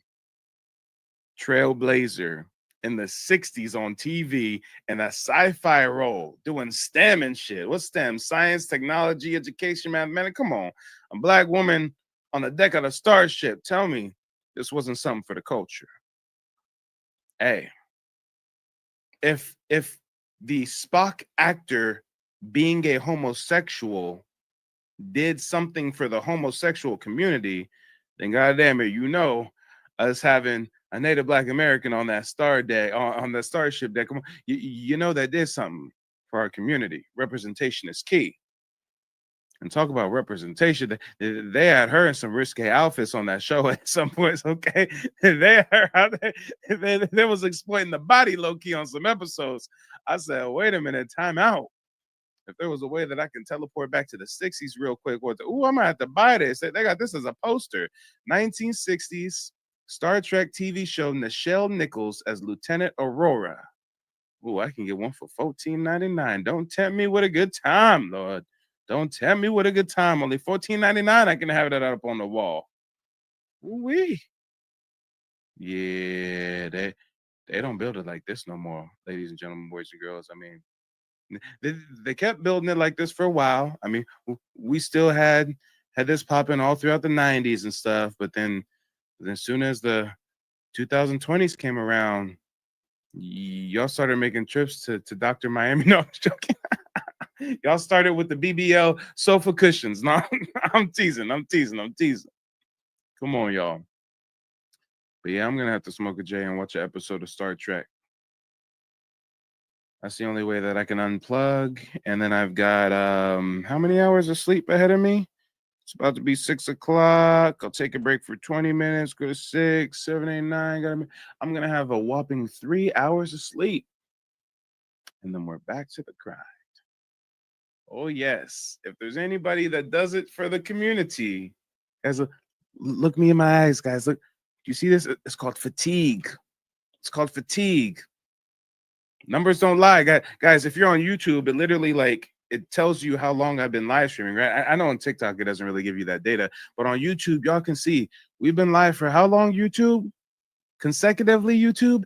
7 hours, 11 minutes, and 50 seconds. Ain't nobody doing it like me. Shout out to everybody a part of the Great Awakening. Shout out to everybody posting social media content, waking people up to their indigeneity. But God damn it, ain't nobody doing it like me. Put a 0 in the chat if you ain't never seen nobody in this genre do a 7-hour live stream straight on nothing but historical receipts. I see some people out there do hour-long live stream, 2-hour-long live stream, 2.5 hour, 3-hour-long live stream, maybe. Have y'all seen anybody out there highlighting our indigeneity with this type of heavy-handed receiptery? I don't even think that's a word, but we're going to go with it. I'm tired. Receiptery. This is fine receiptery. Mwah! The receiptery is on par with the best of the best of the best of the very, very best. 7 hours straight standing on business, 7 hours straight standing on lineage, interweaving my own family case study and racial reclassification with a broader picture of the disenfranchisement, the stripping away of our heritage. I mean, for 7 hours straight, I just pulled a whole shift. I just pulled a whole 9 to 5 right now on stream. I just pulled a whole damn near 8-hour work shift. Fuck with your boy. If you appreciate the work, if you want to help me not just keep the lights on, but keep on getting this message out there, keep on creating services and products that our community needs, because again, it's one thing to come on here and talk about Black folks as Indians, but it's another thing to put yourself in the position to make your career educating your community. Somebody had a consultation with me 2 days ago. They said, Mike, I ain't trying to say nothing bad, but I first, years ago, I came across Dane Calloway. And Dane Calloway was cool. He was making nice videos, but he was kind of leaving us with a gap. He was leaving us with a void. He didn't really give us any solutions. I mean, he sold like some book about genealogy or how to do your genealogy, but guys, I've even had some genealogy clients come to me and say, yeah, I bought his book, but I never really read it. I mean, it just sat on the shelf, I mean, and that's no knock at that man. But I come from a different background. I don't come from finding success on social media. Guys, if my background, if the highest level of financial success I had achieved was from social media content creation, then things would be different. That's where you get the folks doing a little bit of clout chasing and a little bit of clickbaiting and a little anything for the clicks and the views, because that's your best way to make that type of income. But guys, I don't come from that background. At 17 years old, I dropped out of college and became a licensed realtor. At 18 years old, I was managing the largest financial decision of most middle-aged people's lives as a fucking teenager, selling property all throughout Northern California. By the time I hit my mid-20s, I segued that into opening an insurance practice. I got out of real estate, went into supplemental benefits, ran up the numbers, sold the insurance business after COVID, opened up a boutique marketing agency, ran the marketing agency for a couple years, and then said, wait a minute, my community needs me. The people need something. That there's a lot of people waking up, but not a lot of people providing a roadmap. There's a lot of people creating content about this, but not a lot of people providing solutions. So I say all that to say, I am successful in what I do. I do keep the lights on. I'm not starving out here. But I took a pay cut. I took a significant pay cut to go out on a limb to feed my people.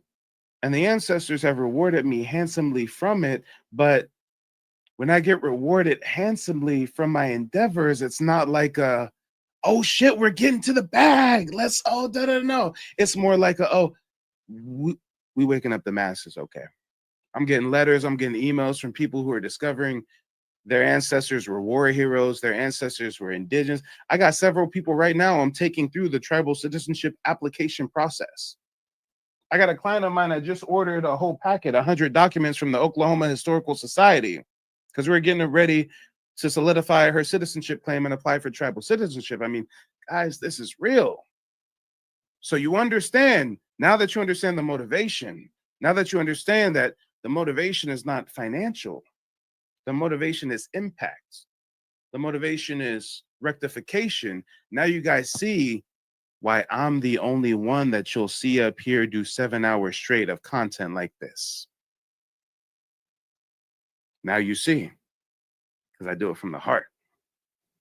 If it was just about getting a bag, I could have did an hour-long stream. I could have did a 2-hour-long stream, clipped it up real good, dropped it on YouTube, put some ads in there, some client testimonials. If it was just about getting to a bag, but if it's about waking up the people, oh Lord, if it's about waking up the people, you ain't got no time limit. You ain't got no work hours. You ain't got no clock in. You ain't got no clock out. You got 24/7, 365. You got, oh shit, I just did 7 hours of live streaming. I'm gonna smoke a joint watch a Star Trek episode, and go to sleep for 3 hours, and then get right back to the grind. Because we at war, and not a whole lot of people know it. But I digress. I'm gonna get off my soapbox. I'm just saying all that to say that you can tell the real from the fake by the works, by the actions, and by other things as well. I know a lot of you guys are falling victim to a lot of these folks online claiming they can build you a family tree or do this, do that. Lord knows about, I'd say 60% of my clients come to me after being scammed by somebody else. Do you know how bittersweet that is? Do you know how bittersweet? I mean, yes, we got another Black American coming to get some gems dropped on them, learn how to trace their heritage, be equipped with knowledge so that they can do what they need to do to preserve their family's history. But God damn it, it's so bittersweet when I'm doing the consultation and the first 10 minutes, they're venting and ranting and raving about how some motherfucker on TikTok got them for $150, about how somebody on Instagram got them for $300, about how some dude on YouTube got them for $250. Damn. So again, I say all that to say, there's a lot of people who are going to try to monetize. They're going to try to monetize the awakening. They're going to try to position themselves in authoritative positions, positions of power. They're going to promote themselves as something grander than they are to drive traffic to a scheme of some sort. And I know I'm a little biased because I'm warning you against other genealogists, and I'm a genealogist. So some of you guys are like, Mike, that's a conflict of interest. No, I'm saying all that to say you can go with whoever you want to go with for genealogy research. But if I'm looking into genealogy and I'm more specifically trying to find indigenous ancestry, and even more so, I'm trying to find indigenous ancestors that were racially reclassified. Well, God damn it. First of all, I want a Black person to be my genealogist. Second of all, I want someone who's actually affiliated with a tribe to be my genealogist. I mean, I'm just saying there's levels to this. You can go out on Ancestry.com. Look, I'll pull it up right now. You can go on Ancestry.com. And if you want Ancestry.com professional genealogists to help you out, prices start. Oh, wait, I just had it. Prices start as low as $3,700. That's just what prices start at. And guess what? Chances are your genealogist with Ancestry.com is not a Black person.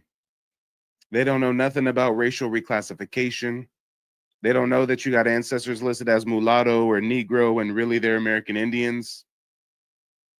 Matter of fact, the genealogist with Ancestry.com most likely is not a member of any tribe. About it, they want damn near $4,000 just to build you a family tree. Family tree is just step one. That's really just the tip of the iceberg. And they want damn near $4,000 just to help you with step one. Good luck with the rest of it. So again, I'm a little biased. I'll be the first one to tell you I'm a genealogist. Okay. But I'm in a real fucked up position because it's not like there's a lot of other professional genealogists out there in our community that you can go through that I'm competing with. Guys, I have no competition. I'm competing with scammers. I'm competing with frauds. You have never seen a native Black American with tribal citizenship providing genealogy services to their community. I'm sorry, it doesn't exist. I am one of one. I wish it wasn't that way. I pray it's not that way much longer. Think about it. Stop and think about it for a moment. You guys have come across many people on social media promoting our indigeneity. Facts. You probably have even seen some people online who have tribal citizenship. Facts. but have you ever seen a member of our community with tribal citizenship providing genealogy services? Yes or no? Put a 0 in the chat if you've never seen it before. Put a 1 in the chat if you have seen it. Put a 1 in the chat if there's some other Black Americans out there with tribal citizenship. Doesn't matter if it's a federally recognized tribe or a state recognized tribe, just tribal citizenship in general. Have you ever seen a member of our community with tribal citizenship providing genealogy services? Fuck it. We don't even have to say genealogy services. Let's just say paid. Anything, anybody. I'm seeing nothing but zeros on TikTok. I'm seeing nothing but zeros on YouTube. This is what I'm talking about. So not only am I one of one, but I'm in competition with fucking scammers, because the scammers know that we're in the middle of a great awakening. People have a problem. Their ancestry has been kept from them. If you want to make money, you got to provide a solution. What does a scammer do? Promote that they're going to provide you with a solution and not give you a damn thing.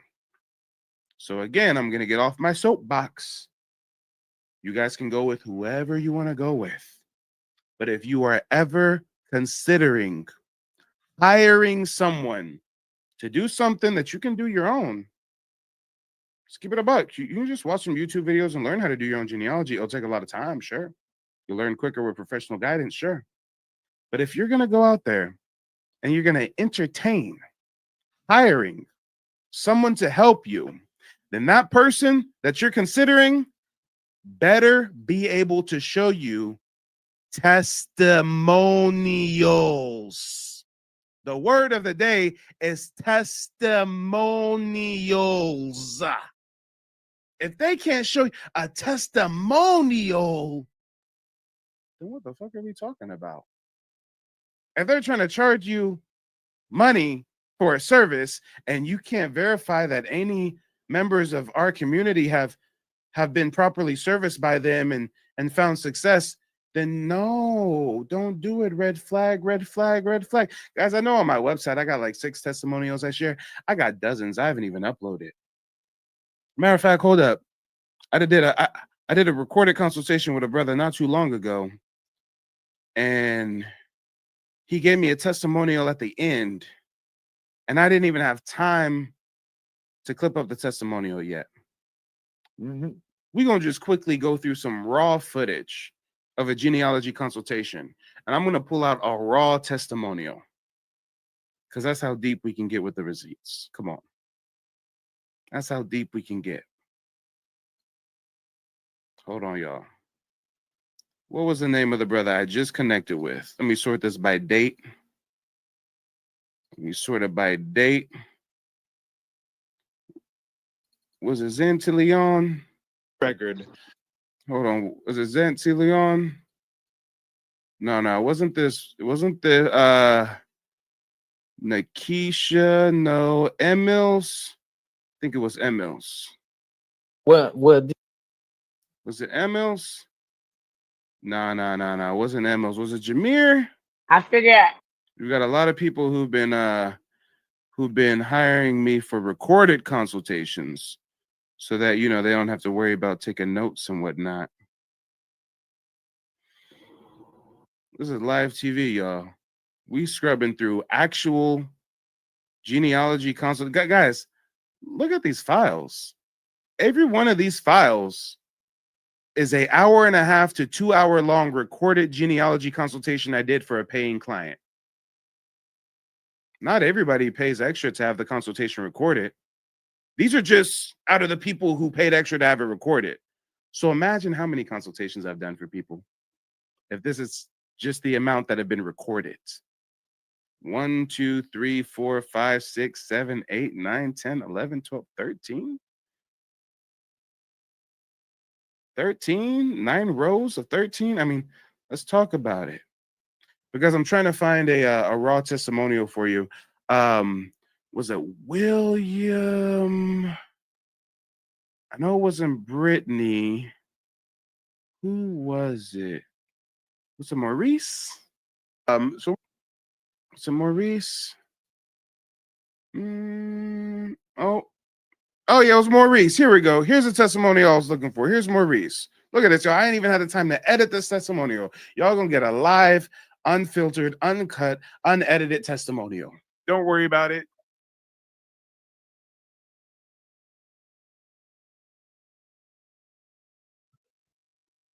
Yo, what's up? This is Maurice / Miko Wolf with Peace Pipe TV.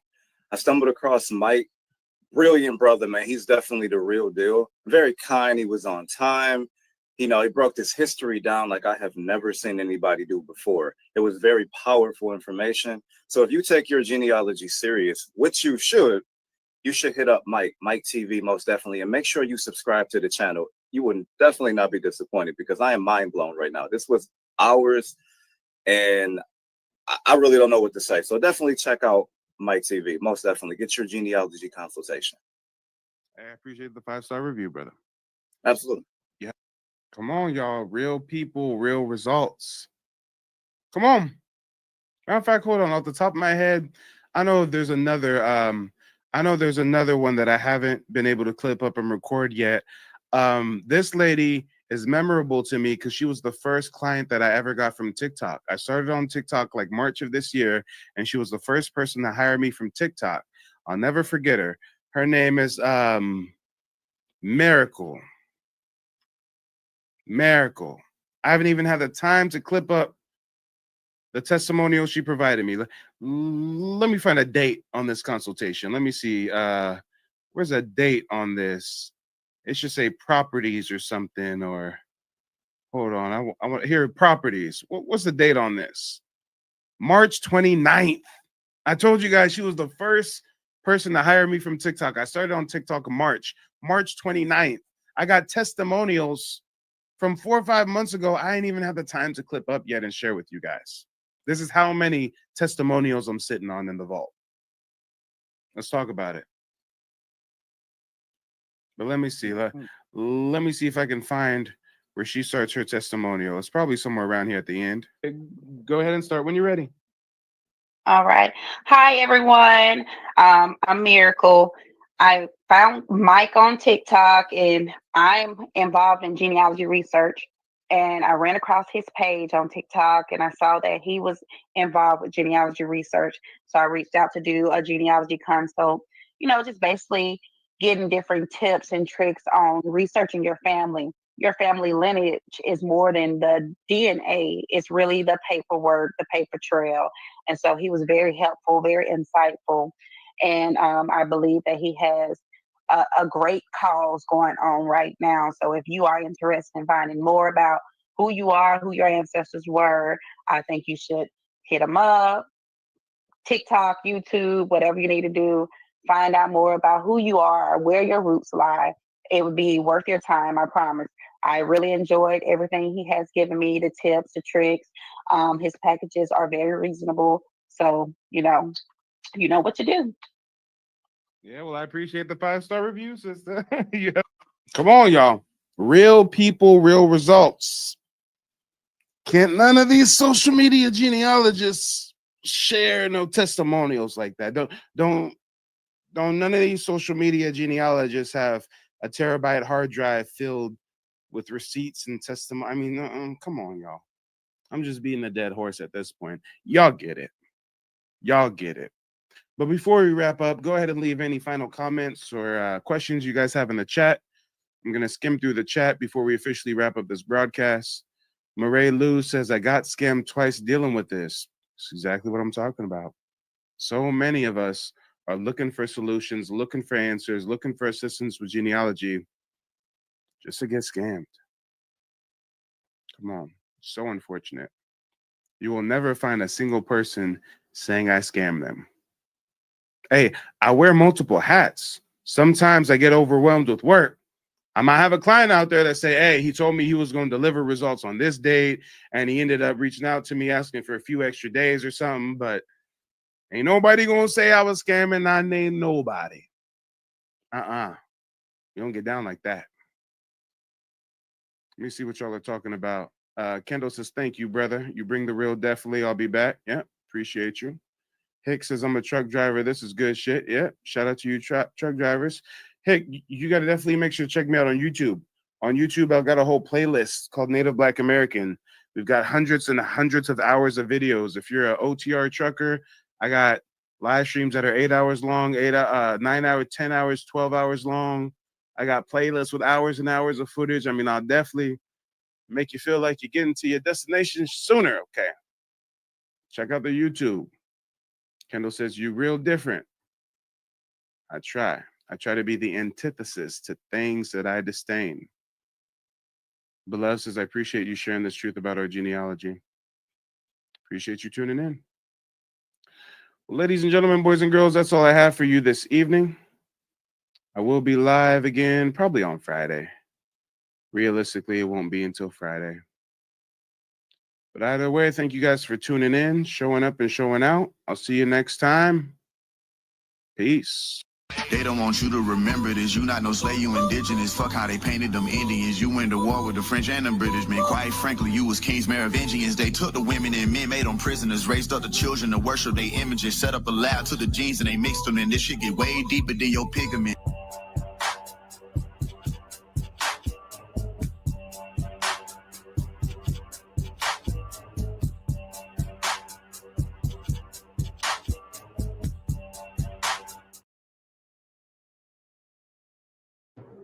"100 years later, the Negro is still languishing in the corners of American society and finds himself in exile in his own land." Now, have you ever wondered what that passage meant from Martin Luther King's I Have a Dream speech? I did, and what I found was one of the biggest secrets that's not really a secret at all, except to many African Americans, is they are not descended from Africans.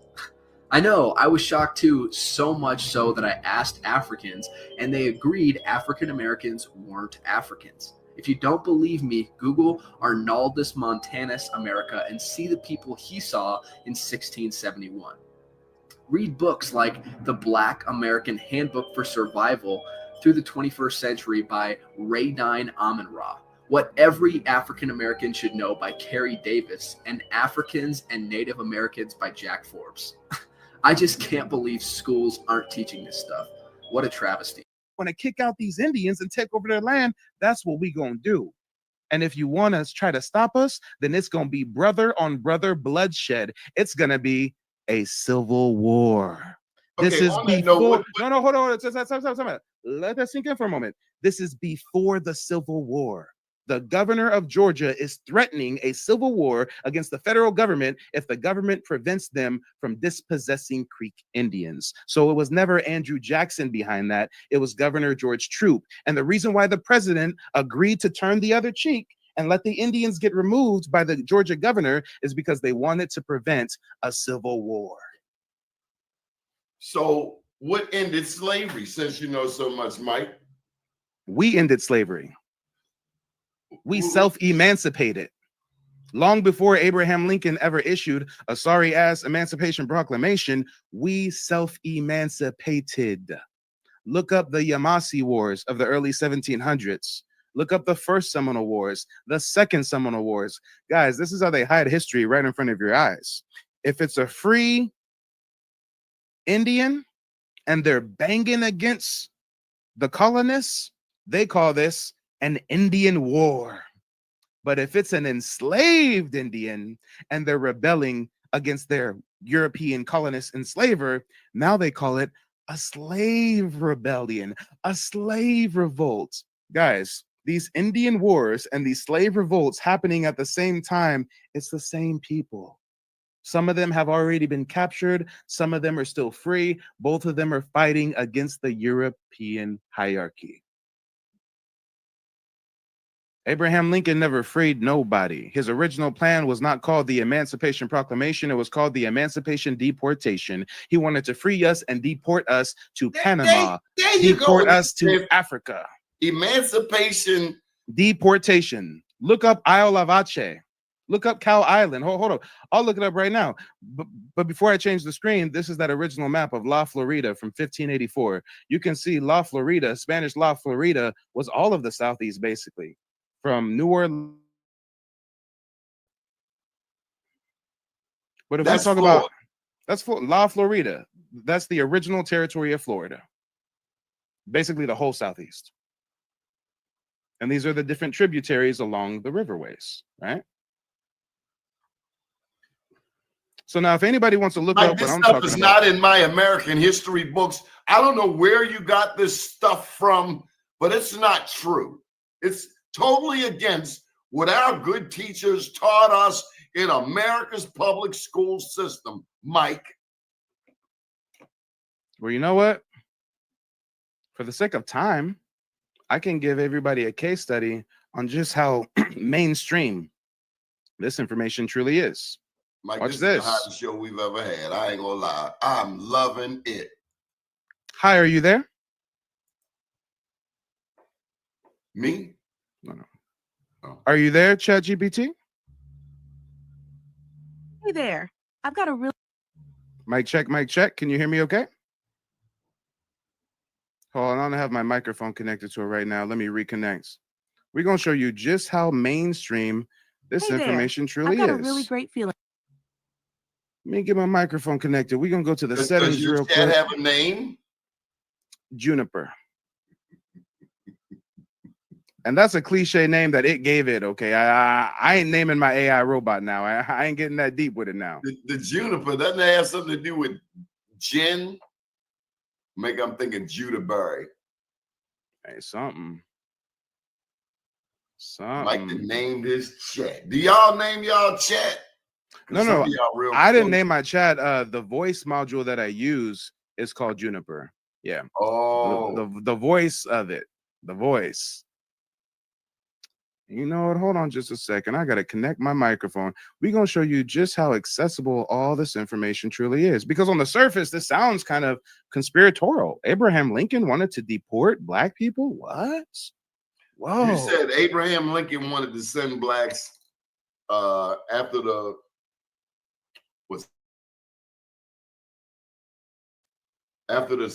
Civil War? After the Civil War. Revolutionary War? After the Civil War. Civil War. After the Civil War. His original plan. He wanted to send blacks elsewhere. I mean, I know blacks went to Liberia, Nova Scotia, Liberia, and British expats went to Sierra Leone. Mm-hmm. Folks, I hope you're learning something. Spread the word. Support Mike's channel. He is a godsend. I can't speak for you, but I am loving this history. And you have a wonderful team. I love the people on your team. Who's this sister here? She's just right in there. Oh, yeah. I always love seeing her in the chat. Shout out to Finding My True Self. I see a lot of regular viewers in the chat. Shout out to Anthony. I think I saw Anthony a second ago. Shout out to Anthony Molden. And you know what? I don't know what is going on with my audio connection. You know what? For the sake of time, can you just pull up ChatGPT on your end? Yeah. Because again, it's not like I trained my ChatGPT to answer a certain way to me. Like anybody can go to ChatGPT and ask it these same questions, and it's going to give you some surprising answers. So would I click a new layout button? Yeah. Click on the. Do you have the voice set up? Yeah. Voice mode. Presumably. Let me check. Yeah. So try to go to voice mode if you can. No, okay. Yeah. Voice mode? Yes. Okay. And then go ahead and share it as a Chrome tab so that we can hear the audio. So I hit the plus sign? Yep. You're gonna hit the plus sign, then click share screen, and then click Chrome tab, and then make sure it's the window that has ChatGPT on it. I might be a little slow here with this kid. Now you're asking a lot. I told you. Nah, you good. I'm not quite seeing where I should have. I see a plus sign down the bottom and then a plus sign to the right. And you know what? Hold on a second. I think I just figured out what my audio issue was.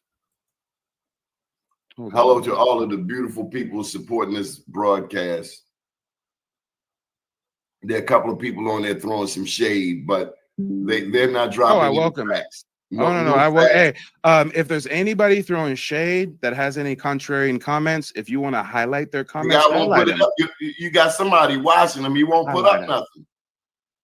Highlight them, and we'll address them all. And you know what? I figured out my issue with my microphone.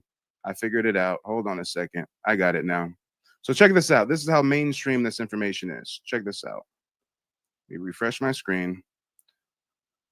Mic check, 1 2 1 2. Mic check, 1 2 1 2. All right, let me go back to the other one. And while I pull this up, if there's anybody who's new to this information that has any questions, you know, if anybody wants any resources where they can find any of this information, you know, I'll tell you exactly where to look.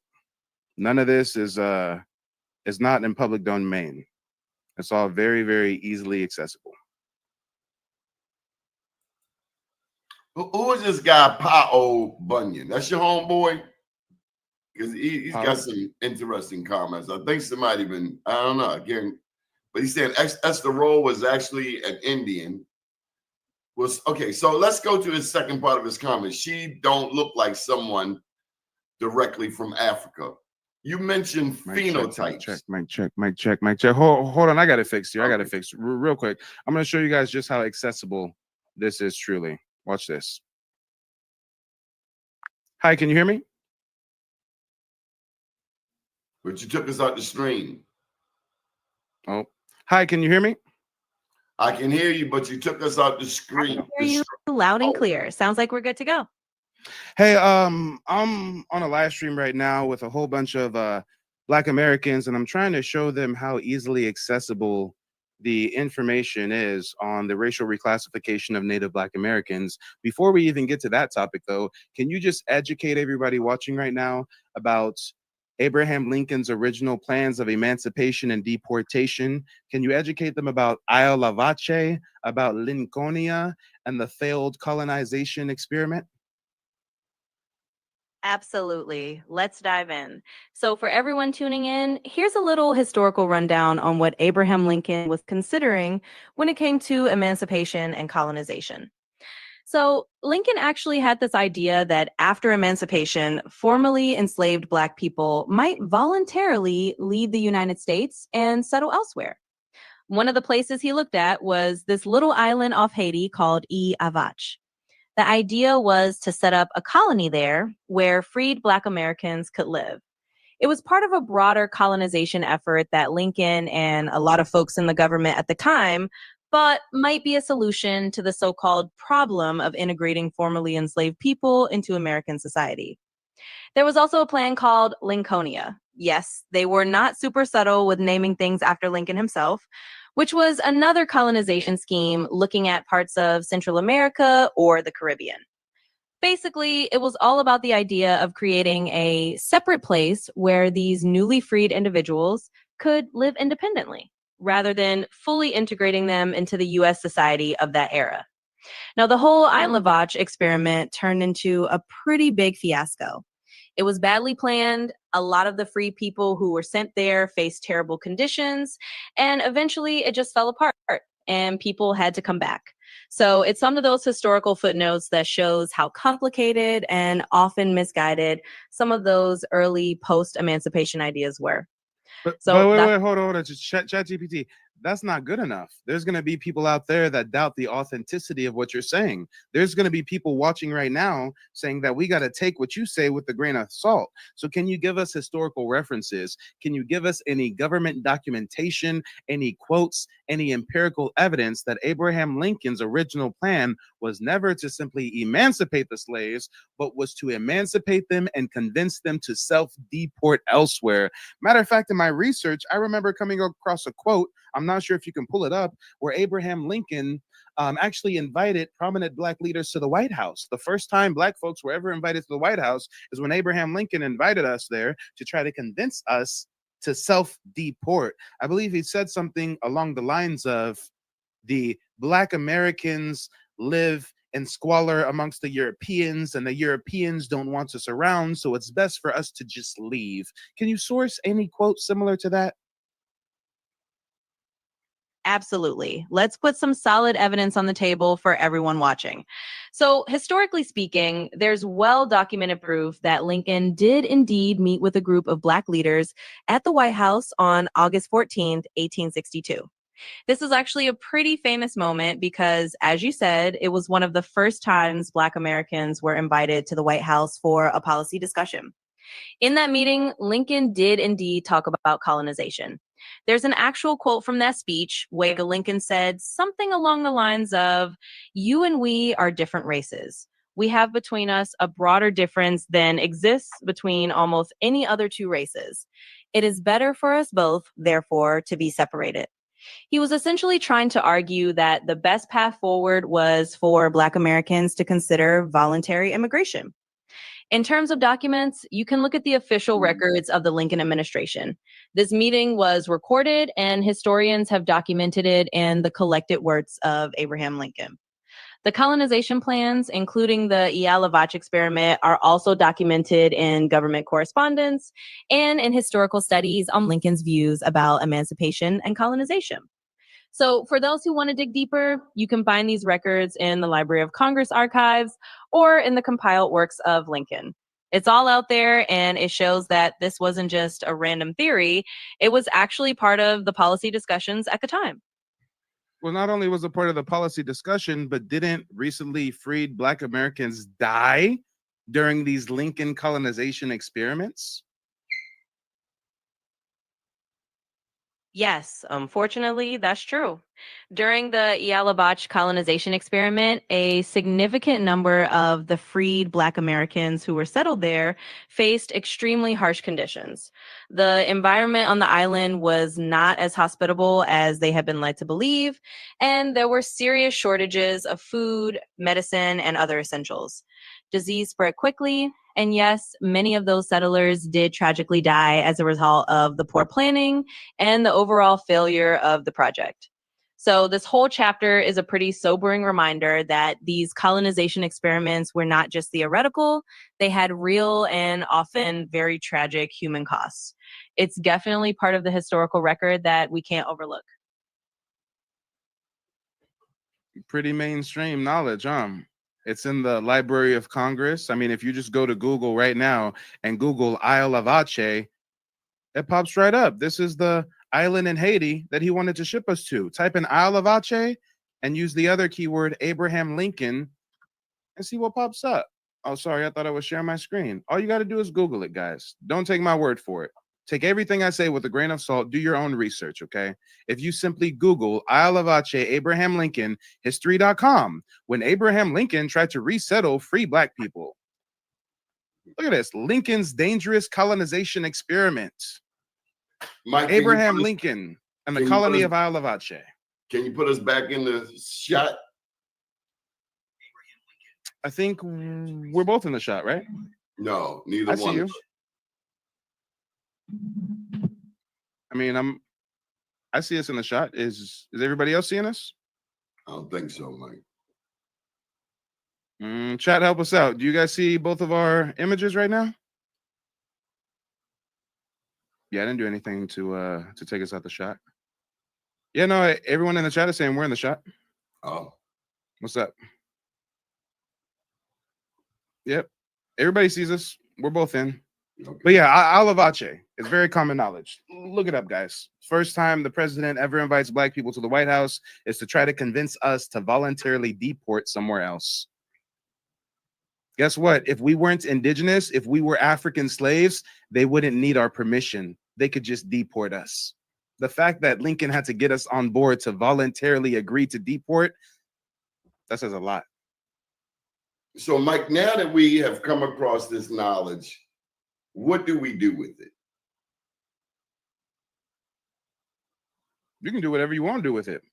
That's a personal question. Well, for instance, you are a member of the Creek Nation. Absolutely, since 2021. Does that mean you get a check? Nope.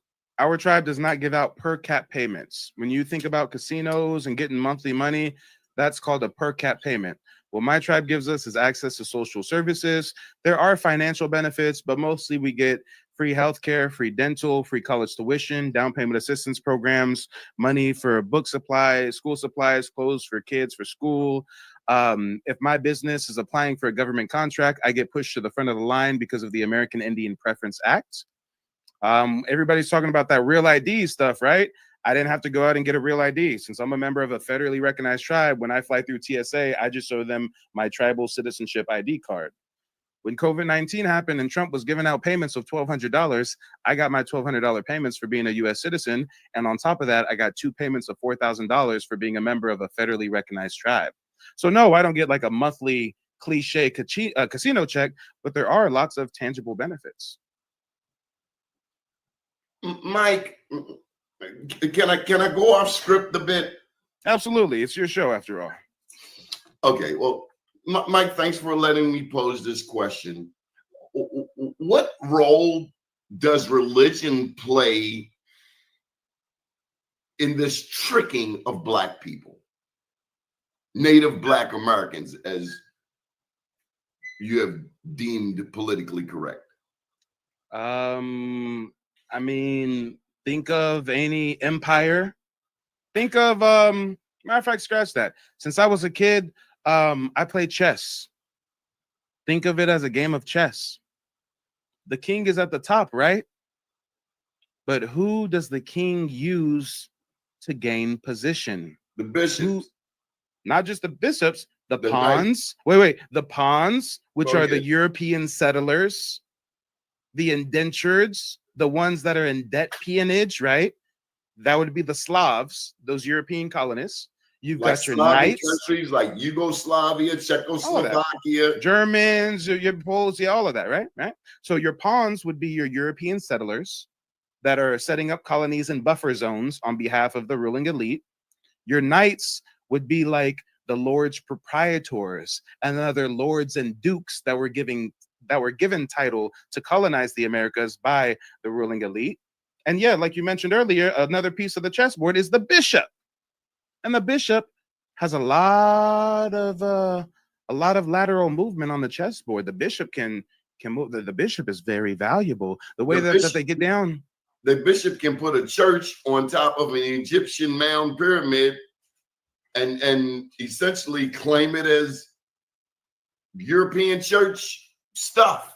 The church can baptize you, then reclassify you as a savage, as a free person of color, as a Spanish Negro, as a mulatto. Come on. First, forced conversion campaigns was the first thing that they did. If I'm a European colonizer, I'm not going to send an army over there to colonize these Indians. No, I'm going to send the religious people first, the people who do not bear arms. They're going to go there and gain some intel. They're going to conduct reconnaissance. They're going to learn about the indigenous spiritual system of the natives so they can twist it, so they can thwart it, so they can insert false prophecy. They're going to try to convert those that they can convert. And then guess what? They're going to get the lay of the land and they're going to map it all out for the Spanish conquistadors to come through and wreak havoc. These are two wings of the same bird. These are different factions inside of the same army. Age of Discovery, Papal Bulls, exactly. Dum Diversas, Interer Quintera, yes. Before anybody came over here colonizing the Americas, the Pope decreed it. Their religious authority said, hey, anybody who's a non-Christian savage, you can rape them, you can murder them, you can do whatever you want. And he literally split up the hemispheres. He said the Spanish get everything over here, and the Portuguese get everything over here. That's why the only Portuguese colony was Brazil, because that's where that boundary line was. Look it up, y'all. So, Mike, and I'm not trying to be facetious, just want to expand this question, the dialogue. When you see Black people wanting to go to France, damn. When you see us wanting to go to Europe, what do you think? As if we've never been on a trip. We want to go to Dubai. And I say, why do you want to go to Dubai? They just ended slavery in 1971. But we want to be. A video of yours you did on that. Yeah, yeah. We want to be. Talk about it. help me out. Are we confused? And I love nice things. But when I went to Ethiopia, I found a Coach bag gets its leather from the little goats in Ethiopia for pennies on a dollar.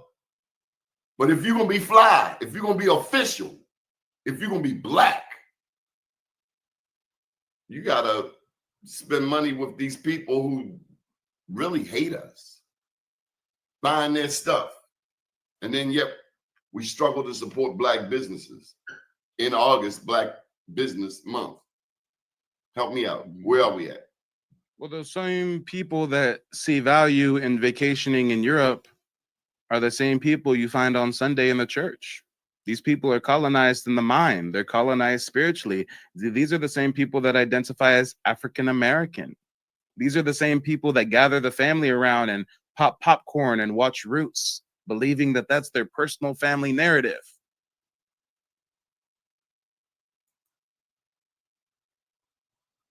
So what do you consider yourself again? A black Native American? I use the term Native Black American. Native Black American.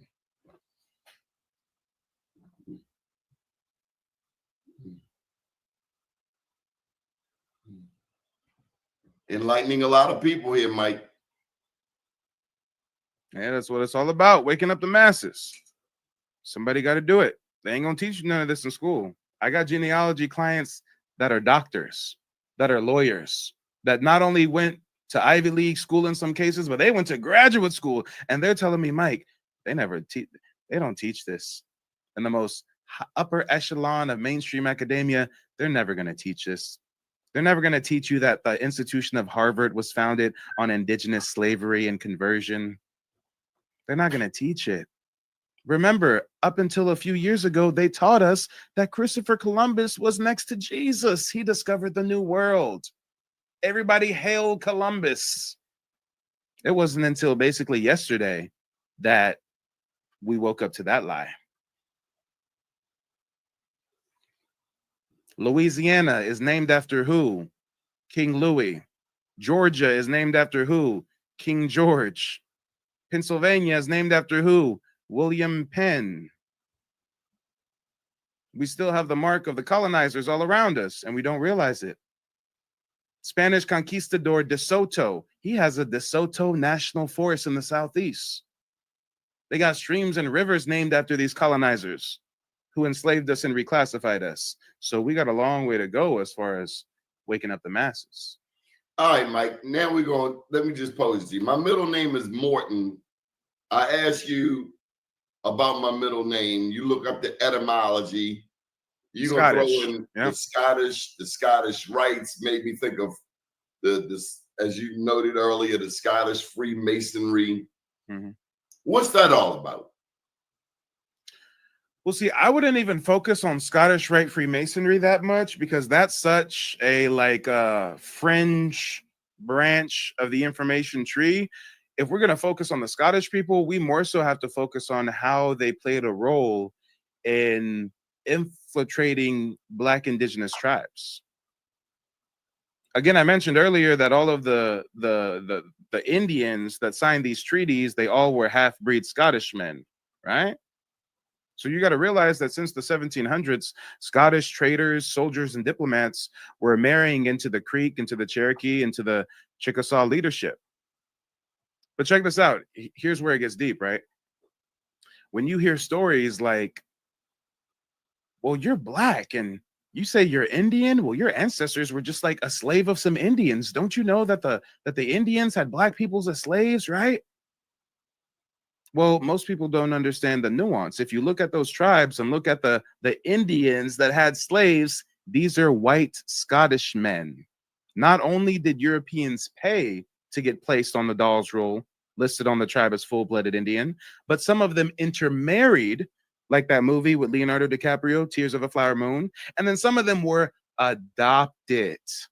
Confederate plantation owners moved to Oklahoma and were adopted into the Creek, into the Cherokee, into the Chickasaw, and they were listed on the rolls as full blood, even though they're 0 blood Native, 100% Scottish, and they got to come with their slaves. So when you hear about members of my tribe, the Creek Nation, having slaves. Every one of those Creek Indians that had slaves, they were white Scottish people that were adopted into the tribe. Because they wanted some free land. Yeah, exactly. First, the story was, let's push them west of the Mississippi. That can be Indian territory. But as soon as they hear that there's oil over there, remember, guys, Indian removal is 1830s. The Dawes Commission, the Dawes Rolls doesn't start until 1898. Now, the Dawes Rolls, that's where these 5 white guys sat at a table and they said, you're indigenous and I'm an African. Is that right? Exactly. White government agents interviewed Indians, sat them down and interviewed and drilled them. I got the interviews right here. I got dozens and dozens and dozens of documents. These are what those interviews look like. A white person would have sat your ancestor down and drilled them, asking them a bunch of questions. What's your name? Are you a citizen of the nation? What town do you belong to? Are you listed on the roll? Is your mother on the roll? Is your father on the roll? How long have you lived in the nation? Have you ever been outside of the nation in 4 years? What's your address? Why are you filing? How many acres of land are you filing for? Da, da, da, da, da. These white folks got to decide if you're Indian and you're not. And thousands of indigenous people were not admitted onto the rolls. And those that were lucky enough to get on the rolls oftentimes were reclassified as a freedman. Tell them about Sarah Rector. We talk about reclassification of a freedman. Sarah Rector was the youngest colored girl in America in the early 1900s because she was a descendant of Creek freedmen. She inherited 160 acres due to her Creek land allotments, and they found oil beneath it. But here's the kicker. This is where it gets devious. Don't nobody watching right now know about this. This is where it gets crazy. They say, hey, yo, Indians, go west of the Mississippi. We'll leave you alone. Then some years later, they say, shit, y'all got oil? Never mind. We coming over there. We're going to start managing the tribe. We're going to set up this Dawes role. Henry Dawes from Massachusetts, come down here. Set up this Dawes Commission. Okay, you guys are going to say who's an Indian, who's a not, who's by blood, who's a freedman, right? You guys are in charge of it all. But here's the real kicker. Even though they're disenfranchising freedmen and only giving them 40 acres instead of 160 acres, some of those freedmen like Sarah Rector, they get lucky. And even though they only got 40 acres, that's still a pretty decent amount of land. And they found oil beneath the ground and they were getting rich. So guess what the government did? If you were black, if you were black, especially classified as freedmen, and they discovered oil on your land, they gave you a white guardian to manage your financial affairs. Sarah Rector was assigned a white guardian to manage her oil money. When you hear about Sarah Rector, 11-year-old girl,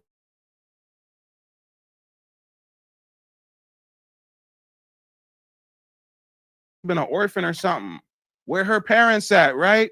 No, she had parents, she had a whole family, but they was black. And the government said, you black folks aren't smart enough to manage all this oil money, so we're going to put a white person in charge of your finances. And that white guardian, more often than not, tricked off the money, stole the land, right?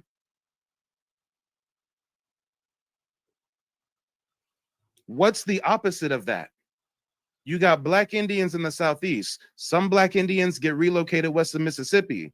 Some get taken as prisoners of war, enslaved on their own land, reclassified. When they get free, they aren't just left alone.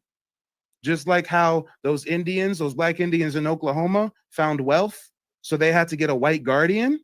Well, these recently emancipated black folks in the South, they got wealth. They've got land, they've got skill, they've got talent. And now for the first time, they can work for themselves. So guess what the government creates? The Freedmen's Bureau. To do what? Manage the finances of black Indians.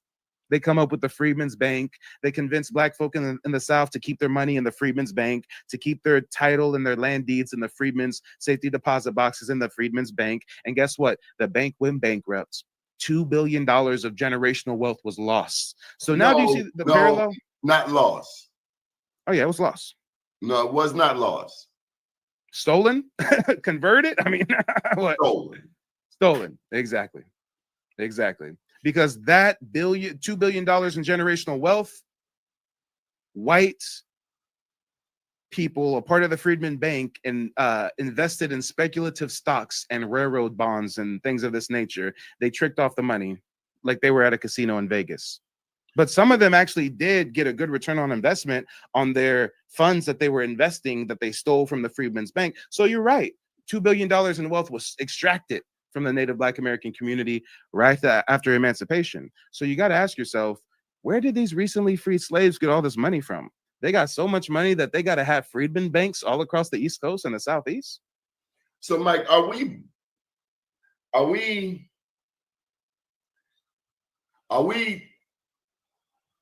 Moors? Are we Hebrew Israelites? Are we Native Black Americans?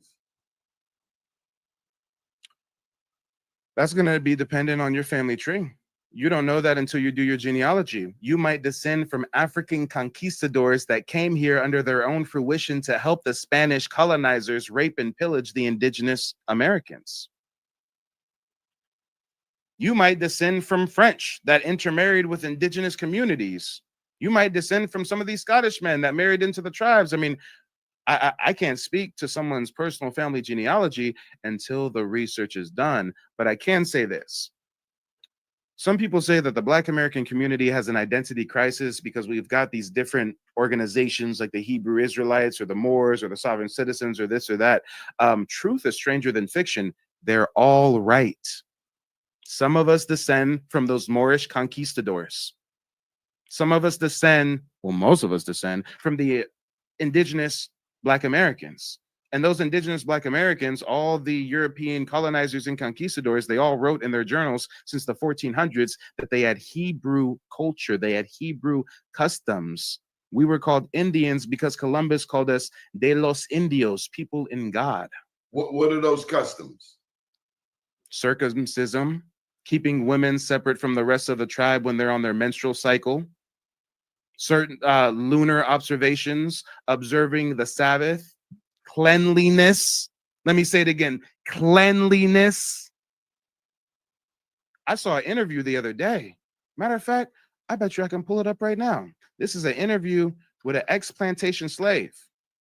She's talking about some of the rules that her master forced her to abide by. Check this out. This is going to be crazy. She's going to talk about some of the rules that master forced on her. And again, the reason why this is relative is because we're talking about Hebrew customs. And one of the most ancient Hebrew customs is centered around cleanliness, right? Mike, I commend you for your research and your presentation. You are opening eyes. It is a godsend to meet you. Rarely do I get to have this full-fledged conversation, particularly online. This is so refreshing. I hope it is for those watching. And no matter, you have some haters out there, but they can't let go. They can't turn away because you're dispelling a lot of the crap that has been heaped upon our people, even down to the mound pyramids and Kincaid's Cave out in Arizona, the African presence in the Americas. I mean, Ivan Van Sertima, Chikantha Diop, all of those J.A. Rogers, they would all be proud of you. And I got to tell you, the one thing that I've learned from you today that really sticks is I got to ask myself, am I truly a Pan-Africanist? Because you've given us a more North American-centric perspective. Well, I'd say it's not even a North American centered perspective. I'd say it's just centered on the Americas, period.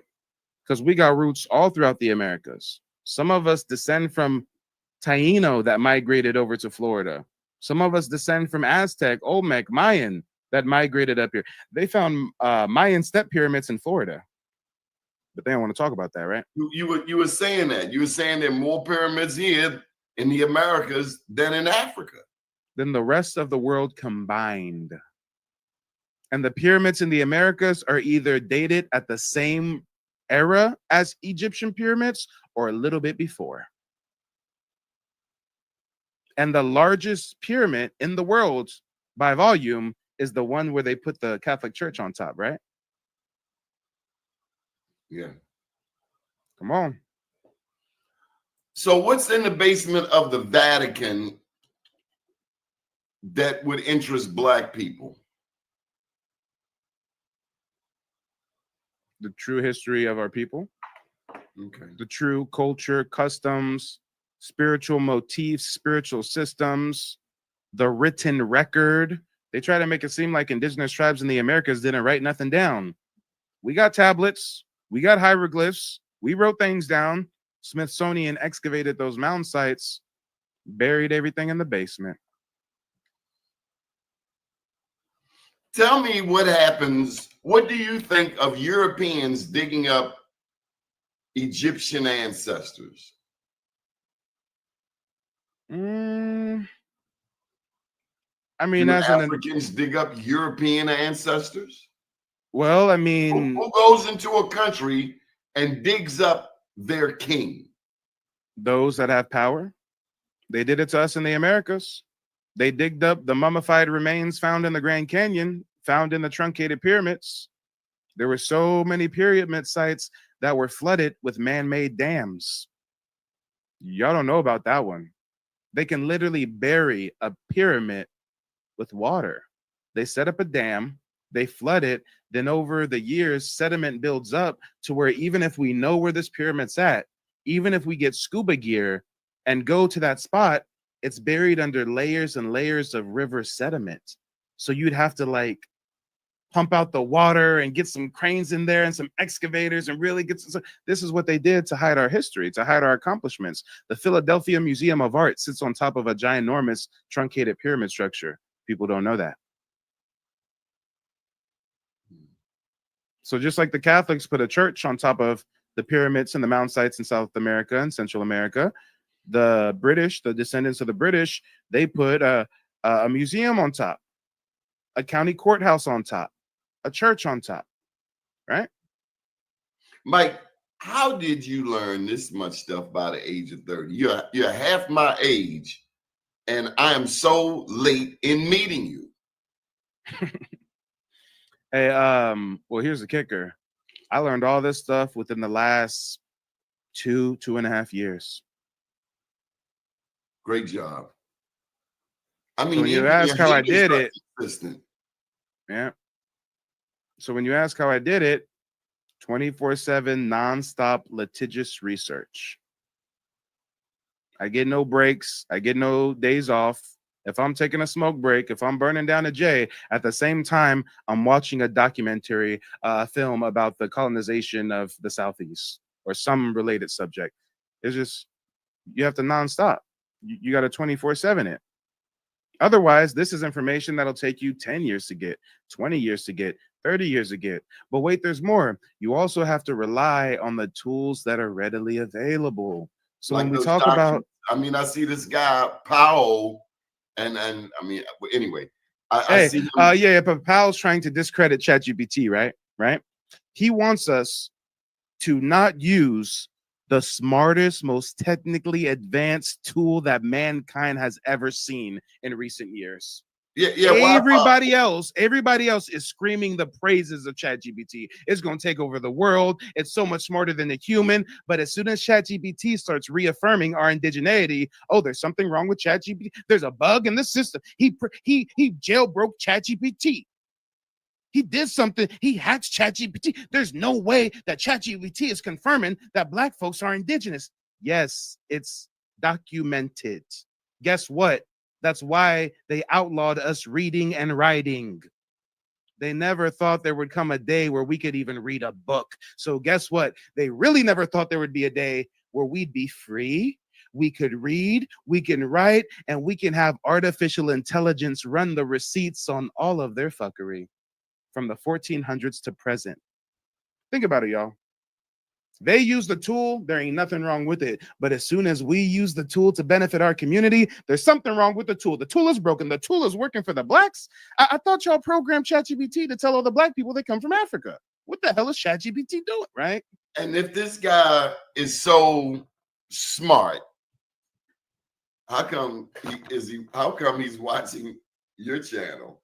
Because they're obsessed. ChatGPT, can you hear me right now?